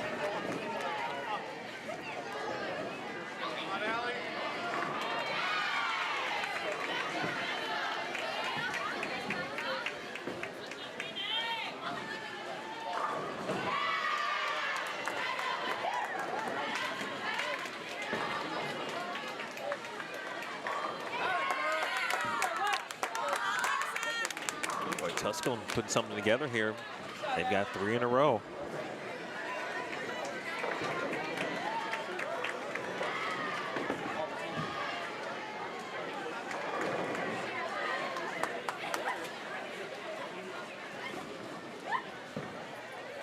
There's Allison Robbins, sophomore.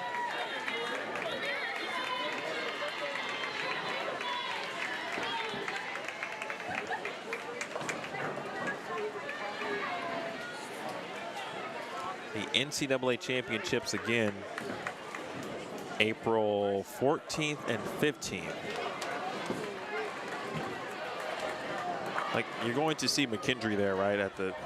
Well, we don't know if we're going to see McKendree at the NCAA championships. They would be favored to get there, certainly, but there are no guarantees. Having said that, there could be a few teams, McKendree being one. Louisiana Tech could be one. Stephen F. Austin could be one. Ooh, tough wrapped in. Alexa Tito, the senior, the quality shot in the 10th frame. Tusculum, by the way, head coach Sean Flannery. He's the director of bowling. But teams that might stay, or I'm sorry, make the NCAA championship, there's only going to be 4 teams in Las Vegas. And then the players or the teams who, you know, could end up staying, or would end up staying, I should say, for ITC. So it could be a very long stay in Las Vegas, which could be a good thing, hopefully. could mean a lot of championships for a couple of teams potentially. But well, that's, you know, I was talking to Amber Lemke, head coach of Stephen F. Austin, and she was kind of going down the list of things that coaches have to think about logistically. And so, for example, something like what we're talking about now with NCAAs in Vegas. Now, granted, at the same venue and all of those things are certainly great. As Andrea Perez through the nose there for Central Missouri. But logistically, you know, if they make it, they've got the regional right behind, or I should say right in front of that. So it would go regional, then the NCAA national tournament, then ITCs. So logistically, you know, and you got to book trips ahead of time, and you're anticipating being in certain places. So you got to look at the flight prices or how many miles it is to drive, all that kind of stuff. I mean, she was breaking it down. My level of respect for any coach at any level of collegiate bowling and all you have to deal with, certainly, and athletics for that matter, went all the way up. I mean, just all the way.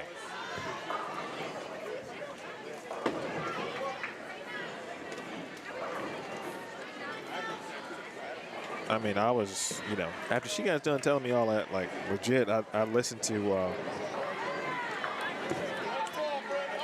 like Fat Joe. All I could hear was all the way up. That's how much my level of respect really went up, seriously.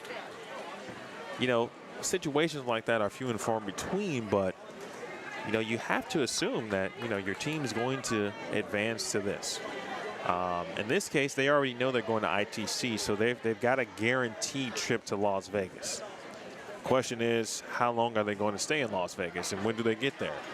You know, they anticipate going to the NCAA, so you kind of put that in your calendar, and you've got to have it on standby, if you will. You know, you can't just go out and cancel 10 flights. You could, but you probably won't get any credits back.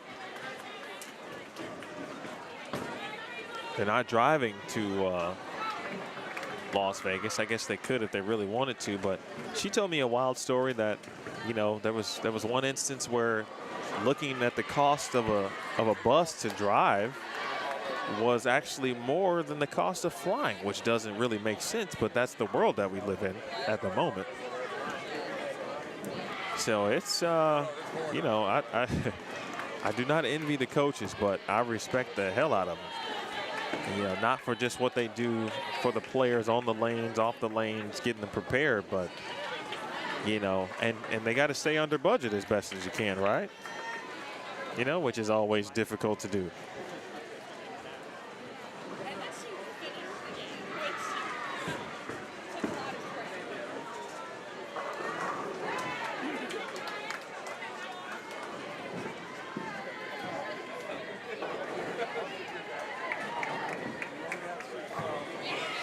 Reggie, what's school, et cetera, and so forth? Am I just like missing your last name for some strange reason in my head?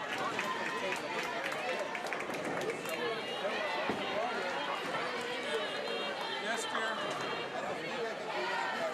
Yes, but that's the other thing too, right? So then you're talking about obviously the amount of class that could be missed. And now, granted, it's near the end of a semester for most schools, depending on what system they're on. But I mean, there's just so much to really think about and consider. Of course, you don't want your athletic director all upset. I did joke with Amber, though. We were talking about budgets, and I just went, you know, I'm sure it helps to, you know, give you a little bit of leeway that you got a couple of national championships, which, you know, if I was an AD and I've got a program that's won several national titles, like, I would be understanding, especially in a, you know, situation, right? You just don't know what you're, when and where it's going to all go down. Oh, good Lord, Regina. I've never met a person who uses more names that don't belong to them than Regina Abu.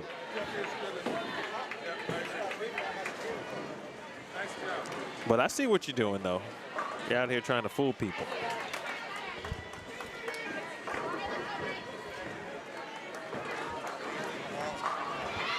Trying to fool people.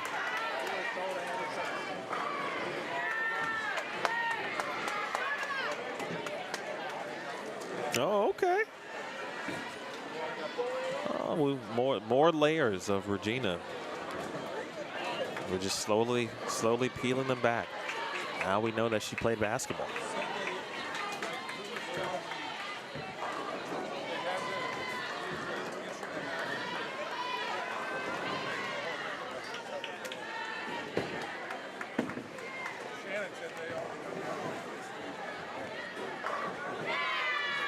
Hello, Ben. Let's see, Arkansas State. This is match number 3. They're all the way on lane 6 currently. Had a good match too against North Carolina A&T, and we've got a few lanes here this week. So a more traditional setup, if you will. You know, literally a couple of featured pairs, but every team does have the ability, and as you know, I'm sure I know Arkansas State and A&T has been streaming all day. So if you do want to watch that, you can definitely check out their specific athletic streaming pages, their bowling pages. I'll know more for those of you who are just joining us in regards to tomorrow. There will be a small change in kind of the schedule, or not the schedule, but the kind of the lane schedule or assignments for tomorrow specifically. So there'll be like a refresh on that, and I probably won't know who's going to join us tomorrow until either tonight or in the morning, and I will update the event description accordingly. And then on Sunday, we should have both the, if we work it properly, we'll have the opening matches of the 1, 2, 3, and 4 seeds, the top 4 seeds, the semifinal, and then, of course, the championship in third place, all on Bowl Stream TV on Sunday.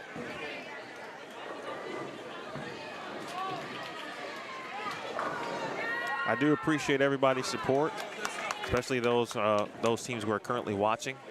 Whitewater again. Boy, let's see. Wisconsin-Whitewater was. Let's see. They were 8th, and they're already going to be, or already ahead of the pace of their first 2 blocks, 979 and 944. And this is going to be a game in the 2 teens with good count.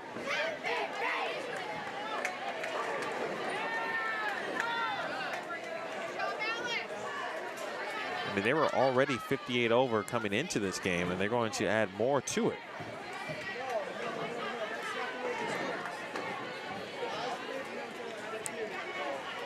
You know, I know there are teams and schools. Ben's in the area. Okay. Well, come on in, Ben. We'd love to have you here at Smyrna Bowling Center.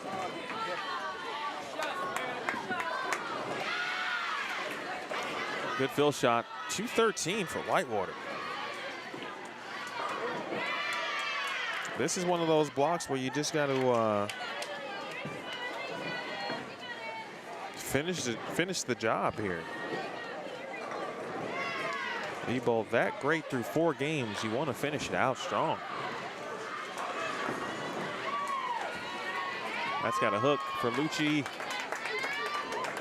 And a 245. Long Island's going to be in the 160s. Kayla takes care of the single pin for Central Missouri. Again, next week they will be competing for the Great Lakes Valley Conference Championship at Strike and Spare 2 in Lockport Lanes. Or Lockport, Illinois, I beg your pardon. That is in the Chicagoland area. The tournament, I think technically, is hosted by Lewis University, which is kind of a home event. They host an event, does Lewis at Lockport, or I'm sorry, at Strike and Spare 2. Last year, their conference tournament, the GLVC, was in St. Louis, in suburban St. Louis.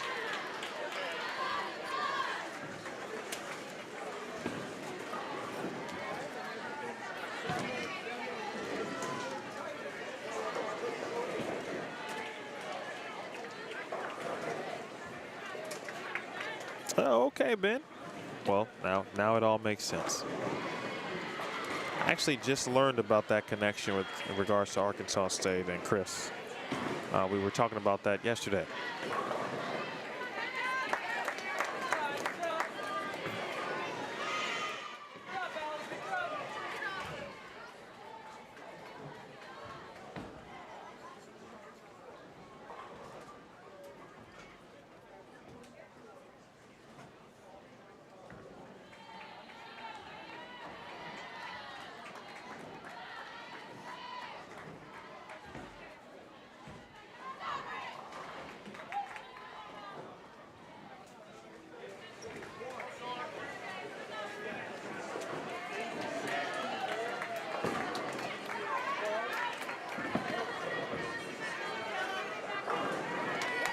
Speaking of Arkansas State, they are one of the winners of this tournament, won it in 2016.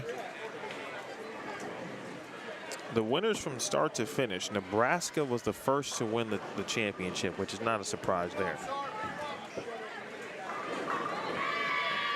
2005, 2006, 2007, they won it. And then Central Missouri took the title in 2008. Vanderbilt then finally won their own home event in 2009 and again in 2010. Nebraska came back, won 2 more in 2011 and 2012. Then Maryland Eastern Shore snuck in a victory in 2013. Again, followed by the host school in 2014 and 2015 in Vanderbilt. The aforementioned Arkansas State in 2016, and then the McKendree run started in 2017. 2017 they won it. Of course, they went on to win, actually, they went on to then win the NCAA championship and the intercollegiate team championship. Both of those were held at the Raising Cane's River Center in Baton Rouge. So, you know, for some teams, they've been able to utilize it certainly, or use it as maybe a springboard. There may be no correlation whatsoever, but I think if you bowl well in this event, considering it's the last regular season event, it's directly before you go to conference play and then the regionals the following year or following week. So, you know, it makes sense to bowl well here and hopefully carry on that momentum. So McKendree in 17 and 18, Vandy in 19, and of course McKendree the last 3 years.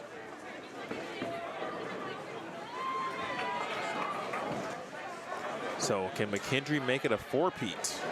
Or can we see a new team who has never won it win this year? That'd be a good question. Central Missouri, they've got one under their belts, 220.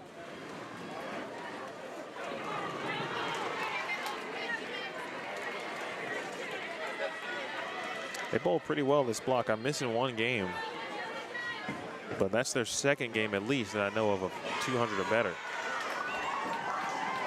163 for Tusculum there. And Whitewater just trying to finish this thing out, man. They'd love to go 100 over this block. They would need 229 to do that.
Another three-bagger for Whitewater.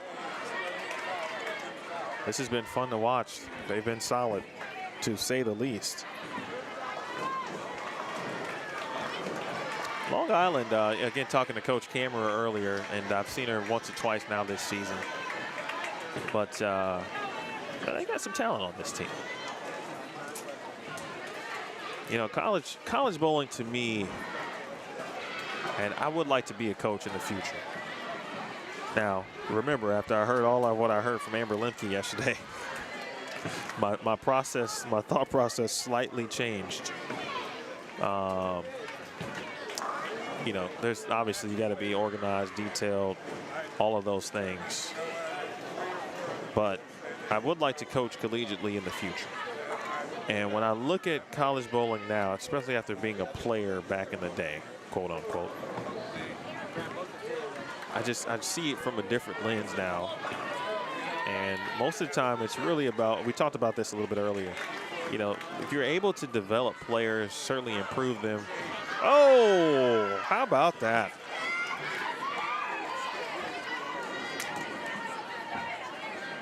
Boy, it just keeps getting better. 4, 7, 9, 10.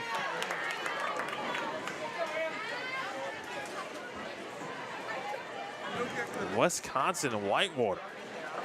Count it.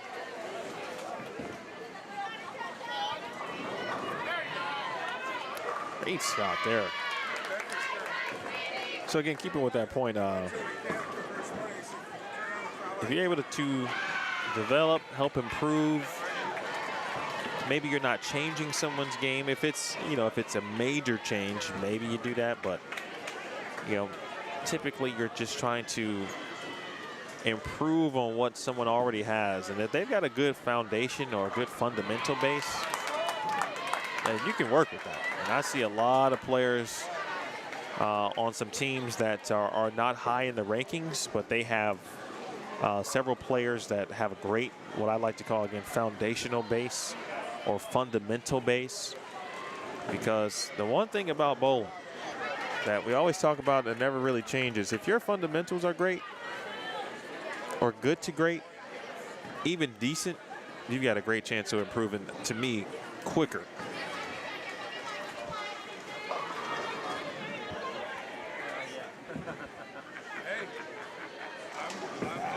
There actually there's actually one position open, new position in the Chicagoland area actually that is starting the program. Governor State University. They've been looking for some, and I hear another program in the Chicagoland area will be beginning to make that the trek toward men's and women's bowling. I think the next season, or next year, I should say. Excuse me. But, you know, then the recruiting thing seems kind of fun to me. I covered high school bowling as a play-by-play broadcaster. And so, you know, going to big-time games and seeing the first 2 rows of seating be covered by or be sat by college coaches.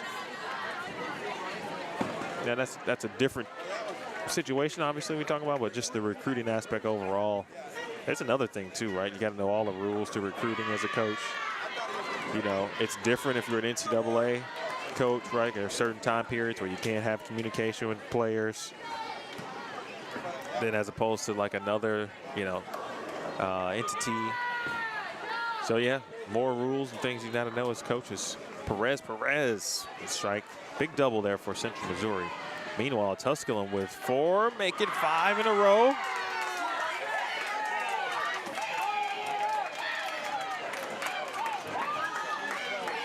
Oh no. And the goal of 100 or more plus this block unfortunately will not happen, but you want to minimize the damage. Get 2 here, they can still get to even this game, and they would finish at 1071 with 3 1/10.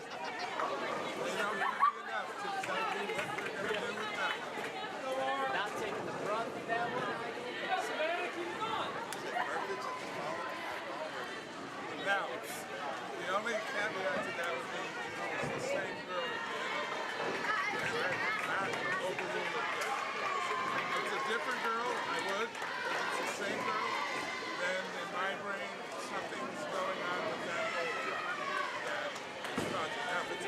take a half step back.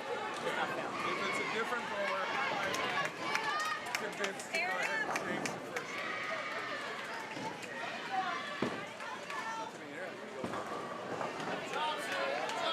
one. All right, Long Island trying to finish strong here. Spare in the 8th. They can get to 189 with 3 in the 10th.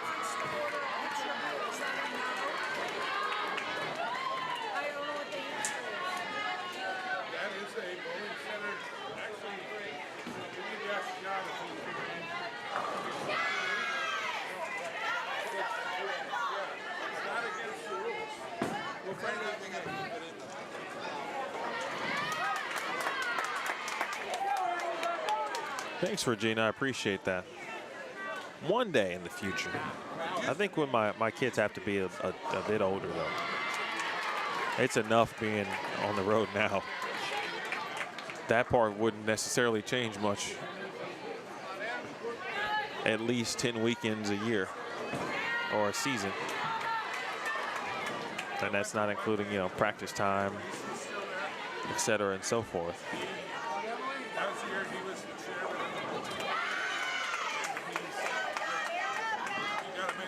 Emily Orton with strong ball roll. Whipple does the job and doubles in the 10th frame. Whitewater again. Let's take a look at the coaches poll. They were 20th in the most recent poll this month. 20th.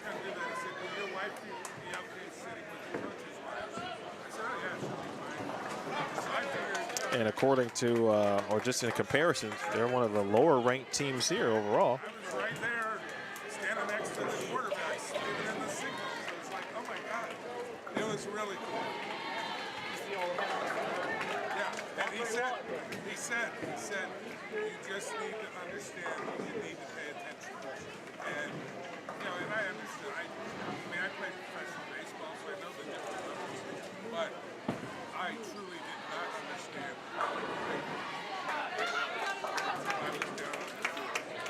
And talk about a strong ball roll.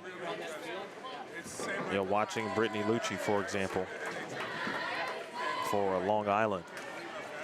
She's a senior. Watching her ball go, get left to right.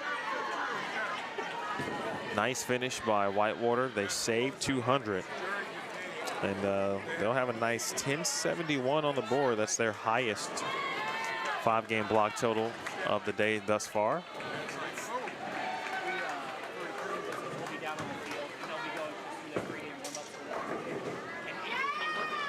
Tusculum going to have their high game of the block here in this final game also.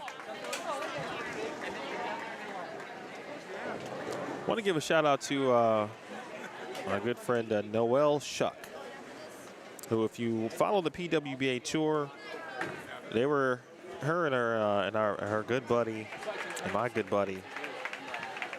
Oh, yeah. It's impressive. I don't know why I'm blanking on his name. That's not good. All right. Jay. My guy Jay.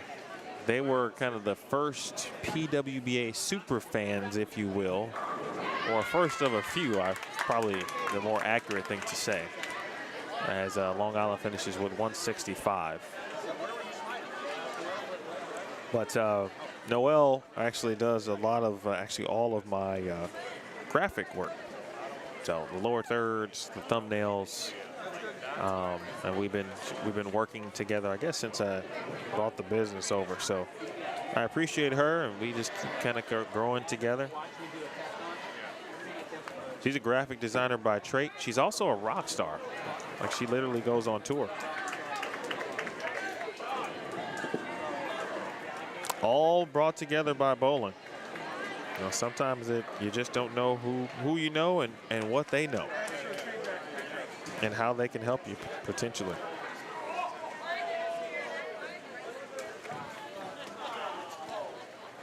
Couple frames left, Central Missouri and Tusculum.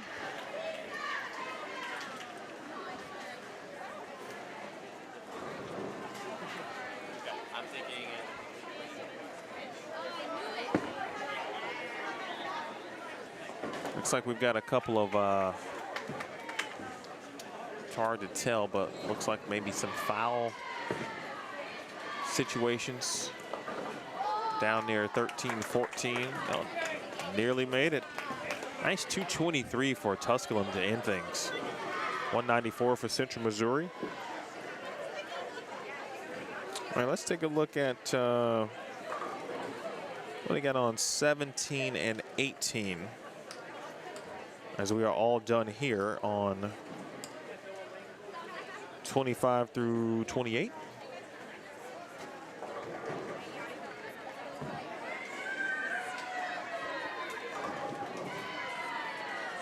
Let me tell you who is bowling there. Carthage just finished up just to the right of your screen. I believe we've got Wright State.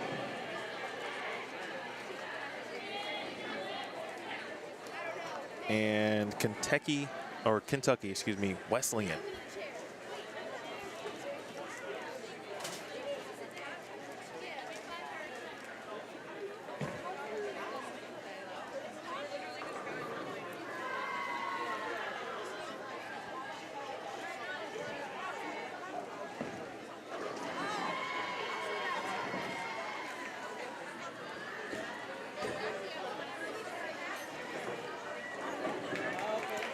The other thing to keep in mind, too, we were having a talk very early in the morning about NCAA, non-NCAA benefits, et cetera, and so forth, but there are also multiple divisions across NCAA. So that may play a role in, you know, someone's scholarship opportunity. And, you know, Whitewater. Now, Whitewater, I believe, is still Division III. And to my knowledge, Division III universities do not give away scholarships. Now that could have changed. I'm not sure. But then there's D2, like McKendree is a D2 school, NCAA D2.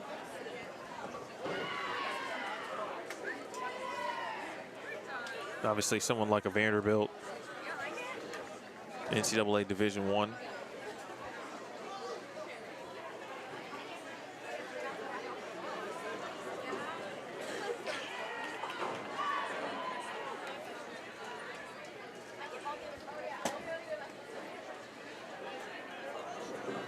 The Music Man Gamer. I gotta watch your channel too, Music Man. We are at the end of Baker match number 3.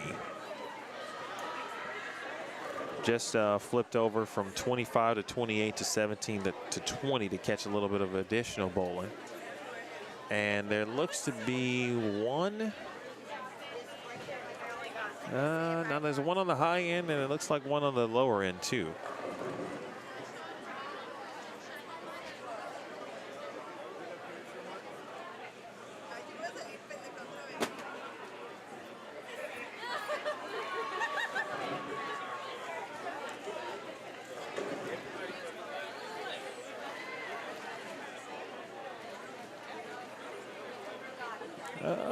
I wonder if we can catch a little bit of Maryville. Hold on one second.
Well, turn the camera and there's someone getting something out of what looked to be the gutters. So,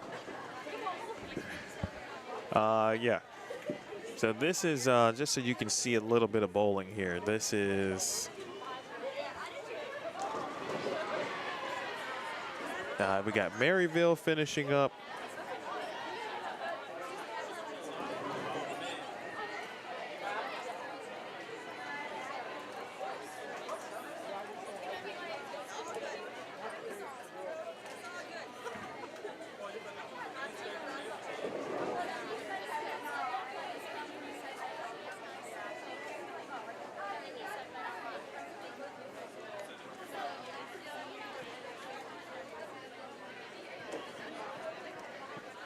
That is 13 and 14.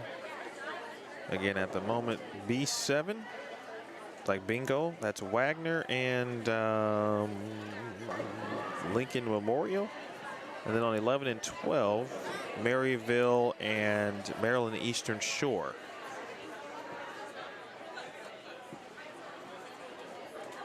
So now would be a good time if you got any questions. We've got a little bit of downtime. It's about 1:32 Central.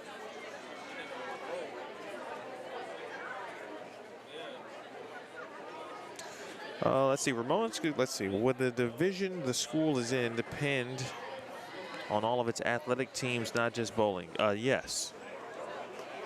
Yep, McKendree actually is, because I use them as the example, they are Division II. And the NCAA also does a Division I, Division II poll, or at least they did at one point.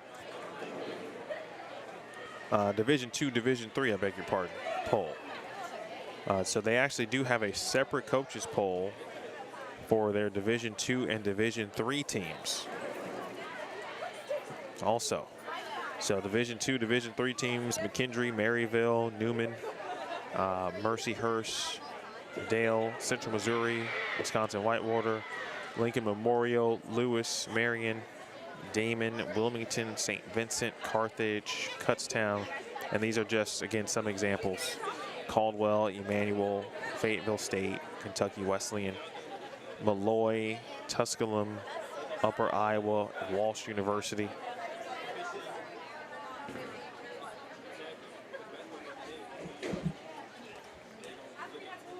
So,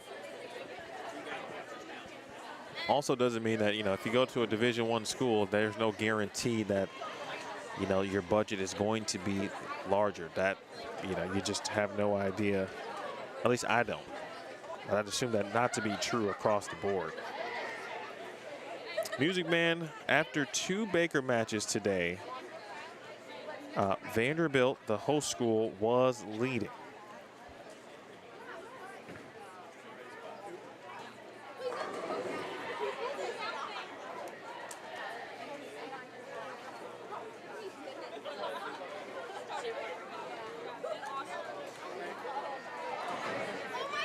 And as Ramon mentioned, the link is pinned up top the chat.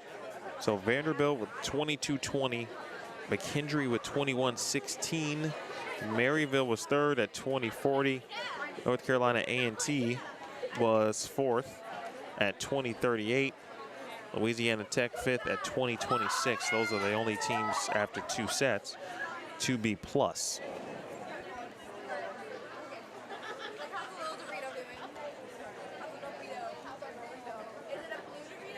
As far as schools from Kentucky go,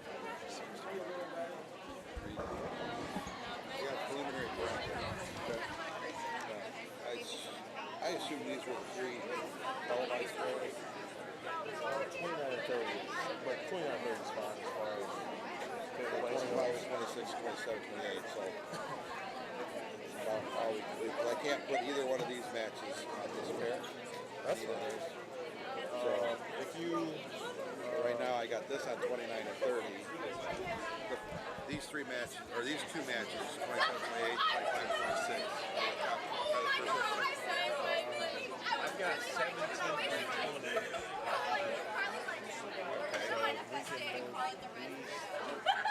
I can do that. let me. All right, yeah. Tell me what your other pairs. So 17, 19, and 20. So those are the opening one versus two. Okay, all right, yeah, that'll work. That's easier, yep. And then I might get dicey on that semifinal because they can't go out right there. But if it's close enough, I can turn the camera to it. Okay. Which would be, well, wait. I guess it would depend on who wins, right? Okay, I'll try and get these two on 17, 18, 19, and 20. And then one of these matches may be able to slide on this side. So I know the other two. So the main one's 25 through 28, 17 through 20. Yes. Okay.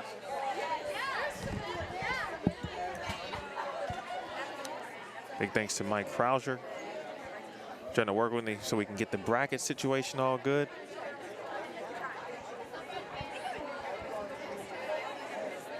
Okay, so yes, Spalding and Wesleyan, I know for sure are from Kentucky. Aurora's in Illinois.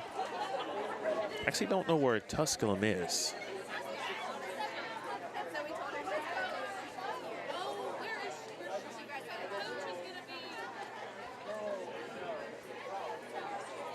Tusculum is in Greenville, Tennessee.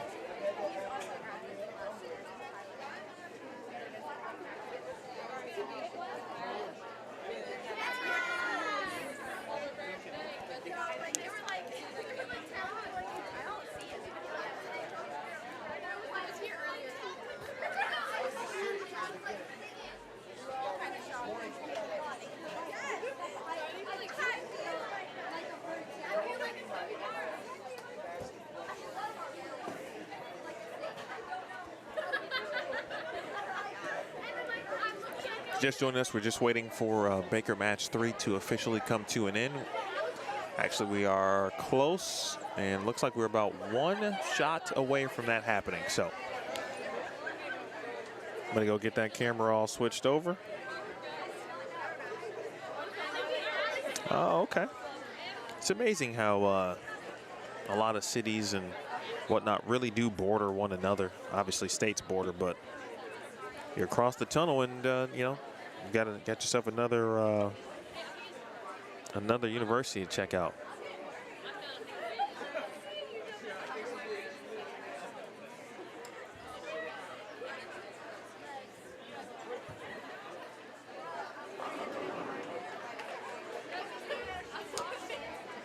And that'll do it.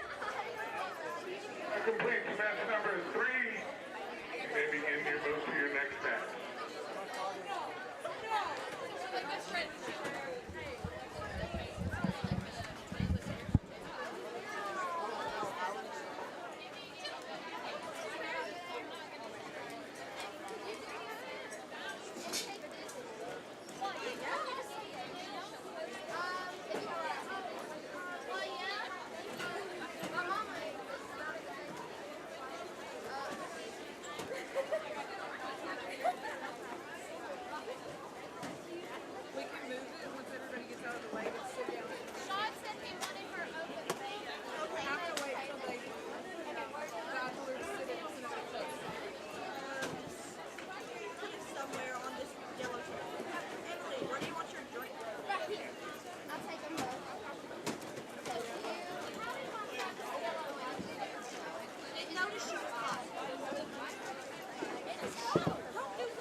Yeah, right?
quarter may begin at this time.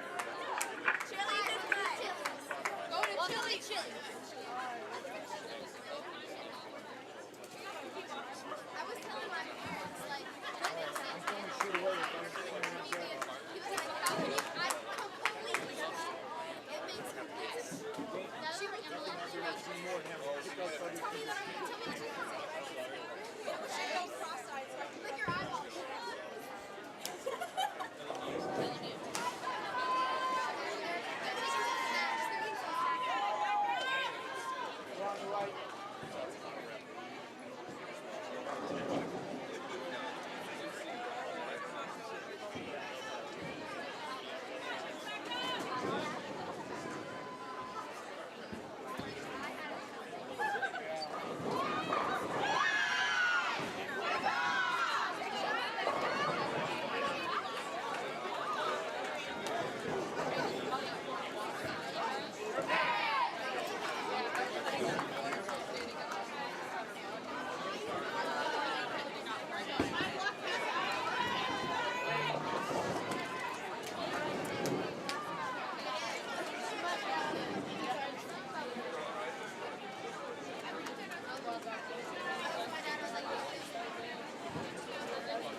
But ran outside to, I left my bananas. He and I have to go work baseball tonight. Vandy? Yeah, Ole Miss is in town. Oh, wow. They're number 3, we're number 6. We won last night 12-2. Did you work? Not last night, I was here last night. Oh, right. What do you do? Well, I work for Vanderbilt. I work for guest services. Oh, okay. Yeah, we're there for whatever. How many layers do you wear tonight? Oh, I got 2 in the car, but I'm going to go back home and get one more. Yeah, we've got the NIT game tomorrow. The baseball game is at 11 tomorrow, too. They moved it to 1. Tennis this weekend. This. Man, yes. You know, I'll tell you in a second here. But I stepped outside to grab my banana. And boy, the temperature has dropped. It was like almost 60 degrees. No, I think it was 60 yesterday. It's chilly out there. And I was just talking to, I don't know his name, but he is working on behalf of the tournament staff, guest services. And he said he's got to go work the Vandy baseball game tonight. They're playing Ole Miss, 2 of the top 10 ranked teams in the country.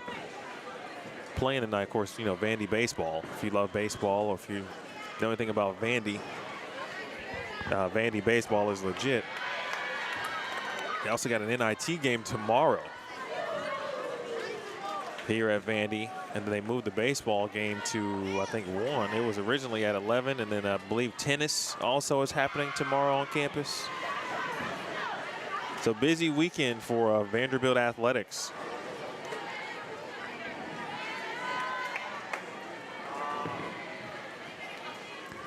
I gotta be honest, I've actually never really been around like a Power 5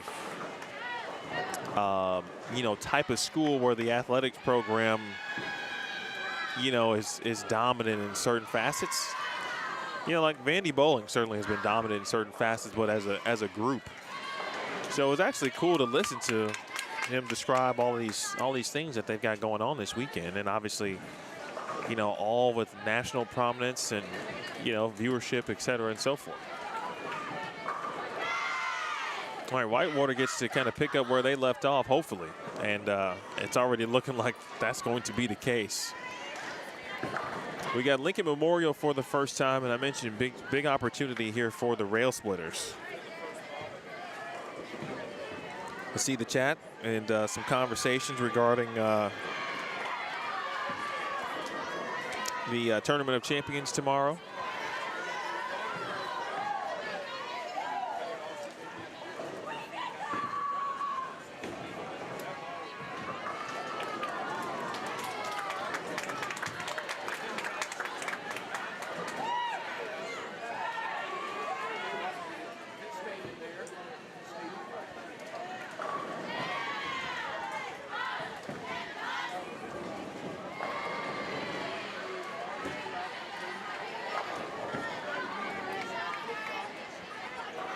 Well, I might have been looking at the wrong match earlier. Where we were talking about Ben Lewis asked me about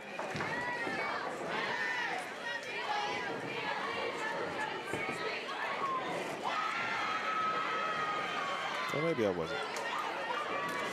I don't know, but this is match 4.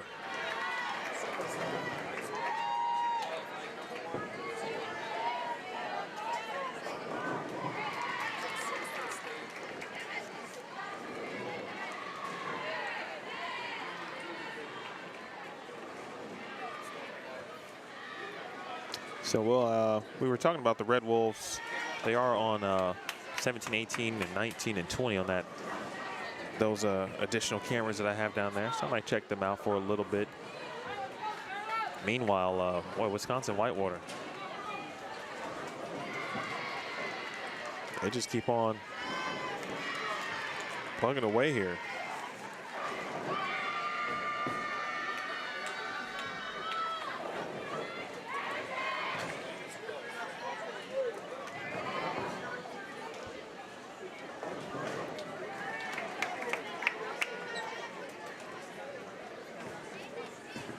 I tell you, folks, I don't know if you got a chance to watch Tim Grundler at all, but he can bowl. He's from St. Louis.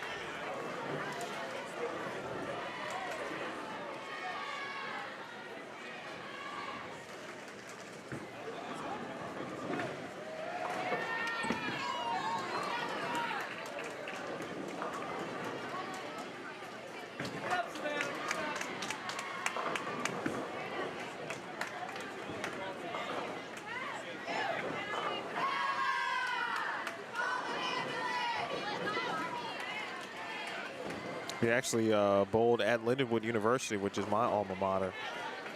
So good to see another LU alum out there.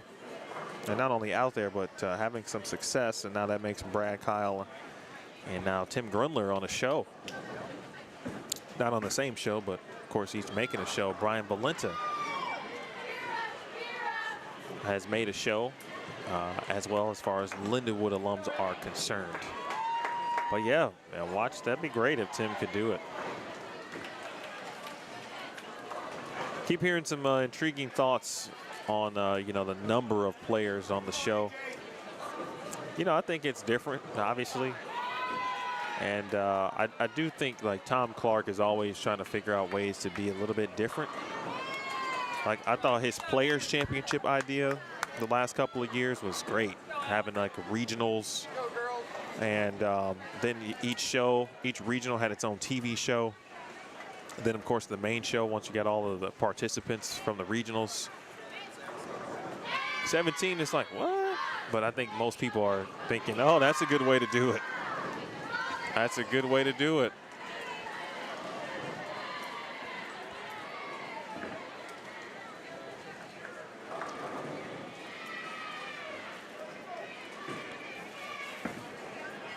Take the breaks and the spares any way you can get them.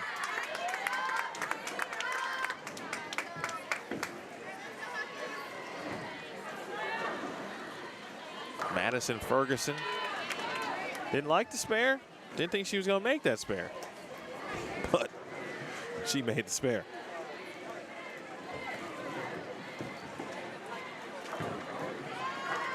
She was the freshman of the month in the Conference Carolinas. 169 on the with the fill shot.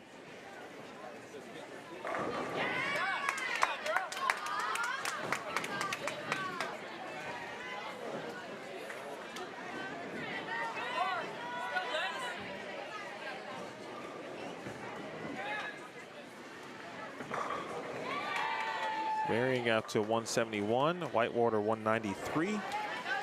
And Tusculum, after a very tough day at the office regarding spare shooting, has got themselves the back three here.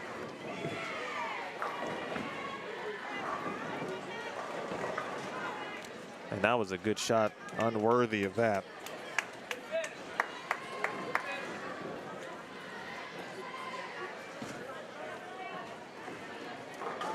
So, interesting, you guys are actually telling me way more about the TLC than I know.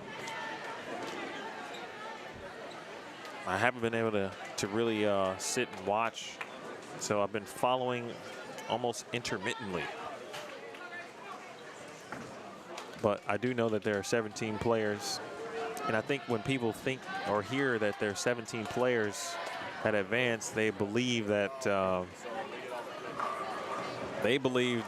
all 17 will be on one show. Now, I believe there's 4 shows.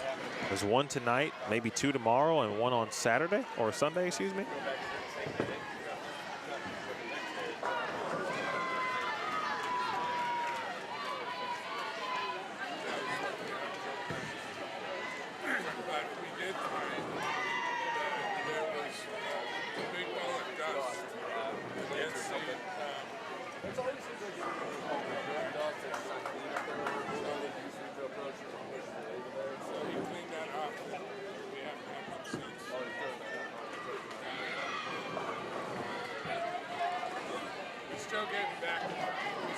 Again, match 4 of 5. We'll have 1 more match. Just saw Marian, Wisconsin last week at the Addison sectional. And now here they are competing this week at the Music City Classic.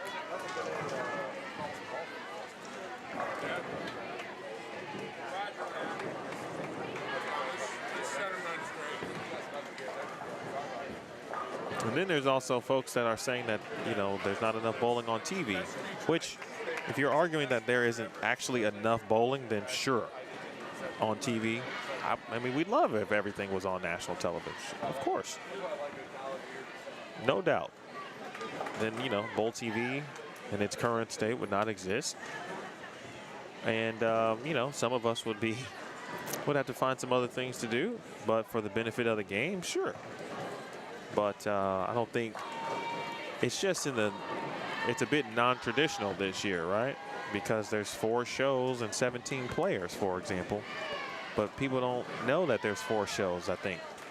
They just know that Sunday typically is when bowling comes on.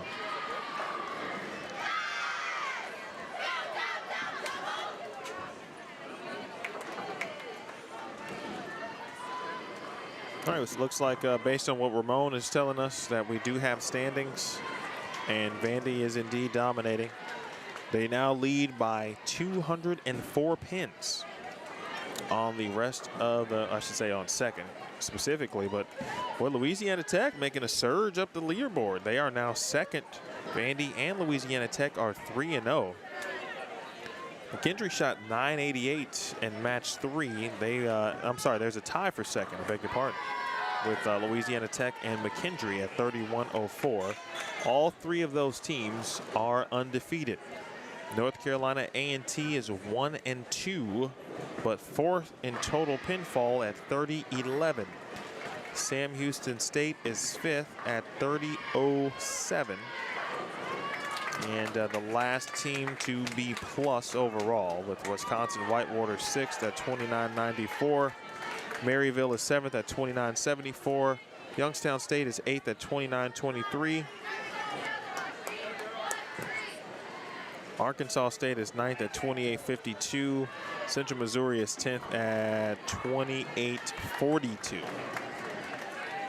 There's only one team in the top 10 with a sub 500 win-loss record through 3 matches, and that is North Carolina A&T.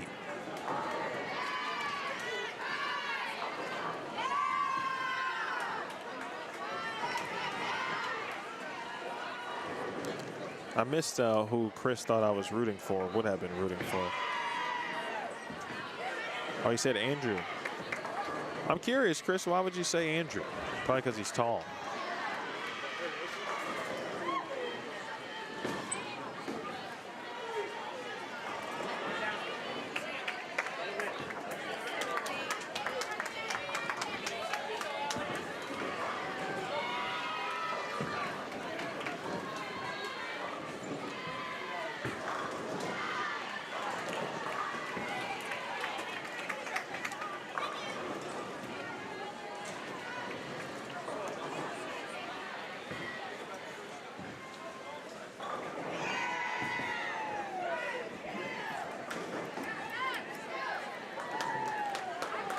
Oh, yeah. Well, yeah, Andrew's cool. Andrew's a great dude. I mean, with 17 people, I don't even know who's on the show. like, I know EJ's on it. Like, I saw Matt Ogle post about it. I did see Jason Sterner. You know, Jason Sterner's just such a cool dude anyway. I feel like Belmont got there, right? Simo, right? I know Tim Grunler. I think I saw maybe Packy's face. Maybe a Francois sighting, a Stu Williams sighting.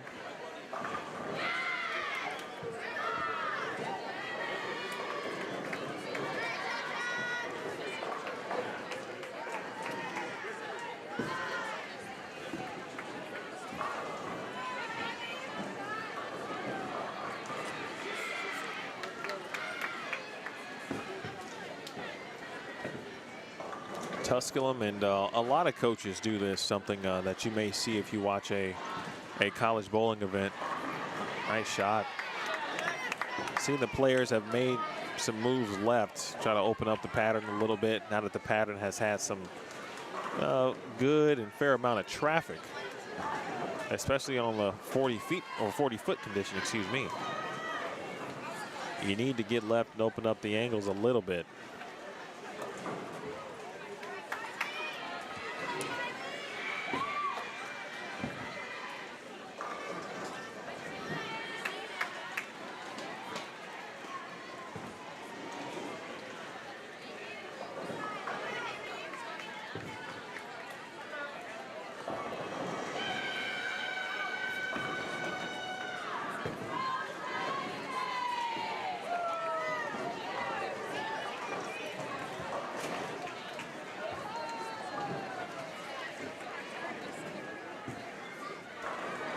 Wes Malot's on the show?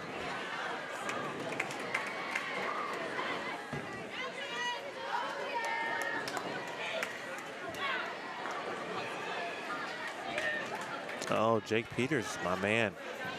Jake from Decatur, Illinois, originally.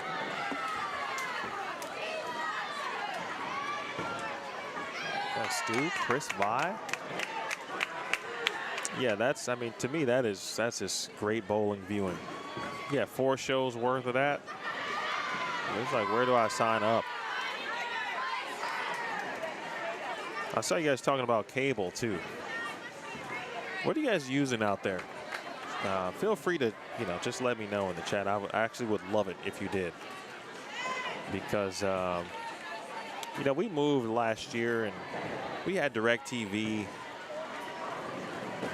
And we were like, oh, we'll get something different. So we ended up going with Comcast. And it seemed kind of easy.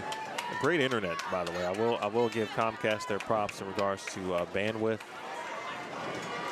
But the cable portion is for us specifically. So back in the lookout, like, all right, we're doing the YouTube TV thing. Should we, try something else? All of the those of you who have moved on from cable, what are you guys using?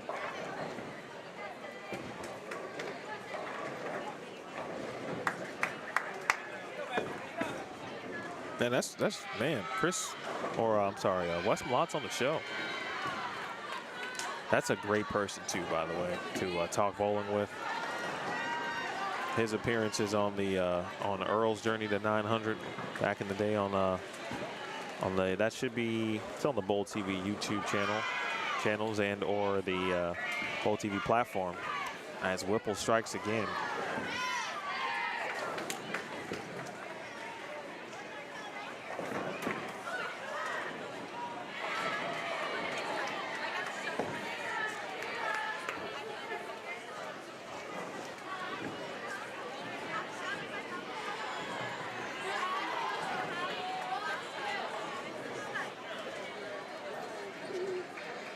Again, you can see the results, the pin link, top of the chat.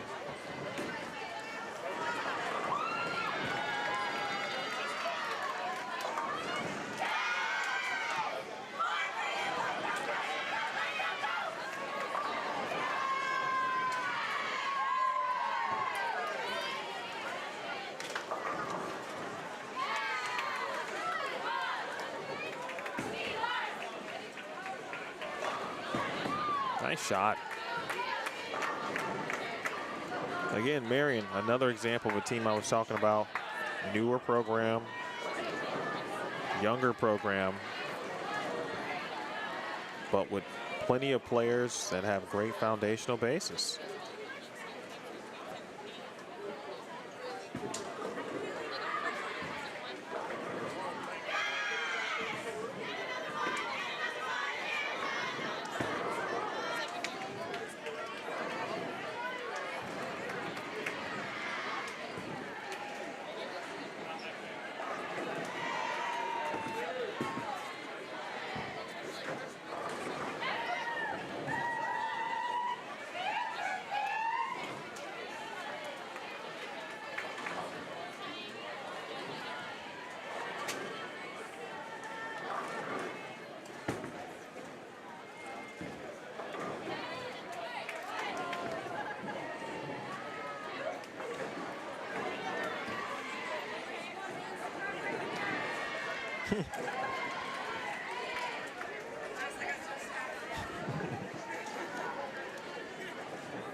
Whitewater gets to 225. Marian, Wisconsin, 202.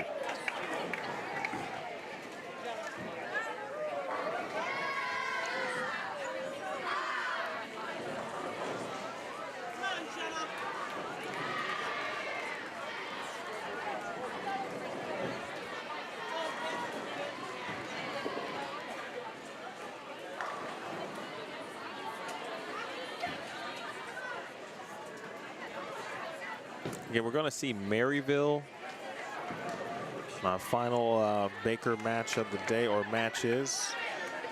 We'll see them for the first time today, along with Maryland Eastern Shore. They will have different opponents. One will be Lewis. It'll be Lewis versus Maryville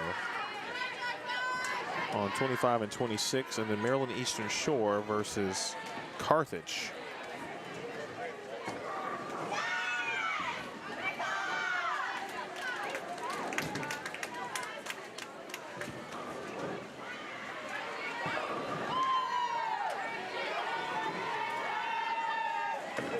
One for Tusculum. Now a couple of 150 games, unfortunately, for Tusculum here to start.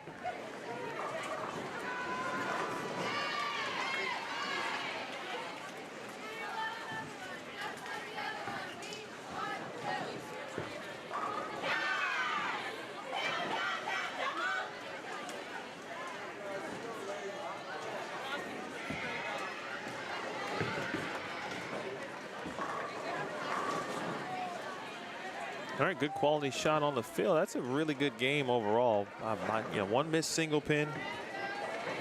That's 194 for Lincoln Memorial.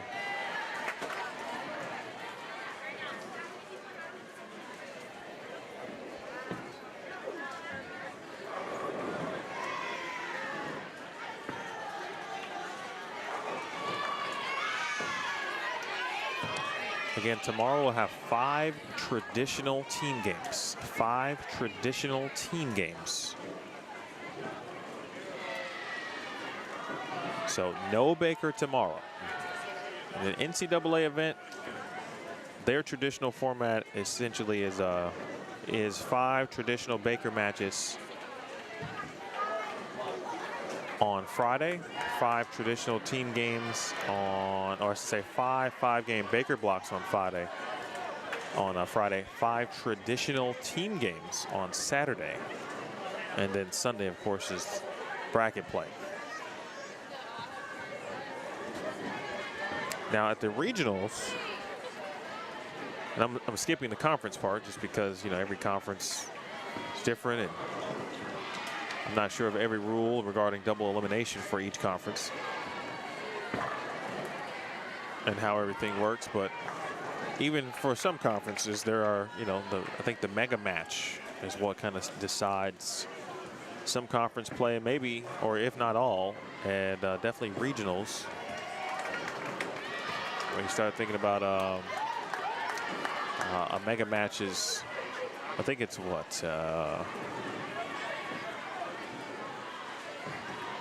how many Baker games in a mega match? Now I'm forgetting.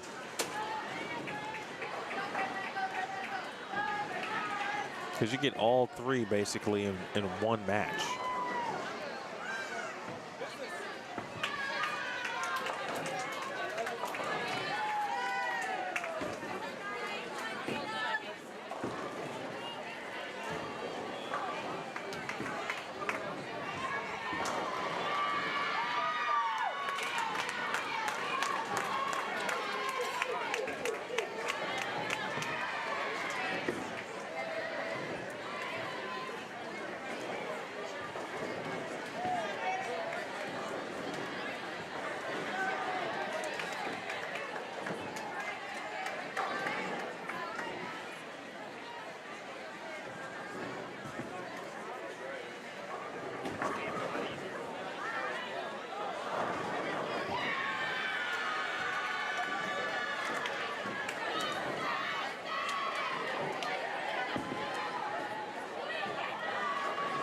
Again, Sullivan has been at the helm for Wisconsin-Whitewater, I feel like, for a very long time at this point.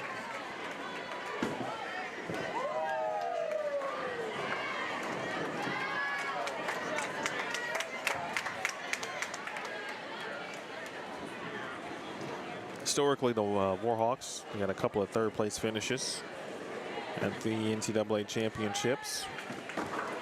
Sullivan herself has won the D2, D3 Coach of the Year twice.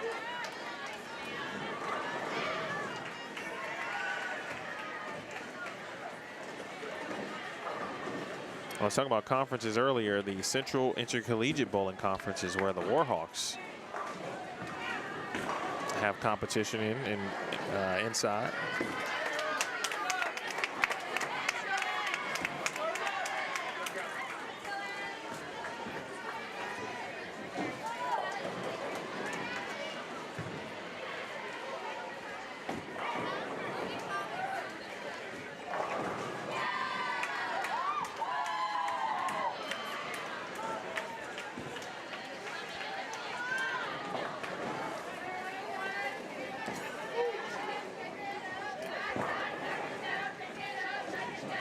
I did see some of your items regarding what you're using to watch TV these days.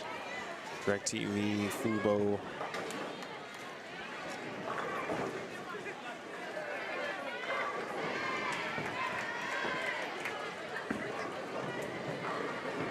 Thank you, Molly. Is it one game? It's one traditional game, right? And then it's the, how many Baker games is it? I guess it's 5. Those mega matches don't seem as long, but maybe they are. Maybe they are that long.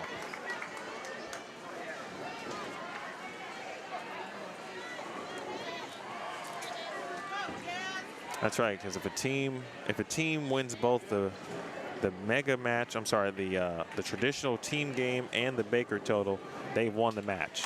If each team wins one, so it's 1-1, the decider is a best-of-7 Baker match play, which there were a lot of those at regionals last season across the 4 regional sites.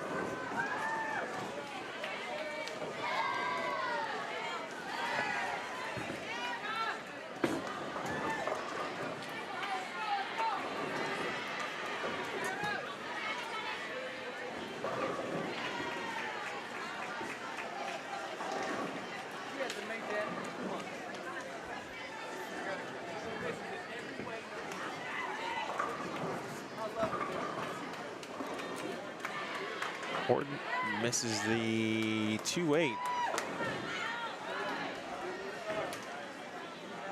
And now talking to her coach, like to me, and you can see right at the bottom of your screen there. Right, the coaching element is always on display.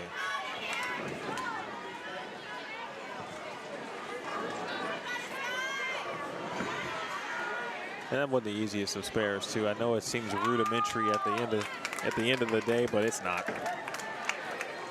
2-8s are hard, man.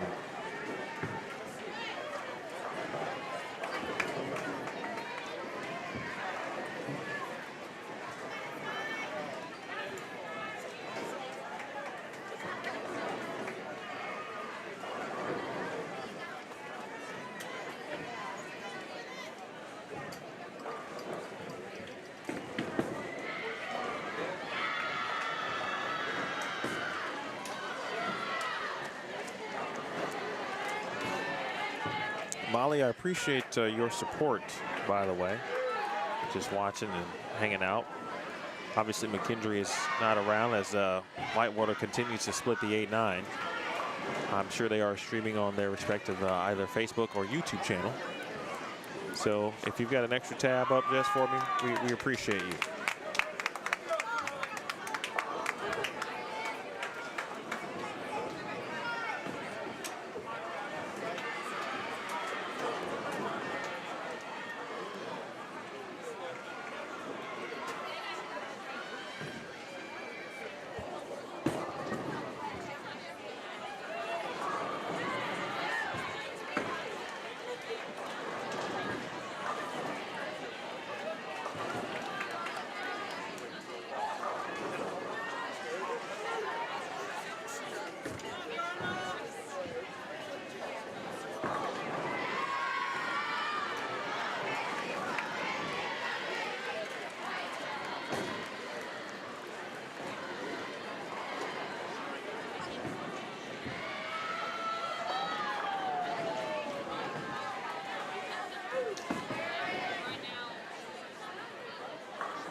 Something came back and clipped the 5-pin.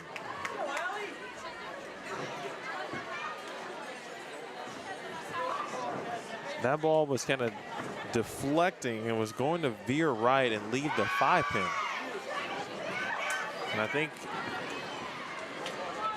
someone on the team and the staff got it on video.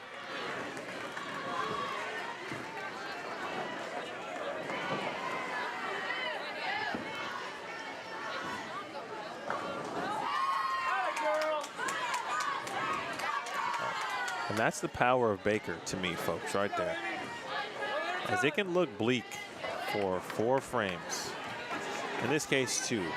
Tough start, and then miss spare in the 4th. And then just like that, you get a couple of fortuitous breaks, and you got yourself a 4-bagger as a team.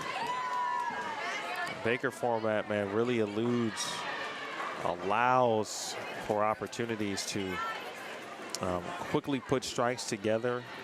I think this format really allows a team to take advantage of momentum quicker than perhaps the traditional team game.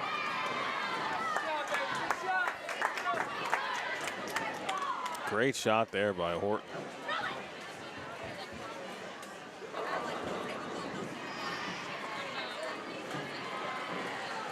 Whitewater. Big split pickup by Kelly Whipple.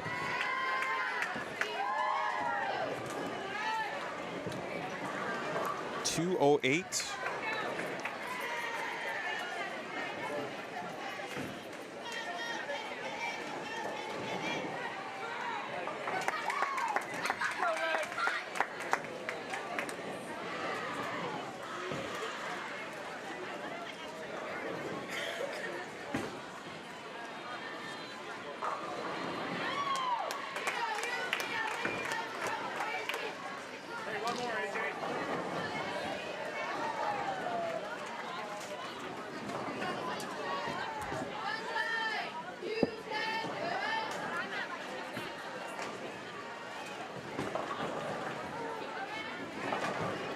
Look to be a purple hammer. I haven't seen a lot of those go down the lanes today.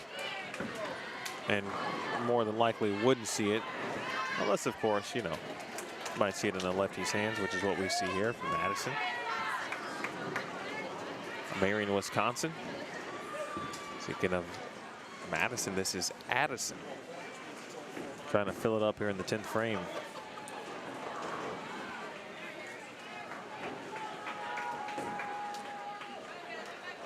.198.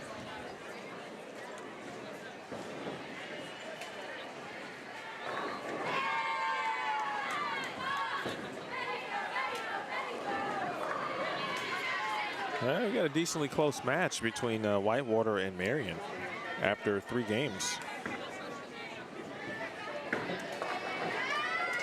55 pins, the difference.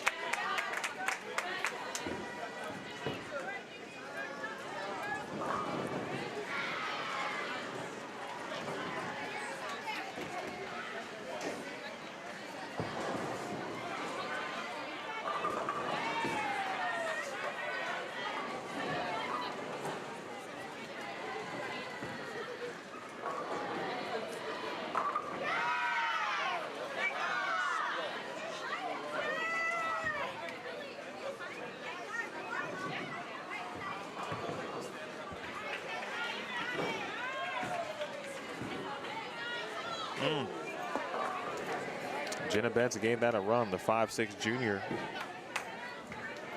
I watched Jenna compete last week at sectionals, and it had just been me, but I'm pretty sure I saw her after competition one block or one day with a walking boot.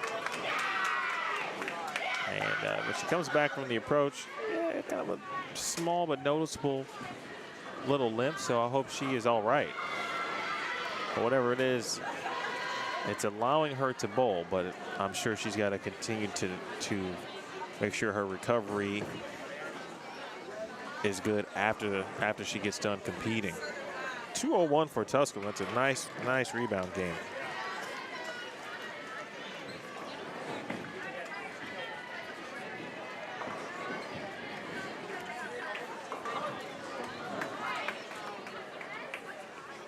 Good Friday for bowling. Bowling this morning. Bowling tonight on FS1. Had bowling, of course, all week leading up to it on Bowl TV with the TOC. Tough finish for Lincoln Memorial, 147. Last couple of frames, certainly not what you want to see.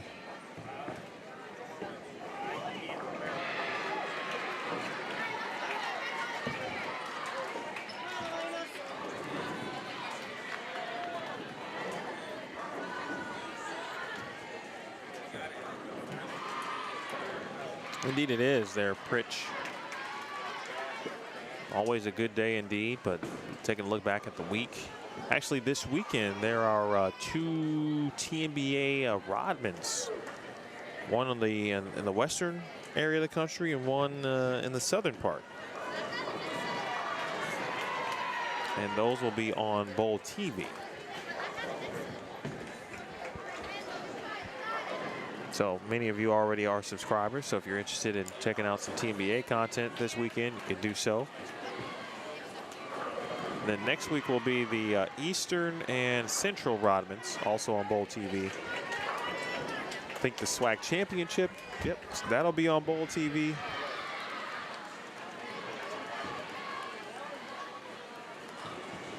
And then for each kind of individual NCAA conference tournament, the GLVC will be on the GLVC Sports Network online. So if you're a follower of McKendree or Lewis or Maryville or Central Missouri, as an example, that's where you can find that. I will be a part of that show, or those that weekend next week.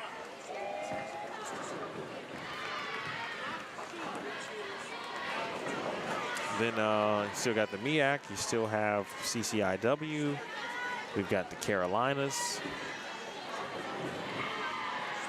NEC.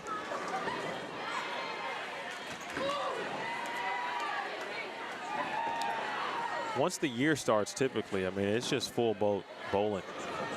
Kind of starts with team trials, and or in this case, like the PBA RPI. And then now we're already into March.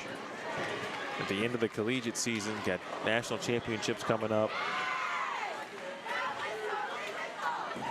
Then the start of the PWBA tour. Of course, not obviously the PBA tour is ongoing. And I think the PBA 50 starts in June this season, if my memory serves correct. And it's spring break for Justin Abu, and he lands in an hour. Is he going to take the BART home, Regina, or are you going to pick him up?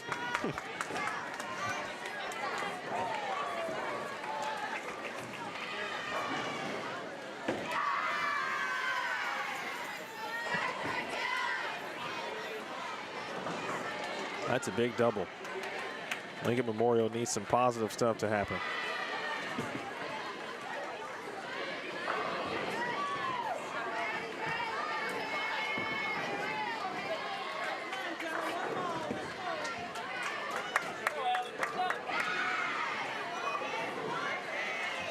Michaela Clardy, I saw her at the competing at the singles portion of things last week in Addison.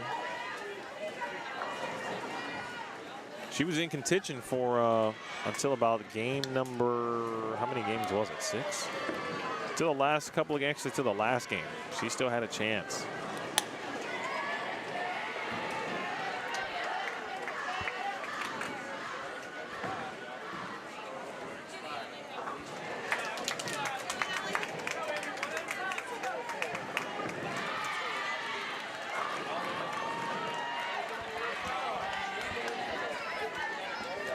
There's got to be some parents out there, like if there was public transportation available, you know, your child was coming home, but you couldn't get to him, or, you know, things happen. Well, you better take that train home.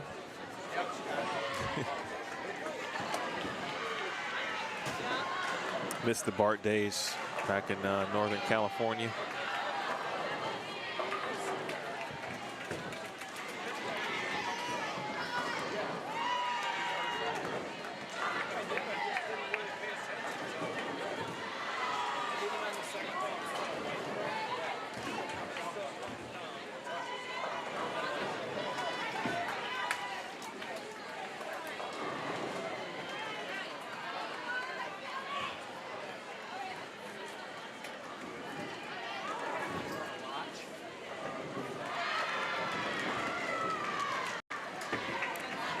Tough leave there, big four.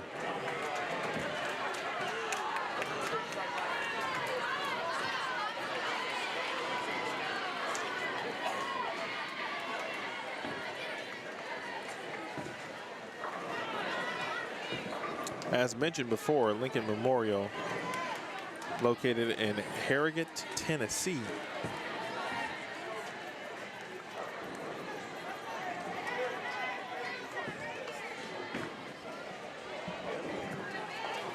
I didn't remember if Bart ran all the way there.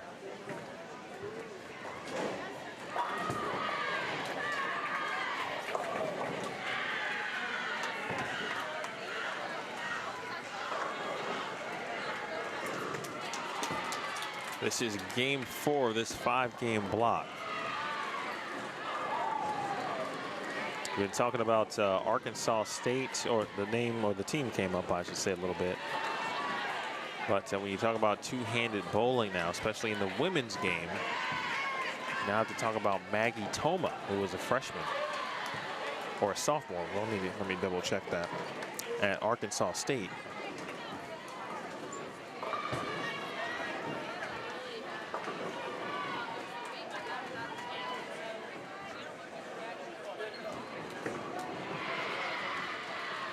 Indeed, a freshman. A junior Team USA.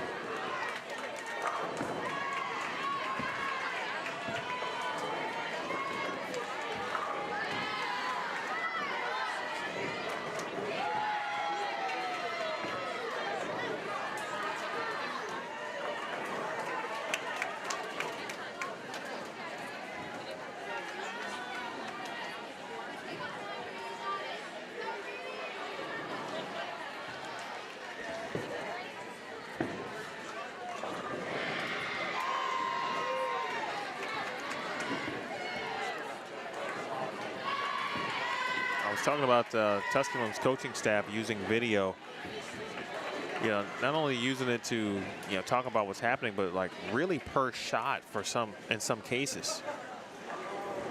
So if a player feels like they threw it good, maybe coach saw something that, and it's better to describe, or easier to describe, with the ability or to have video. In many cases, right, the video doesn't lie. And here it is right there. And hey, he did X, Y, and Z, or it felt like this. All right, well, here's what it looked like.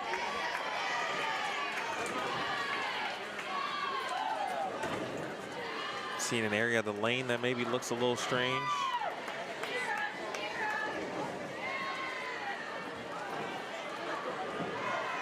Got the video opportunities there.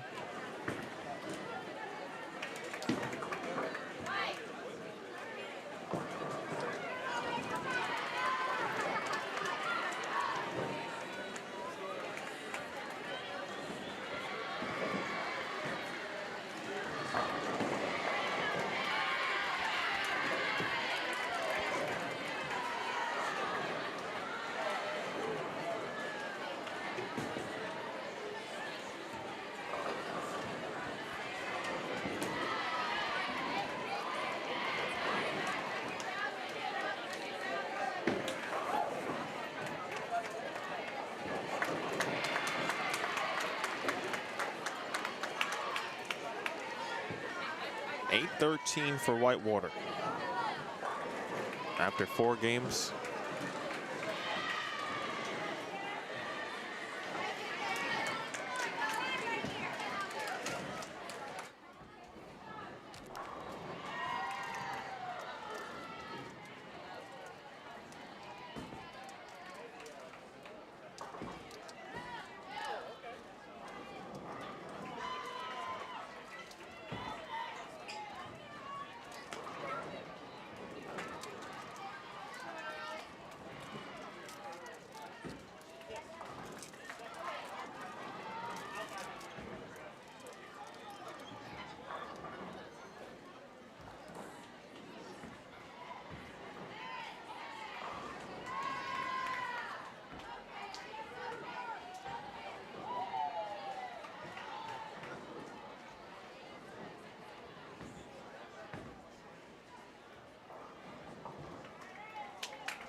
That's a great question, JP.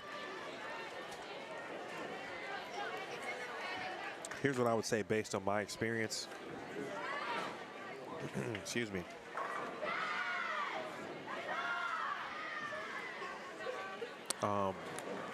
There's always, typically speaking, some level of communication going on. And even when you strike, there still can be something to pass along to the team. So I guess the actual answer to the question is it could be a lot of things. Probably not a ton most of the time if you are striking.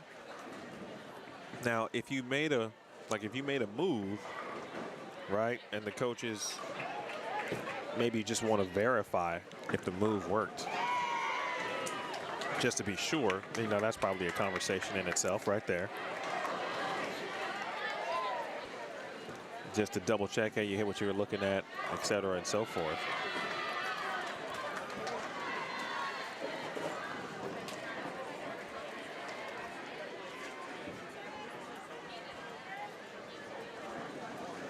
So that, you know, obviously that combo is different if you're making a move or you made a move and you struck, as opposed to, yeah, you've managed to, you know, throw 3, 4, maybe 5 in a row during a Baker block. There's probably not a lot of conversation going on until maybe either, you know, leave something that is a little strange, you know, some single pin, and then it's kind of like, okay, what happened? Did you miss? You know, just so you can kind of get back on it. This is my experience in talking.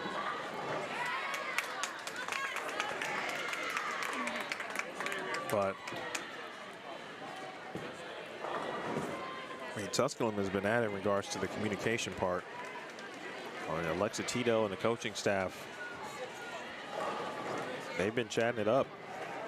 And again, using video to help her, and I think make moves, especially on that fill shot. You know, coach went up, they watched the video of the last shot, and I think they said, okay, let's try, you know, XYZ. But for the sake of this example, let's say they, you know, let's go 4 and 1 left as an example, because it, you know, you've got a fill shot to work with.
I mean, that was a really good question, JP. Very happy you asked that.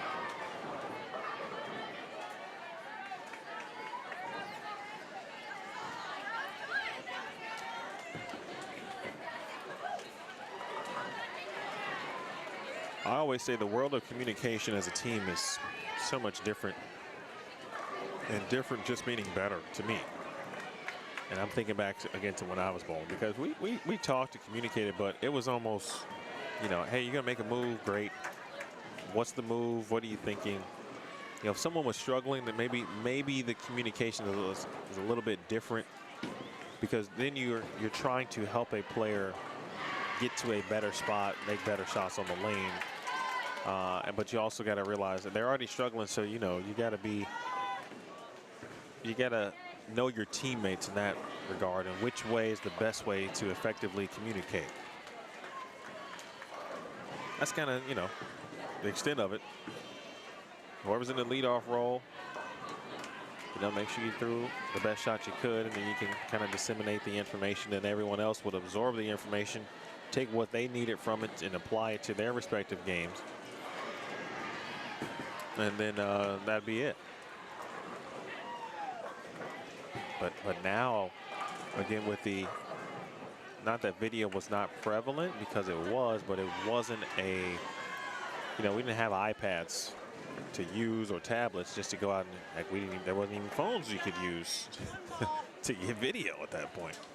Still had the old school Nokias walking around with the cool ringtones that you can make yourself.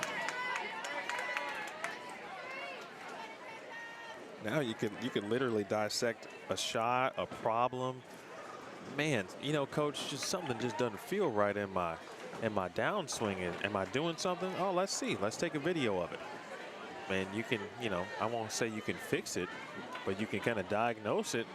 And if it's one of those things where, oh, okay, you're not, you know, your push away is getting away from you. You're pushing way too far right as opposed to pushing left.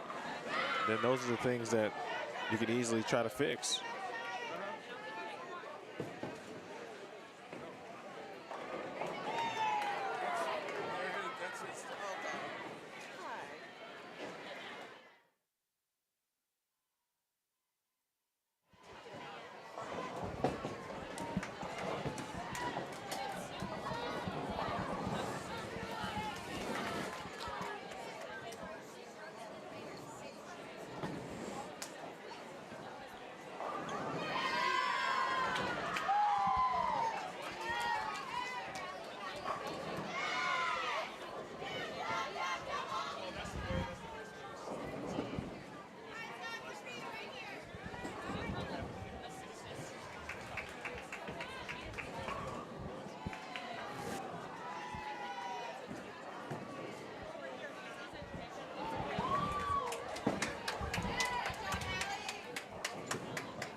That was another good question, too. I missed you, JP, but do most coaches kind of sit back? I think it just depends on the coach. You know, everyone's kind of wired differently. So some may just kind of hang back. I mean, most probably don't these days. And again, just because the lanes are changing so fast, you kind of have to always be watching.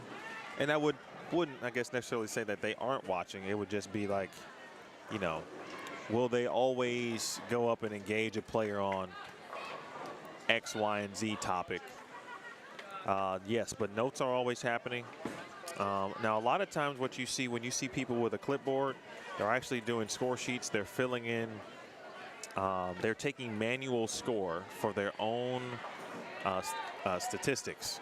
So they'll keep, running totals of all of the Baker stats and all of the traditional team stats throughout the year, and all of that kind of stuff. In fact, without the coaches, and I'll give the NTCA a lot of credit because they've managed to take all of this data, that the coaches keep and manifest it into a very nice website where you can go through and look at single pin percentages and all of those kinds of things on the NTCA bowling website.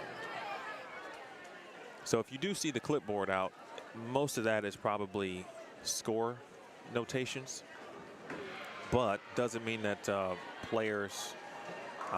coaches also aren't using, because some of them do utilize another piece of paper or another book to write down what they're seeing. They might even be writing down things about pairs. Tough break on the fill, unfortunately. Not the way that Whitewater wanted to end. Everything was going well for about essentially 9 of the 10 Baker games across these two pairs.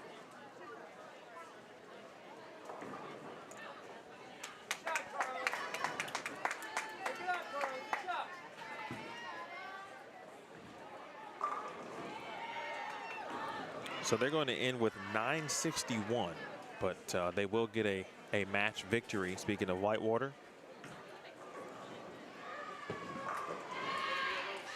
Randy Lightfoot was a very good coach and still is. And Lindenwood, both men and women, seem to recently advance to sectionals. Last week, they were in Dallas. And but Randy had a nice post recently, or after that win, I should say, about how the team did not have a great start to the season. And ultimately, they put in a lot of work, identified some things. They went 2-a-days. They had 6 a.m. practices. And it all paid off in the end. And he said something that was very important in the note or in the post. And, really about finding the right 8 people. Which, that sounds weird maybe to some, but that is very important. So you also need the right individuals on the squad to be able to, be coachable. They've got to want to be coached. Great shot, great spare. Emma gets a lot of love too. I think she is the newest member on the team. They only have or list 5 players on their team roster. Speaking of Tusculum. But that whole squad has been smiling throughout, which is pretty impressive too. I like to see that from young squads as well, because there are going to be some struggles, and I think they've got the right coaching staff right now based on what I've seen.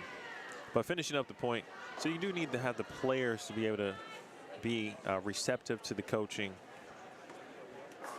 But Randy was kind of a laid-back dude in general. And if we were on a roll, he didn't bother us at all, unless we asked him to. And then, if we started to run into some trouble, and then 148 tie on the end, but again, Wisconsin-Whitewater will get the dub, and then we would have some conversation. So, and I'm not sure how Randy has adapted or adjusted his style to his current players, but he has managed to hang around. He's in for 20+ years now at Lindenwood, so, and every generation is different.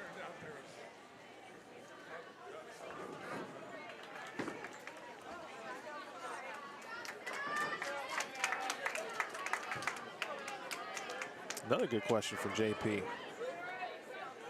Are there college bowling team traditions, superstitions, and rituals?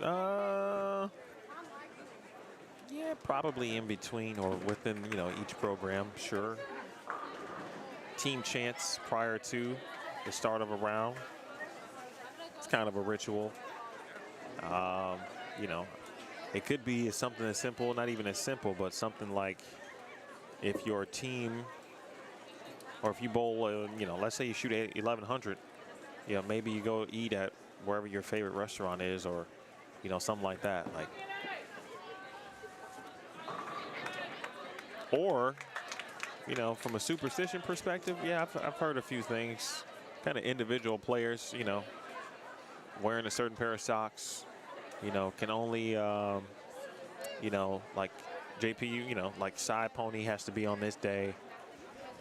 We're wearing 2 braids on Saturday. Those kind of things do exist. McKendree wears, well,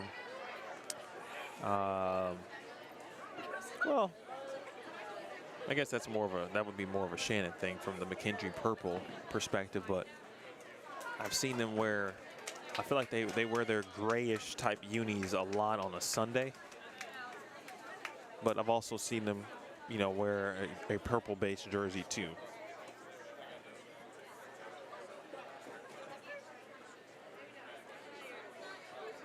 Final shot for Lincoln Memorial. And then 17 and 18. that is going to do it for match 4. Actually, it looks like everyone is about done except the teams in front of us, which hasn't happened yet today. So we can honestly say once bowling is done here on 25 and 26, we're moving on to match 5. Emily Horton with another strike. 2 really good games to end this block for Tusculum.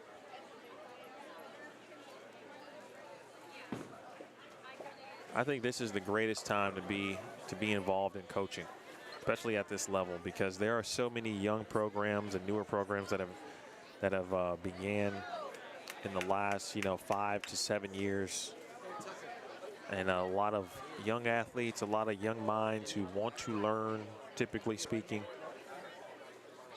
and especially in a game that is forever changing, and that happens. And again, it just all brings us back to the sport, right? Like, come on. Why would that happen?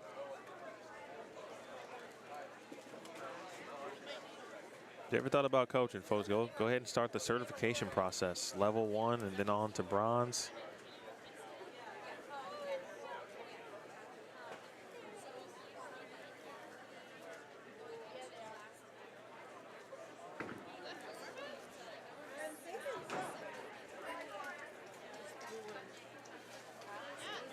All right, 171 for Tusculum.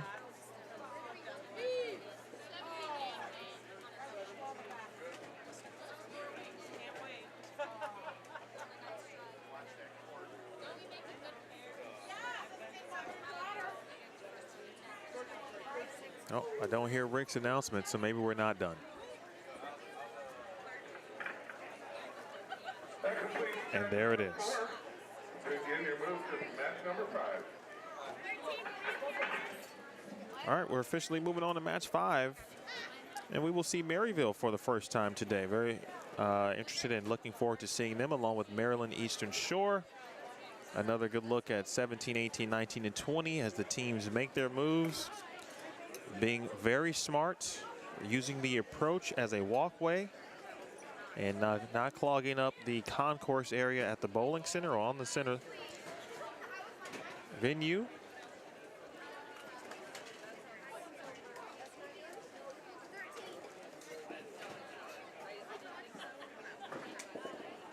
I don't know why that shot is just so fun to me, but that looks like a time-lapse video, right? All you see is players moving equipment back and forth. That's all you see happening.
Taylor, hello.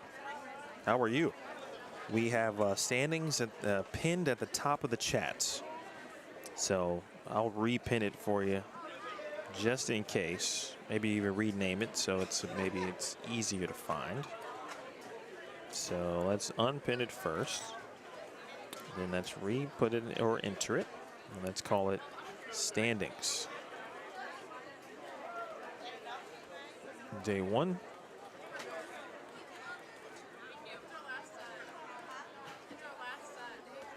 And it has been repinned again.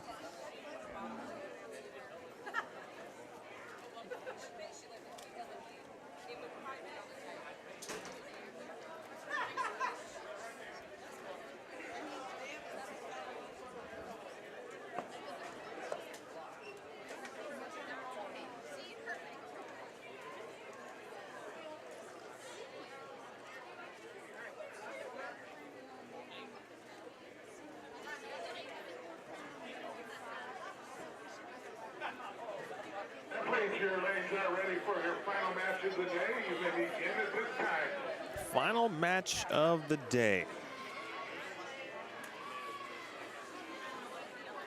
Again, Lewis, Maryville, Maryland Eastern Shore, and Carthage. I look forward to seeing the latest standings update.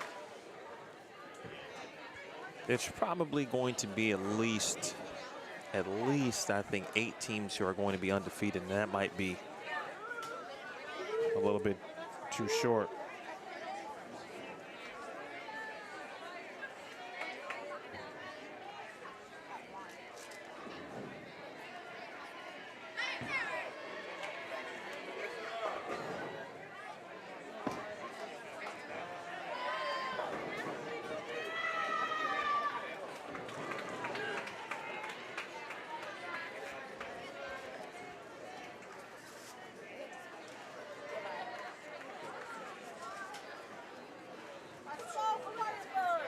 Nate helped me. Well, thanks, Nate. I hope you subscribed when you found it. Be like Jennifer Parisi and subscribe, and then have me wake you up when I go live, because she was notified like an alarm clock. So if you want me to be your alarm clock on a Saturday morning tomorrow, I can do that for you. 9 a.m. Central Time. So if you're still sleeping and you subscribed, I'm going live on your phone.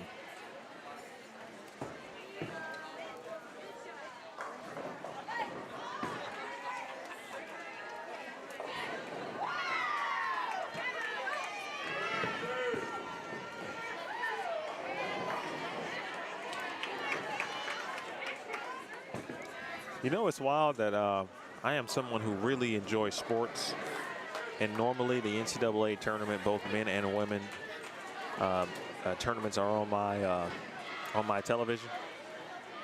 But aside from maybe about 10 minutes last night, I don't know anything about the tournament. I do know that Northwestern won because, you know, they're Chicagoland team. I know Illinois plays today, but I don't know what time. I know that Furman beat Virginia, but I still have yet to see the stolen inbounds play and then the subsequent 3 to win the game. Still haven't seen or heard the call. And if you're a broadcaster specifically, even if you're not a broadcaster, right, because everyone who's a fan can appreciate what's happening. But if you're a broadcaster, and I'm just saying this specifically, like, I isolate the calls and I'm just listening intently and like, okay, yeah, I could do that. That would be, you know, if I was on that would have been X, Y, and Z. I would have done this and that. So I hope you guys do have a little bit of basketball. I'm giving you permission to have basketball on in the background of wherever you are.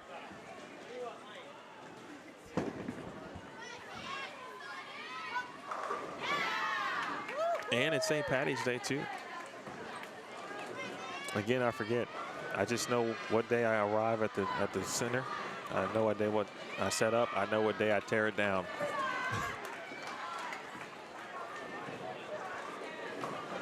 Carthage on the right of your screen. You see Maryland Eastern Shore, and then in front of you Maryville, and then the left of your screen Lewis. Lewis will be involved in the Great Lakes Valley Conference Tournament next week. Maryville will also be at the same Great Lakes Valley Conference event. Maryland Eastern Shore will be at the MEAC, I beg your pardon. They will be at the MEAC Conference Championship. And Carthage, I want to say they would be in the CCIW.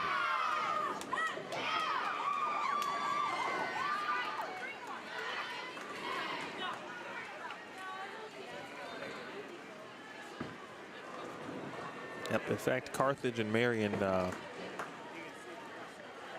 shared the regular season CCIW crown with 12-2 records. So they are co-champions of the regular season of the College Conference of Illinois and Wisconsin.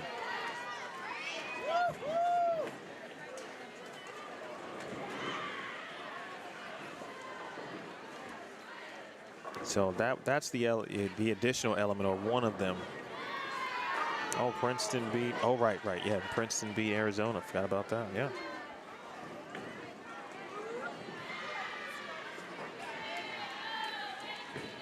I tell you, I won't go on a thing about basketball right now, but without even understanding or actually seeing the play, but understanding where the play was happening and what was supposed to happen, just like we talk about fundamentals in bowling, right? If you've got a good fundamental base, like theoretically, when you get into situations that are high stress or high level, where that heart rate starts to go up. Now, basketball and bowling obviously are completely different, but I'm just talking about fundamentals. And in that situation, again, I wasn't there, obviously, but the fundamentals, just certain things that you can't do. You know, obviously don't throw it in the corner. That's one of those fundamental things in the sport. I don't do that. That's the easiest way to obviously steal, be trapped, etc. and so forth. But when you're trying to win a March Madness game, I can't imagine what the heart rate might look like.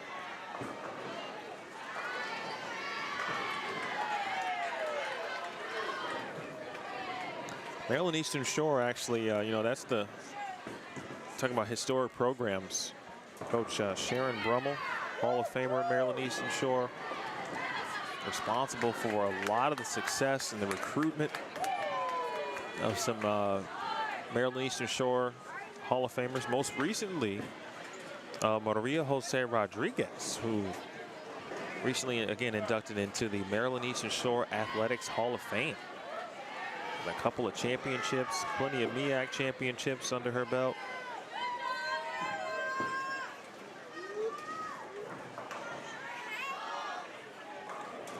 And of course, a two-time major champion on the PBA tour. Oh, I'm sorry, PWBA tour. She could win a major on the PBA tour also.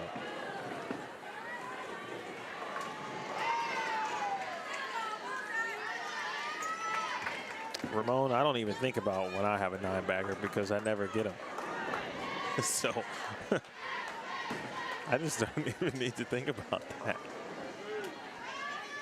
I can't remember the last time I had a 9-bagger, man. Seriously. It's actually sad now that I'm actually thinking about it.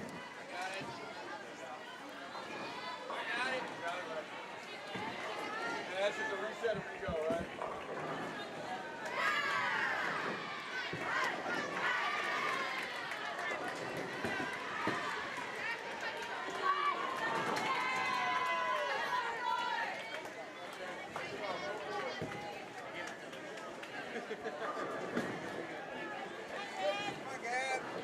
We'll have scores up shortly, by the way.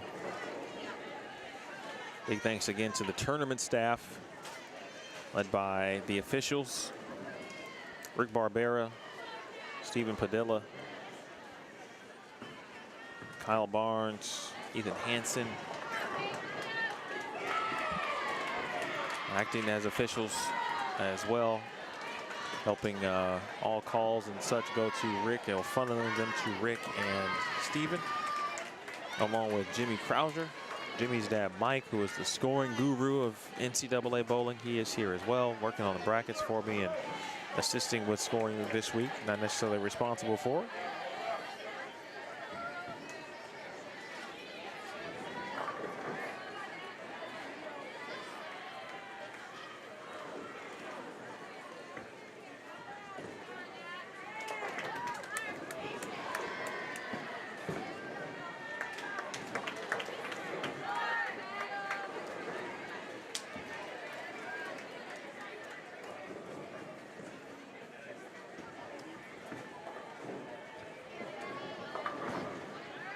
some of the interesting stats I talked about on the NTCA bowling website, they do have a season's best optional category, right? And it'll give you the top 10 traditional team games, top 10 Baker match total or 5-game matches, top 10 best of 7 bracket scoring averages of the season through March 5th. And recently Nebraska had set a record, or I think it was a record across NCAA bowling, the highest team game. They shot 12-19 against Quincy. But I'm looking at Maryville, and in a 5-game Baker match total of 1190 at the Cat Clash, the track Cat Clash earlier in the season, versus the host, no less, Sam Houston State.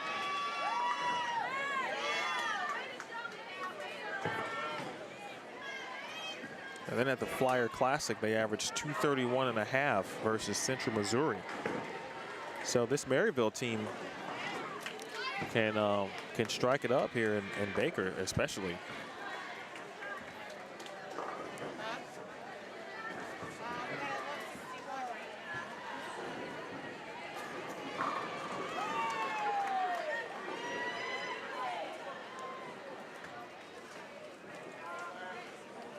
Thanks, Regina. I appreciate you. Enjoy your time with the family.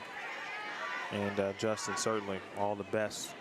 Hope to see you tomorrow for a little bit.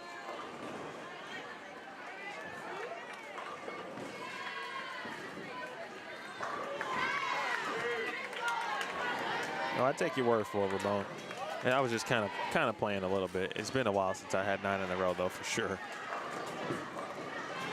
But I do enjoy a good first-time 300 game. I don't know about you guys, but when I see people shoot their first 300, that still like gives me a lot of joy. I think it's the coolest thing.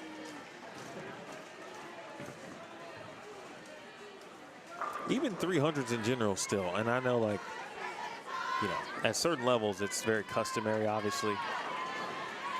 Almost like a reaction sometimes from certain players, but I'm like, you know, Ramon, I'm so used to just destroying people's opportunities to shoot 300 because of the black cloud effect. So I'm just immune to it. You know, the 9-baggers syndrome scenario.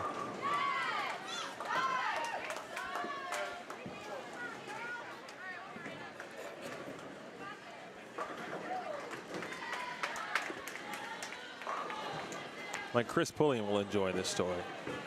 A couple weeks ago, I was watching my wife bowl on Friday night, and a good buddy, good homie of mine, Josh. Actually, there were 2 teammates. It's he and a teammate, and his teammate Clint both had the front 9, and obviously both trying to shoot 300. Clint, I think, shot 288. Josh did get to 11, and then guess what penny he left on the 12th shot?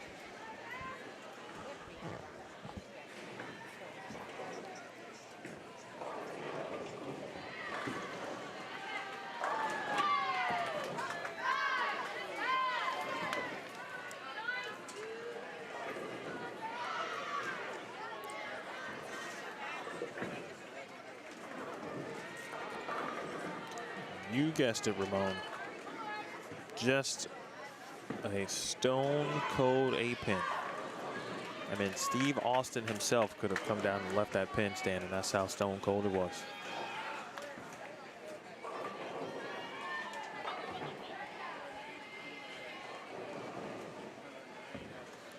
.182 out the gates for Lewis.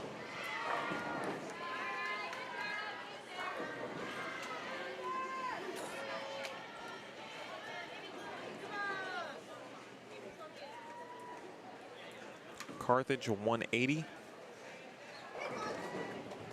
Maryville 178. This Maryville team was, man, you're talking about in a battle to the final shot, literally almost.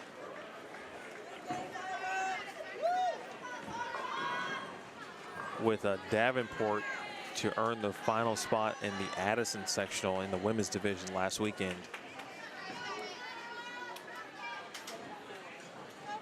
They ended up advancing by just 10 pins. Davenport had struck out for 223, and Maryville, who had already had the first strike in the 10th frame, which ultimately was the difference. That was the clincher. Had that not happened, Davenport would have been advancing to Las Vegas.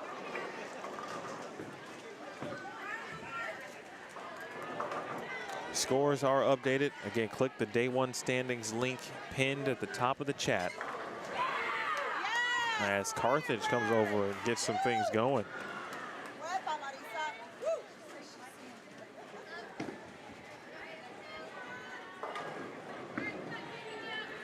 Vandy continuing to just pour it on here. 11-11. Vanderbilt now is the first team to shoot multiple 1,100 blocks today.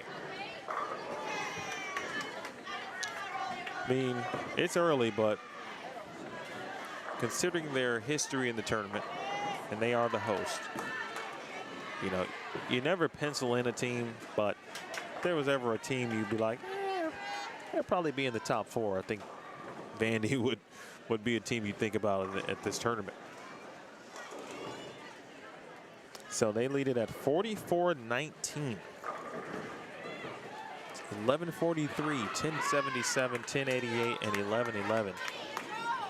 Brings up a different conversation that we can talk about it tomorrow. Hopefully we'll see Vandy. But I was asked recently about like just the top teams in the country, period. No matter the affiliations and NCAAs and non-NCAA and all that stuff. But Vanderbilt is undoubtedly one of those teams. McKendree also is as well. Louisiana Tech. Let's see, Louisiana Tech was in the top 10, I think. 12th, I'm sorry, in the latest March poll. But they were tied for second, and now they take sole possession of second. Although by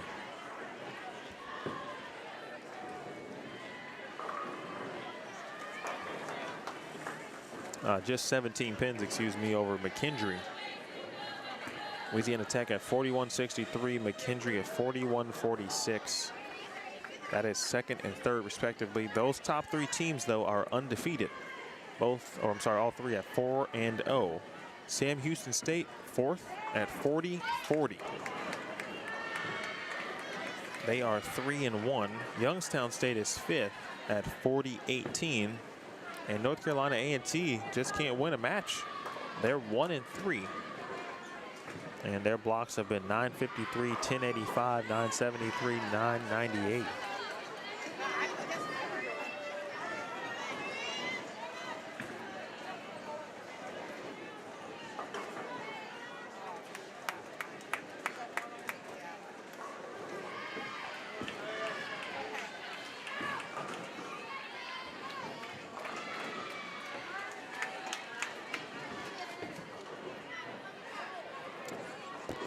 Wisconsin-Whitewater. I tell you what, if they didn't finish that block with 148,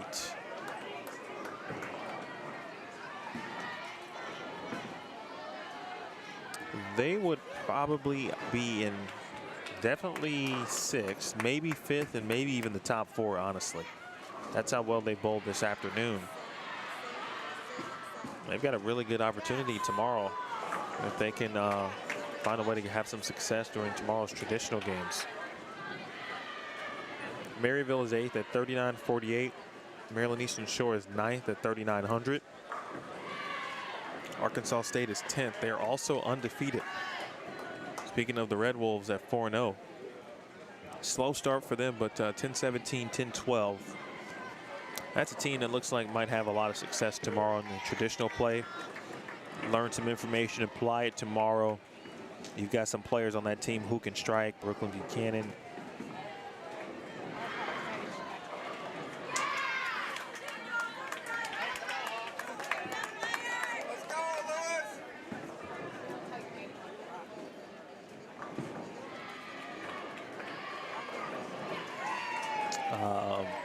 Maggie Toma, Emma Stoll.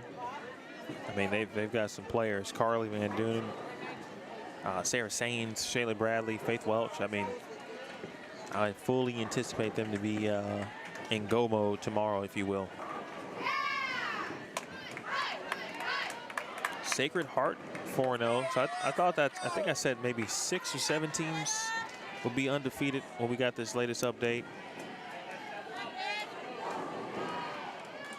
So it is 6 indeed. 6 teams are 4-0 at this point of the competition.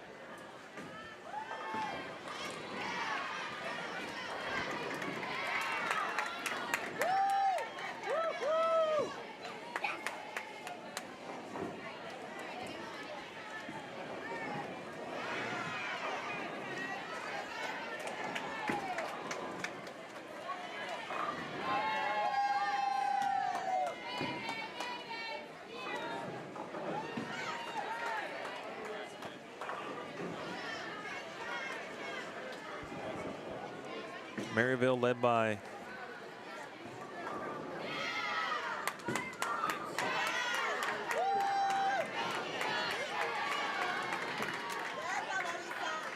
Lauren Pate. Lauren, of course, a touring player on the Professional Women's Bowling Association. She's about due for her first PWBA title. She's been out there now for a little bit, putting in the work, improving, getting better continuously. Had some really good events, especially in 2022.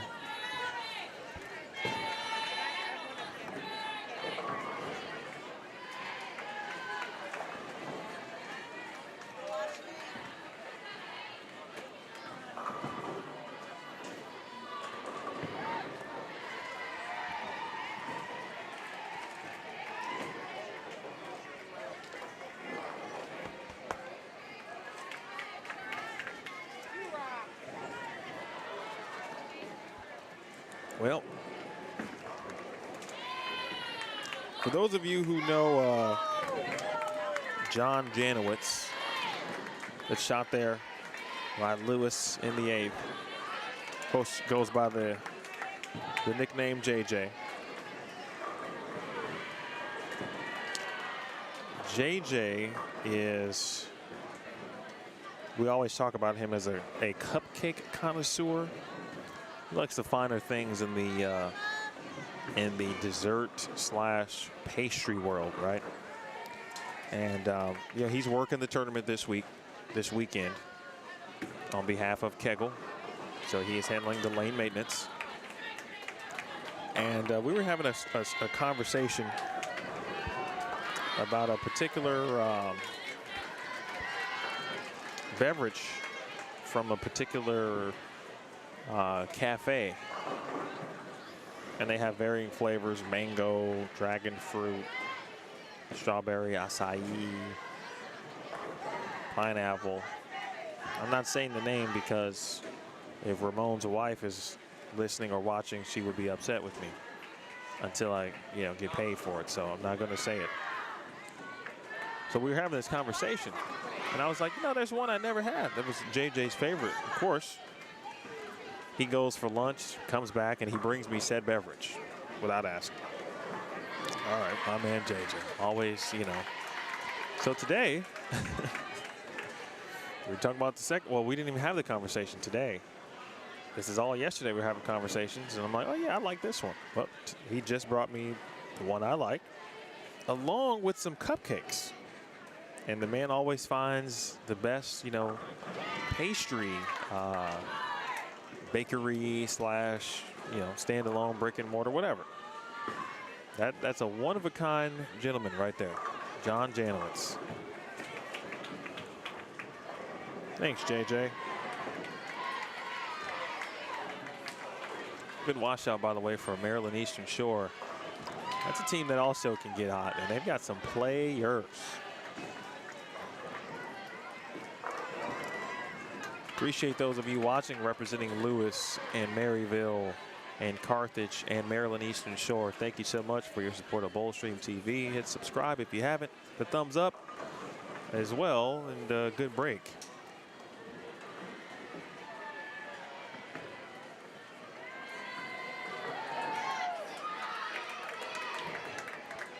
I saw this team at the Hawk Classic the first time this season. Of course, Maryland Eastern Shore I'm speaking of, and that was their host tournament. And you can tell, I mean, they showed some signs, certainly. They flashed some signs of being potentially great this season.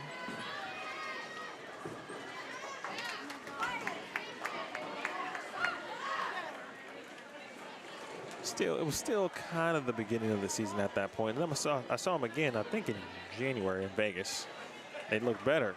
And I'm like, okay, I mean, you just want to be, you know, bowling your best, obviously, come the postseason time. And it's that time.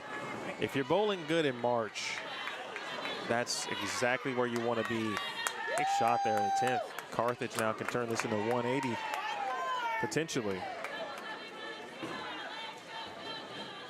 Brooke Roberts will allow someone else to take care of the fill shot for Maryland Eastern Shore.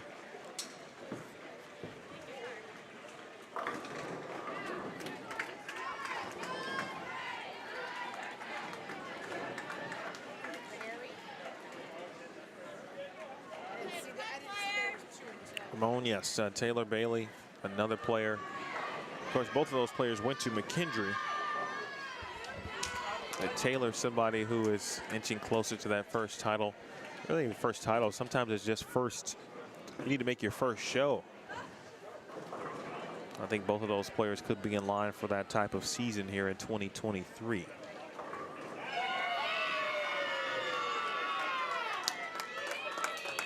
Lewis and Coach Scott. Big shout out to the Lewis team. Want to make sure I shout them out and not their coach. I'm just playing. They had an inside joke about me shouting out Coach Scott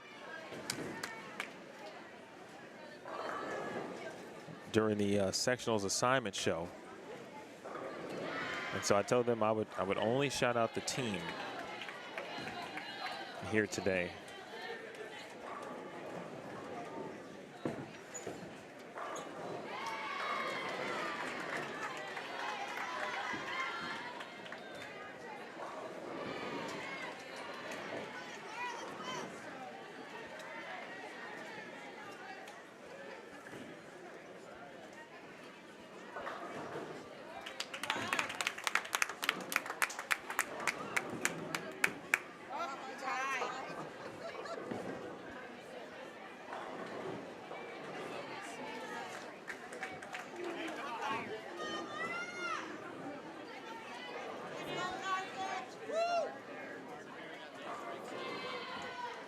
Old team shoot 182. Well, Carthage with an early lead.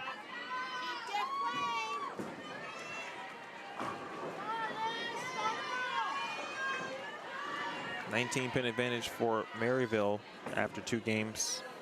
The match again on your left of your screen.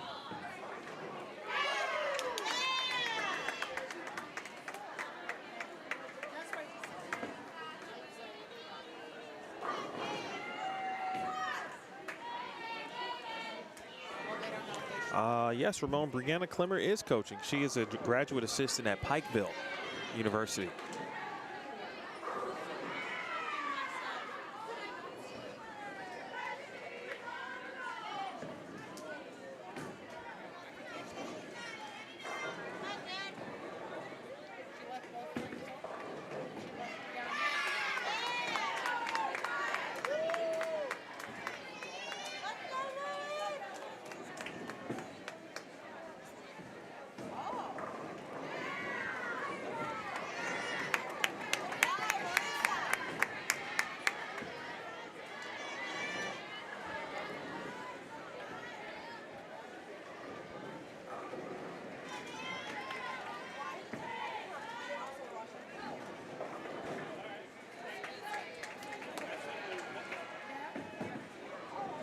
Again, Carthage led by Katie Zwiefelhofer.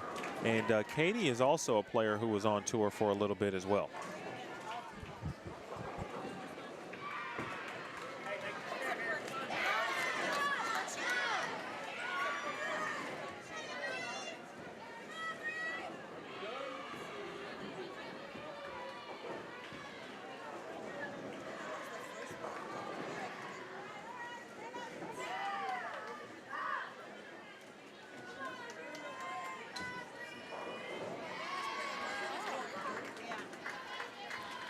In fact, I hope she returns to bowl a few events at some point.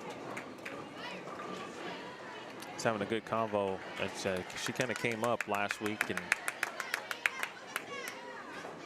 if you see players like Katie, who you can tell visually, right, they've got all the talent, and sometimes it's just as simple as having enough events to be able to. Again, we were talking about the trials and tribulations and all the things you learn when you go on tour. And you give her a few more events and she's going to certainly make some money and then find herself in position to make some shows. So I do hope she comes out at some point again.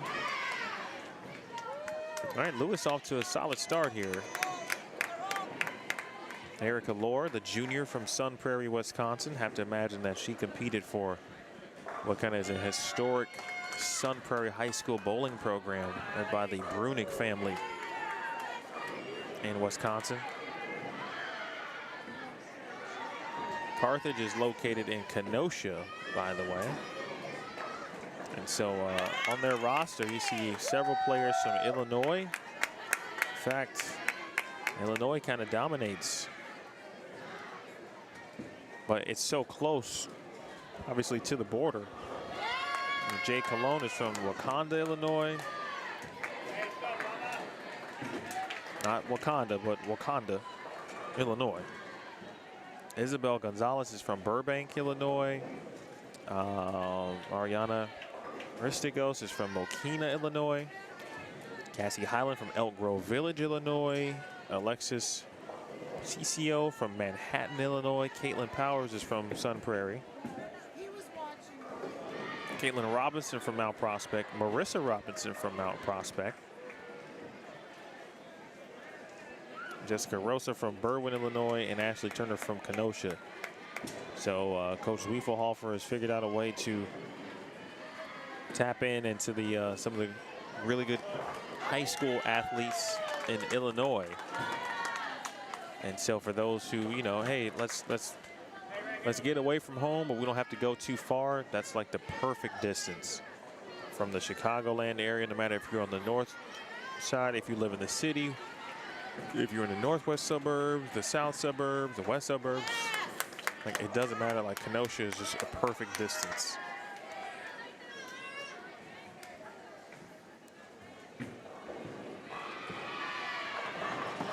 Well, so all of these teams have kind of turned up the heat a little bit. Maryland Shore honored a couple of their seniors during their home event. Vanderbilt would do the same, and I believe it's happening tomorrow after competition.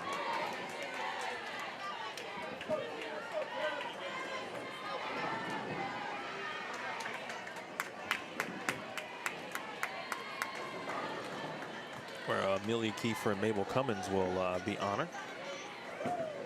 Seniors for Maryland Shore, Brooke Roberts, Alejandra Amestua, and along with Elizabeth Ross.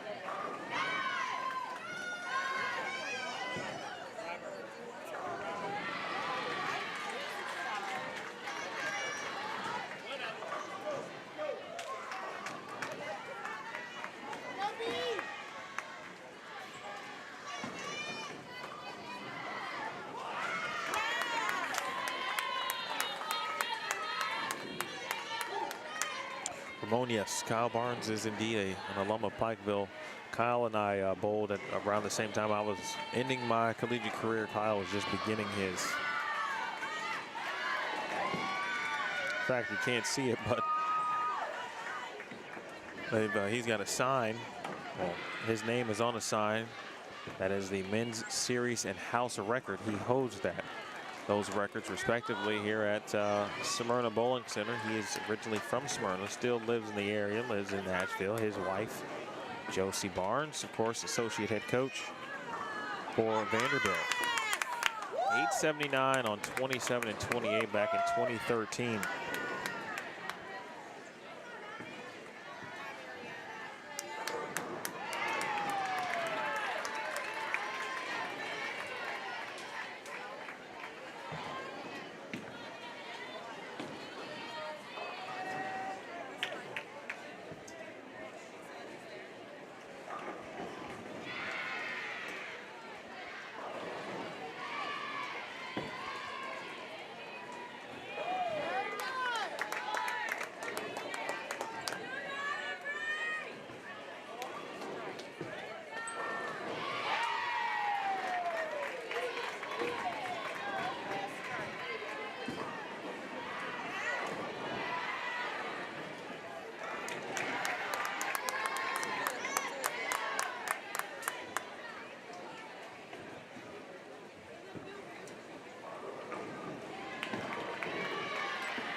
All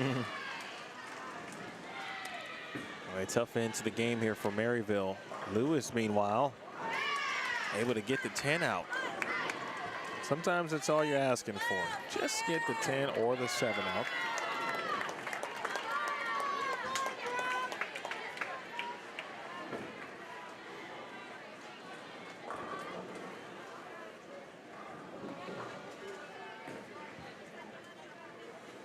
Violani Fishbeck and the anchor roll for Lewis.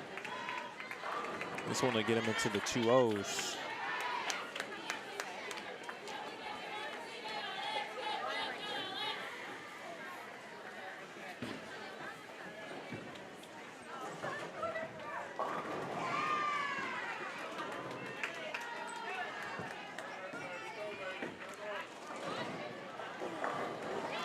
Roberts, former junior team USA member in the anchor role for Maryland Eastern Shore. Very familiar role for Brooke.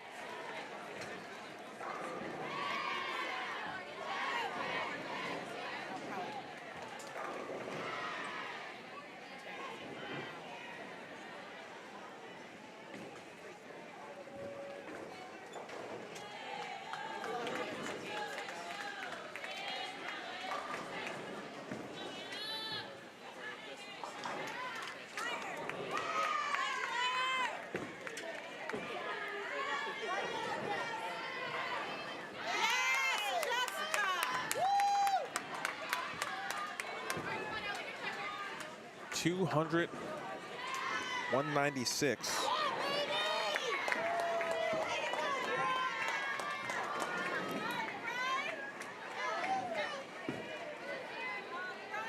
.559 to 536. Maryville leads Lewis. After 3 games here, this is the final Baker match of the day. If you are just joining us, like my man Jeff Armstead, hello Jeff, appreciate you tuning in. Thanks for your support. As always, Vanderbilt is leading the way. If you see, look at the top of the chat, you'll see day 1 standings. That link has been pinned there. It is for you to check out. Things are updated, of course, through 4 Baker matches. Vandy leading the way by a lot at the moment, followed by Louisiana Tech, McKendree, Sam Houston State, and right now Youngstown State is 5th.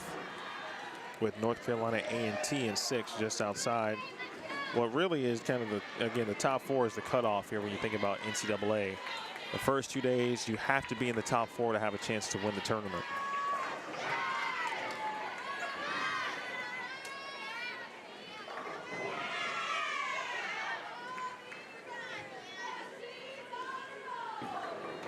CJ Matthews. Appreciate the support, my man. Hope all is well. Speaking of St. Louis and Missouri's finest. Hope the family as well, too.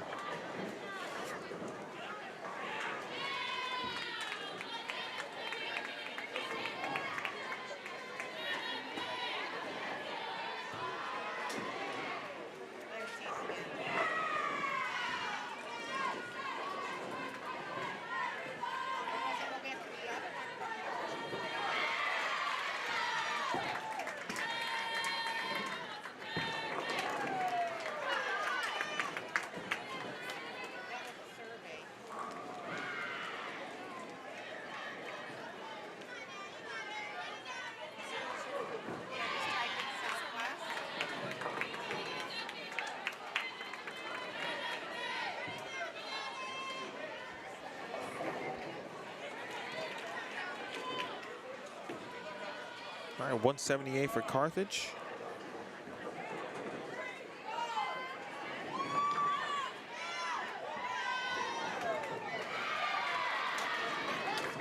UMS leads Carthage 575 to 540. Look out.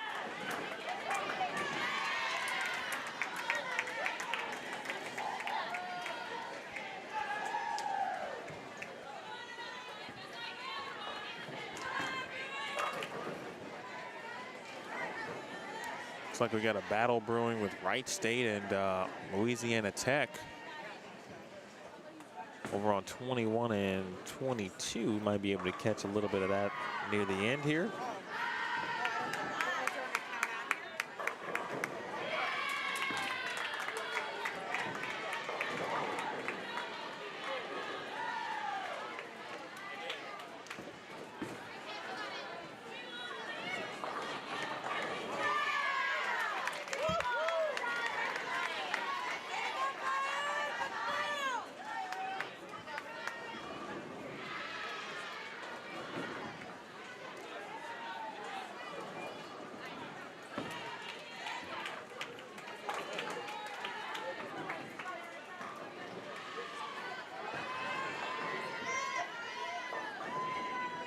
By the way, thank you, Nate. I saw that.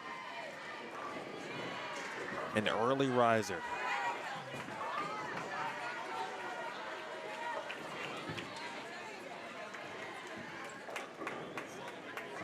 Carthage has made some big moves left.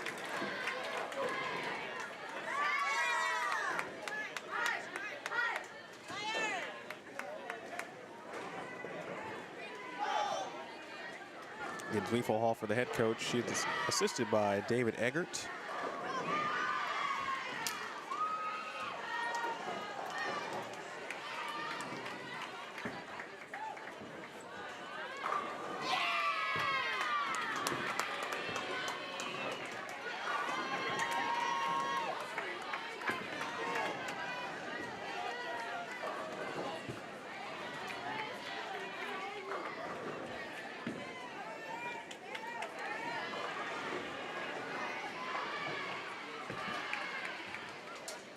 Now Maryville clean through 5.5, but 3, 6, 9, 10 is never fun. The pin won't go for Lonnie after a couple of missed makeable spares, or missed single pins specifically. Lewis able to right the ship a little bit.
Well, we've seen this pattern, this 40-foot lane condition, started at 2.45 to 1. You knew at some point, well, there were no teams really who were trying to play right, which just wasn't the right place to play or how to attack the pattern. So you had to have a little bit of angle to get your ball to 9, 10 down lane.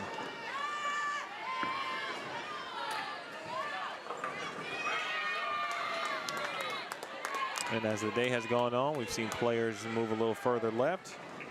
You know, in some cases, you know, getting the 10 pin out, especially for righties as they continue to move left, can be troublesome. It's a good shot there. That was a good shot. A little bit of a wrapped in.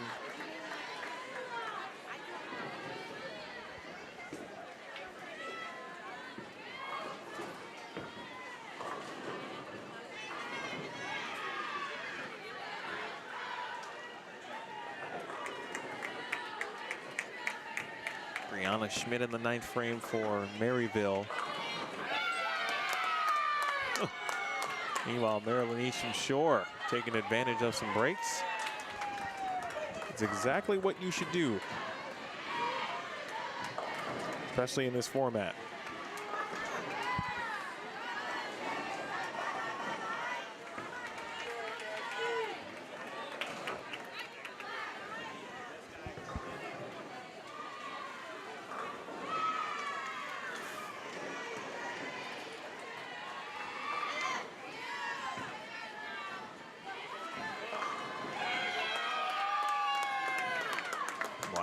one held.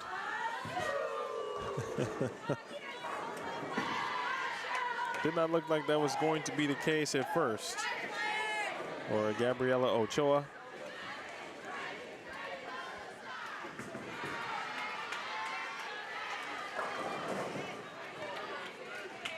I tell you, if Maryland Eastern Shore can find their way, it's going to depend on which regional they go to. Well, maybe it won't. It's going to depend on, perhaps if they win the conference. No, you're right. It is dependent on regionals now because they've added regionals. So the only way you can make the national tournament is by winning a regional tournament. So we'll go back with the original statement. If Maryland Eastern Shore can somehow get through a regional, whichever one it is, and it doesn't matter because they're all going to be very tough.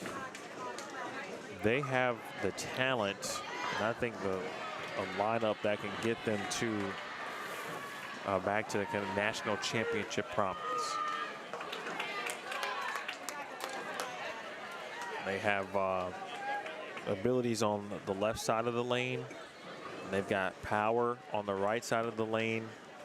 They've got a very good anchor player in Brooke Roberts.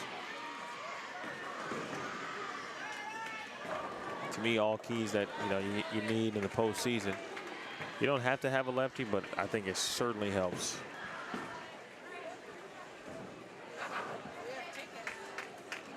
Two would be great.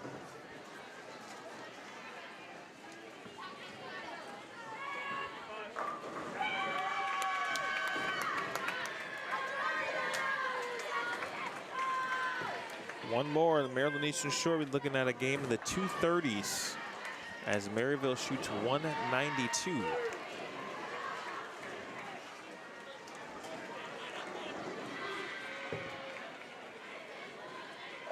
Anna Maxwell, a sophomore from Westland, Michigan, finishes things out at 191 for Maryville.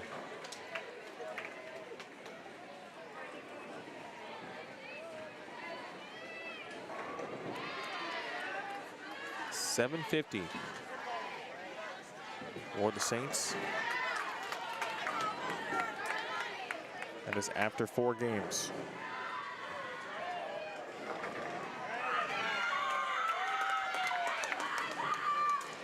Hawks are going to be in the 230s.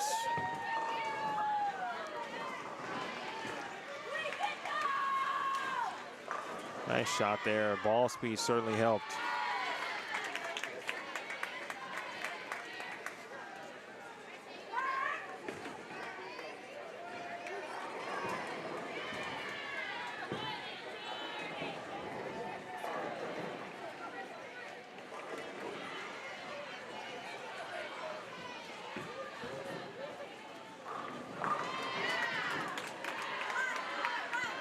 Fishbeck's got a nice game.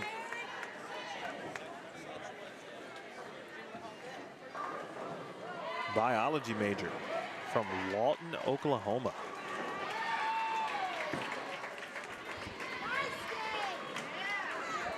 $235 for Maryland Eastern Shore. And now they will sit at 790, so minus 10. Oh, sorry, plus 10 now. I beg your pardon. They are now plus 10 with 1 game left.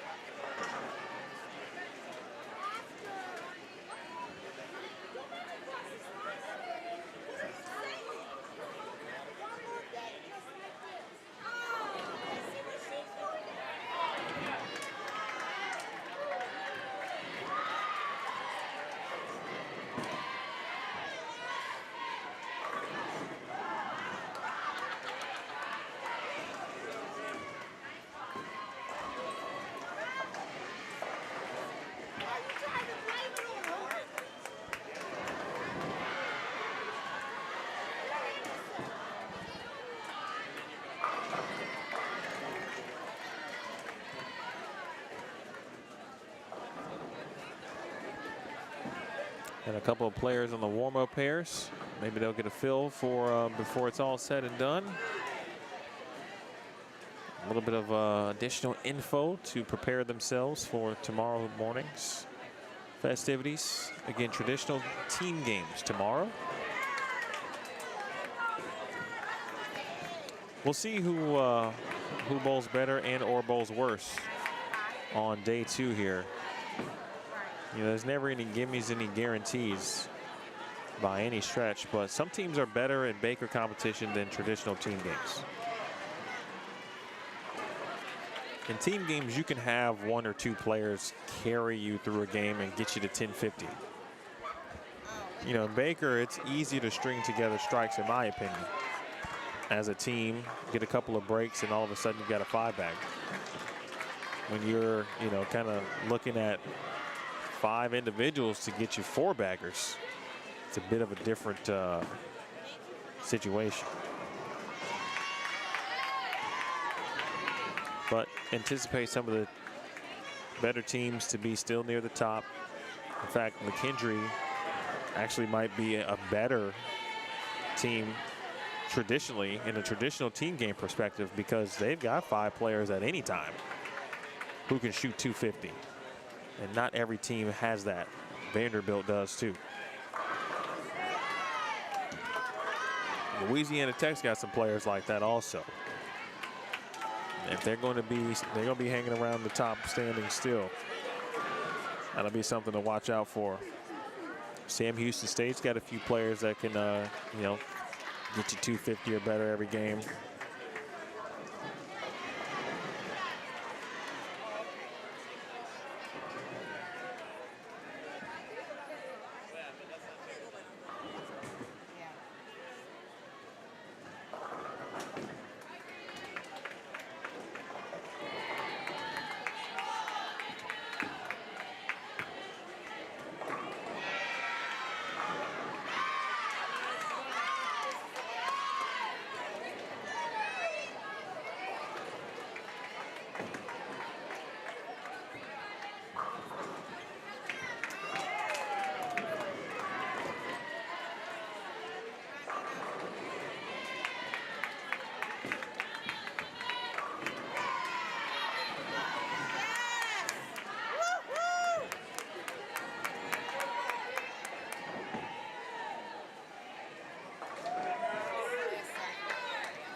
It's a 100 pin lead for Maryland Eastern Shore. In fact, it's 110 pins.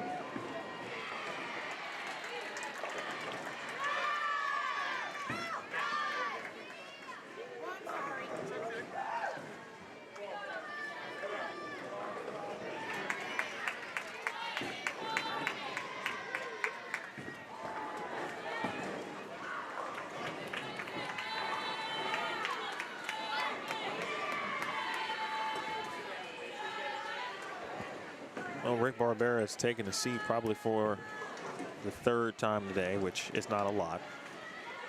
I've actually been standing, and I easily could have been sitting all day, but I'd like to stand. I'd like to stand until the old back starts hurting. So maybe I'll just sit for the final game. So for those of you who have tuned in today, I'd like to tell you who's going to be on our pairs tomorrow, but I can't. In fact, let me double check that real quick.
All right, that position round, folks, is they're going to, it's part of the numbered pool that you can't see what I'm looking at, but nonetheless, we'll know who's going to be where for the matches tonight into tomorrow.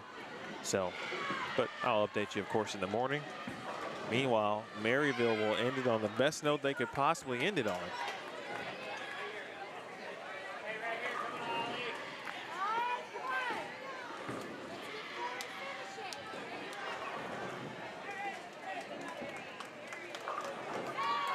That's one way to guarantee a dub, is just go ahead and shoot 222 to end things. They get to 972, and that is going to be plenty to defeat Lewis. Can only get to 198. Back-to-back opens for Maryland Eastern Shore and open for Carthage in the 8th.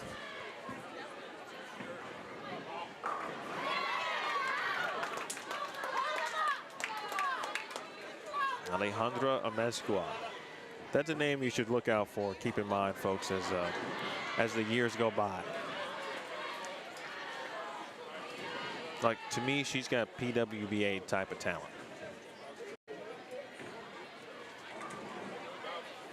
She's got that kind of game.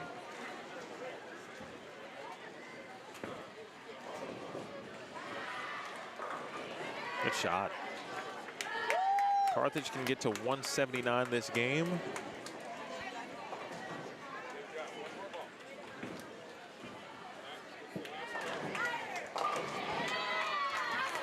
All right, 188 for Lewis.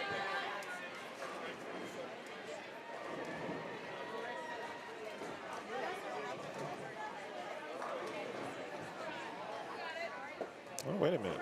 Did I misadd something? Maybe I added one.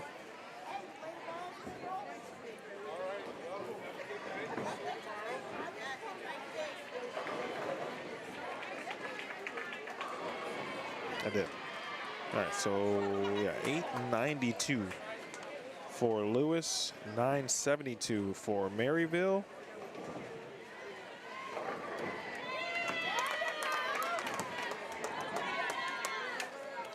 So that's a victory for Maryville to take back to their hotel. They came into this last match in 8th place with a 3-1 record. They will leave with a 4-1 record, and they will give back at least 28 pins to the field with the 972 block total. Meanwhile, Maryland Eastern Shore, one more, they will be in the 2 teams with good count on the fill.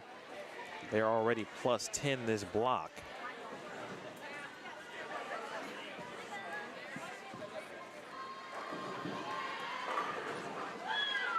Every pin counts.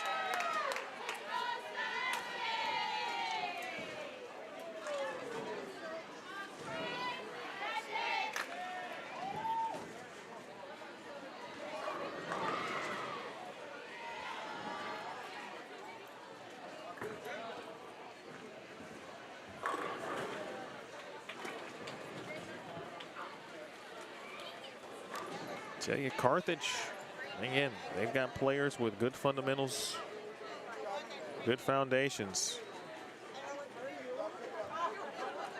That's all you're asking for as you build a program. This is just their 3rd season as a program. Speaking of Carthage, that's a great sign.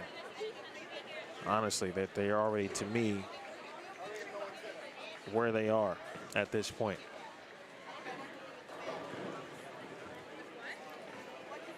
All right, Carthage finishes with a 158.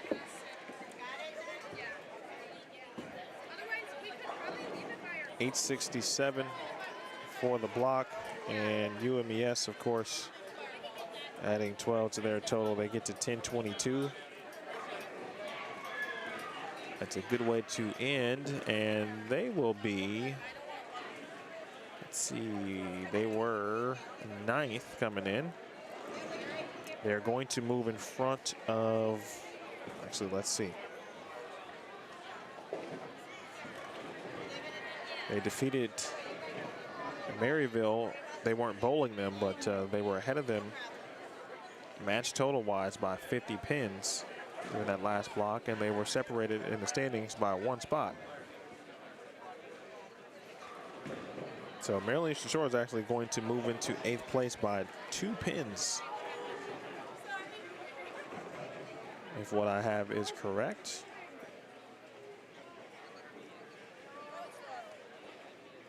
Yep. So Eastern Shore will be 8th, Maryville will be 9th. And we're interested to see the rest of the teams around those areas. But Vanderbilt, big story of the day. Host tournament, host school. And they come out rocking and rolling as you would expect, no pun intended. This is the Music City Classic. See how Louisiana Tech finished up along with McKendree, Sam Houston State, and Youngstown State. But be on the lookout for updated standings, either in the Vanderbilt Bowling website, vucommodores.com, the Vanderbilt Women's Bowling Facebook page, the NTCA Facebook page, and I'll do my best to maybe take a screenshot and post those to the Bowlstream TV Facebook page as well. Been a pleasure, folks, as always. Appreciate you hanging out and supporting NCAA women's bowling, supporting collegiate bowling, and supporting Bowlstream TV, and really supporting Vanderbilt. Big thanks to the Vanderbilt program, wanting to get some more eyes on their event this year, and I was able to do so and try to help them with that. Again, tomorrow, traditional team games. We've got 5 traditional team games. Still matches, 5 matches, but they are the traditional game format. So we'll see, of course, 5 players, 10 frames, and of course, pinfall will win matches, just like you saw today. Before we get into Sunday's bracket match play rounds, I want to thank John Williamson and the entire Vanderbilt women's bowling crew and staff. Of course, John, the head coach. I want to thank Josie Barnes, the associate head coach. Big thanks to the tournament staff, led by all of the officials here. Rick Barbera, the lead official, and with Stephen Padilla, I guess the assistant head official, with Kyle Barnes, Jimmy Krauser, Ethan Hansen, all officials, and working with the crew today. Mike Krauser handling parts of the scoring, making the bracket, and doing everything that he does. Thanks to everyone here in Smyrna at the bowling center specifically. Chris and his entire tournament staff. We will see you tomorrow morning at 9 a.m. Central, 10 a.m. Eastern. 9 a.m. Central, 10 a.m. Eastern, right here on Bowlstream TV. So until then, folks, good night. Hope you enjoy the rest of your evening. Watch some basketball. In fact, you know what? Let's talk about the PBA show when we get in tomorrow. And that seems like a good opportunity to chat and discuss. I'll let you know what teams we'll have on what pairs, obviously. We'll talk about that. We'll talk about the PBA show from tonight and anything else cool that happens here this evening. So for all involved, appreciate you, the wonderful viewership. Thanks for your support of me and Bowlstream TV and, again, women's bowling and college bowling in general. We'll see you in the morning, again, 10 a.m. Eastern, 9 a.m. Central Time. It's been a presentation of the 2023 Music City Classic Day 1 right here on Bowlstream TV. Good night, folks.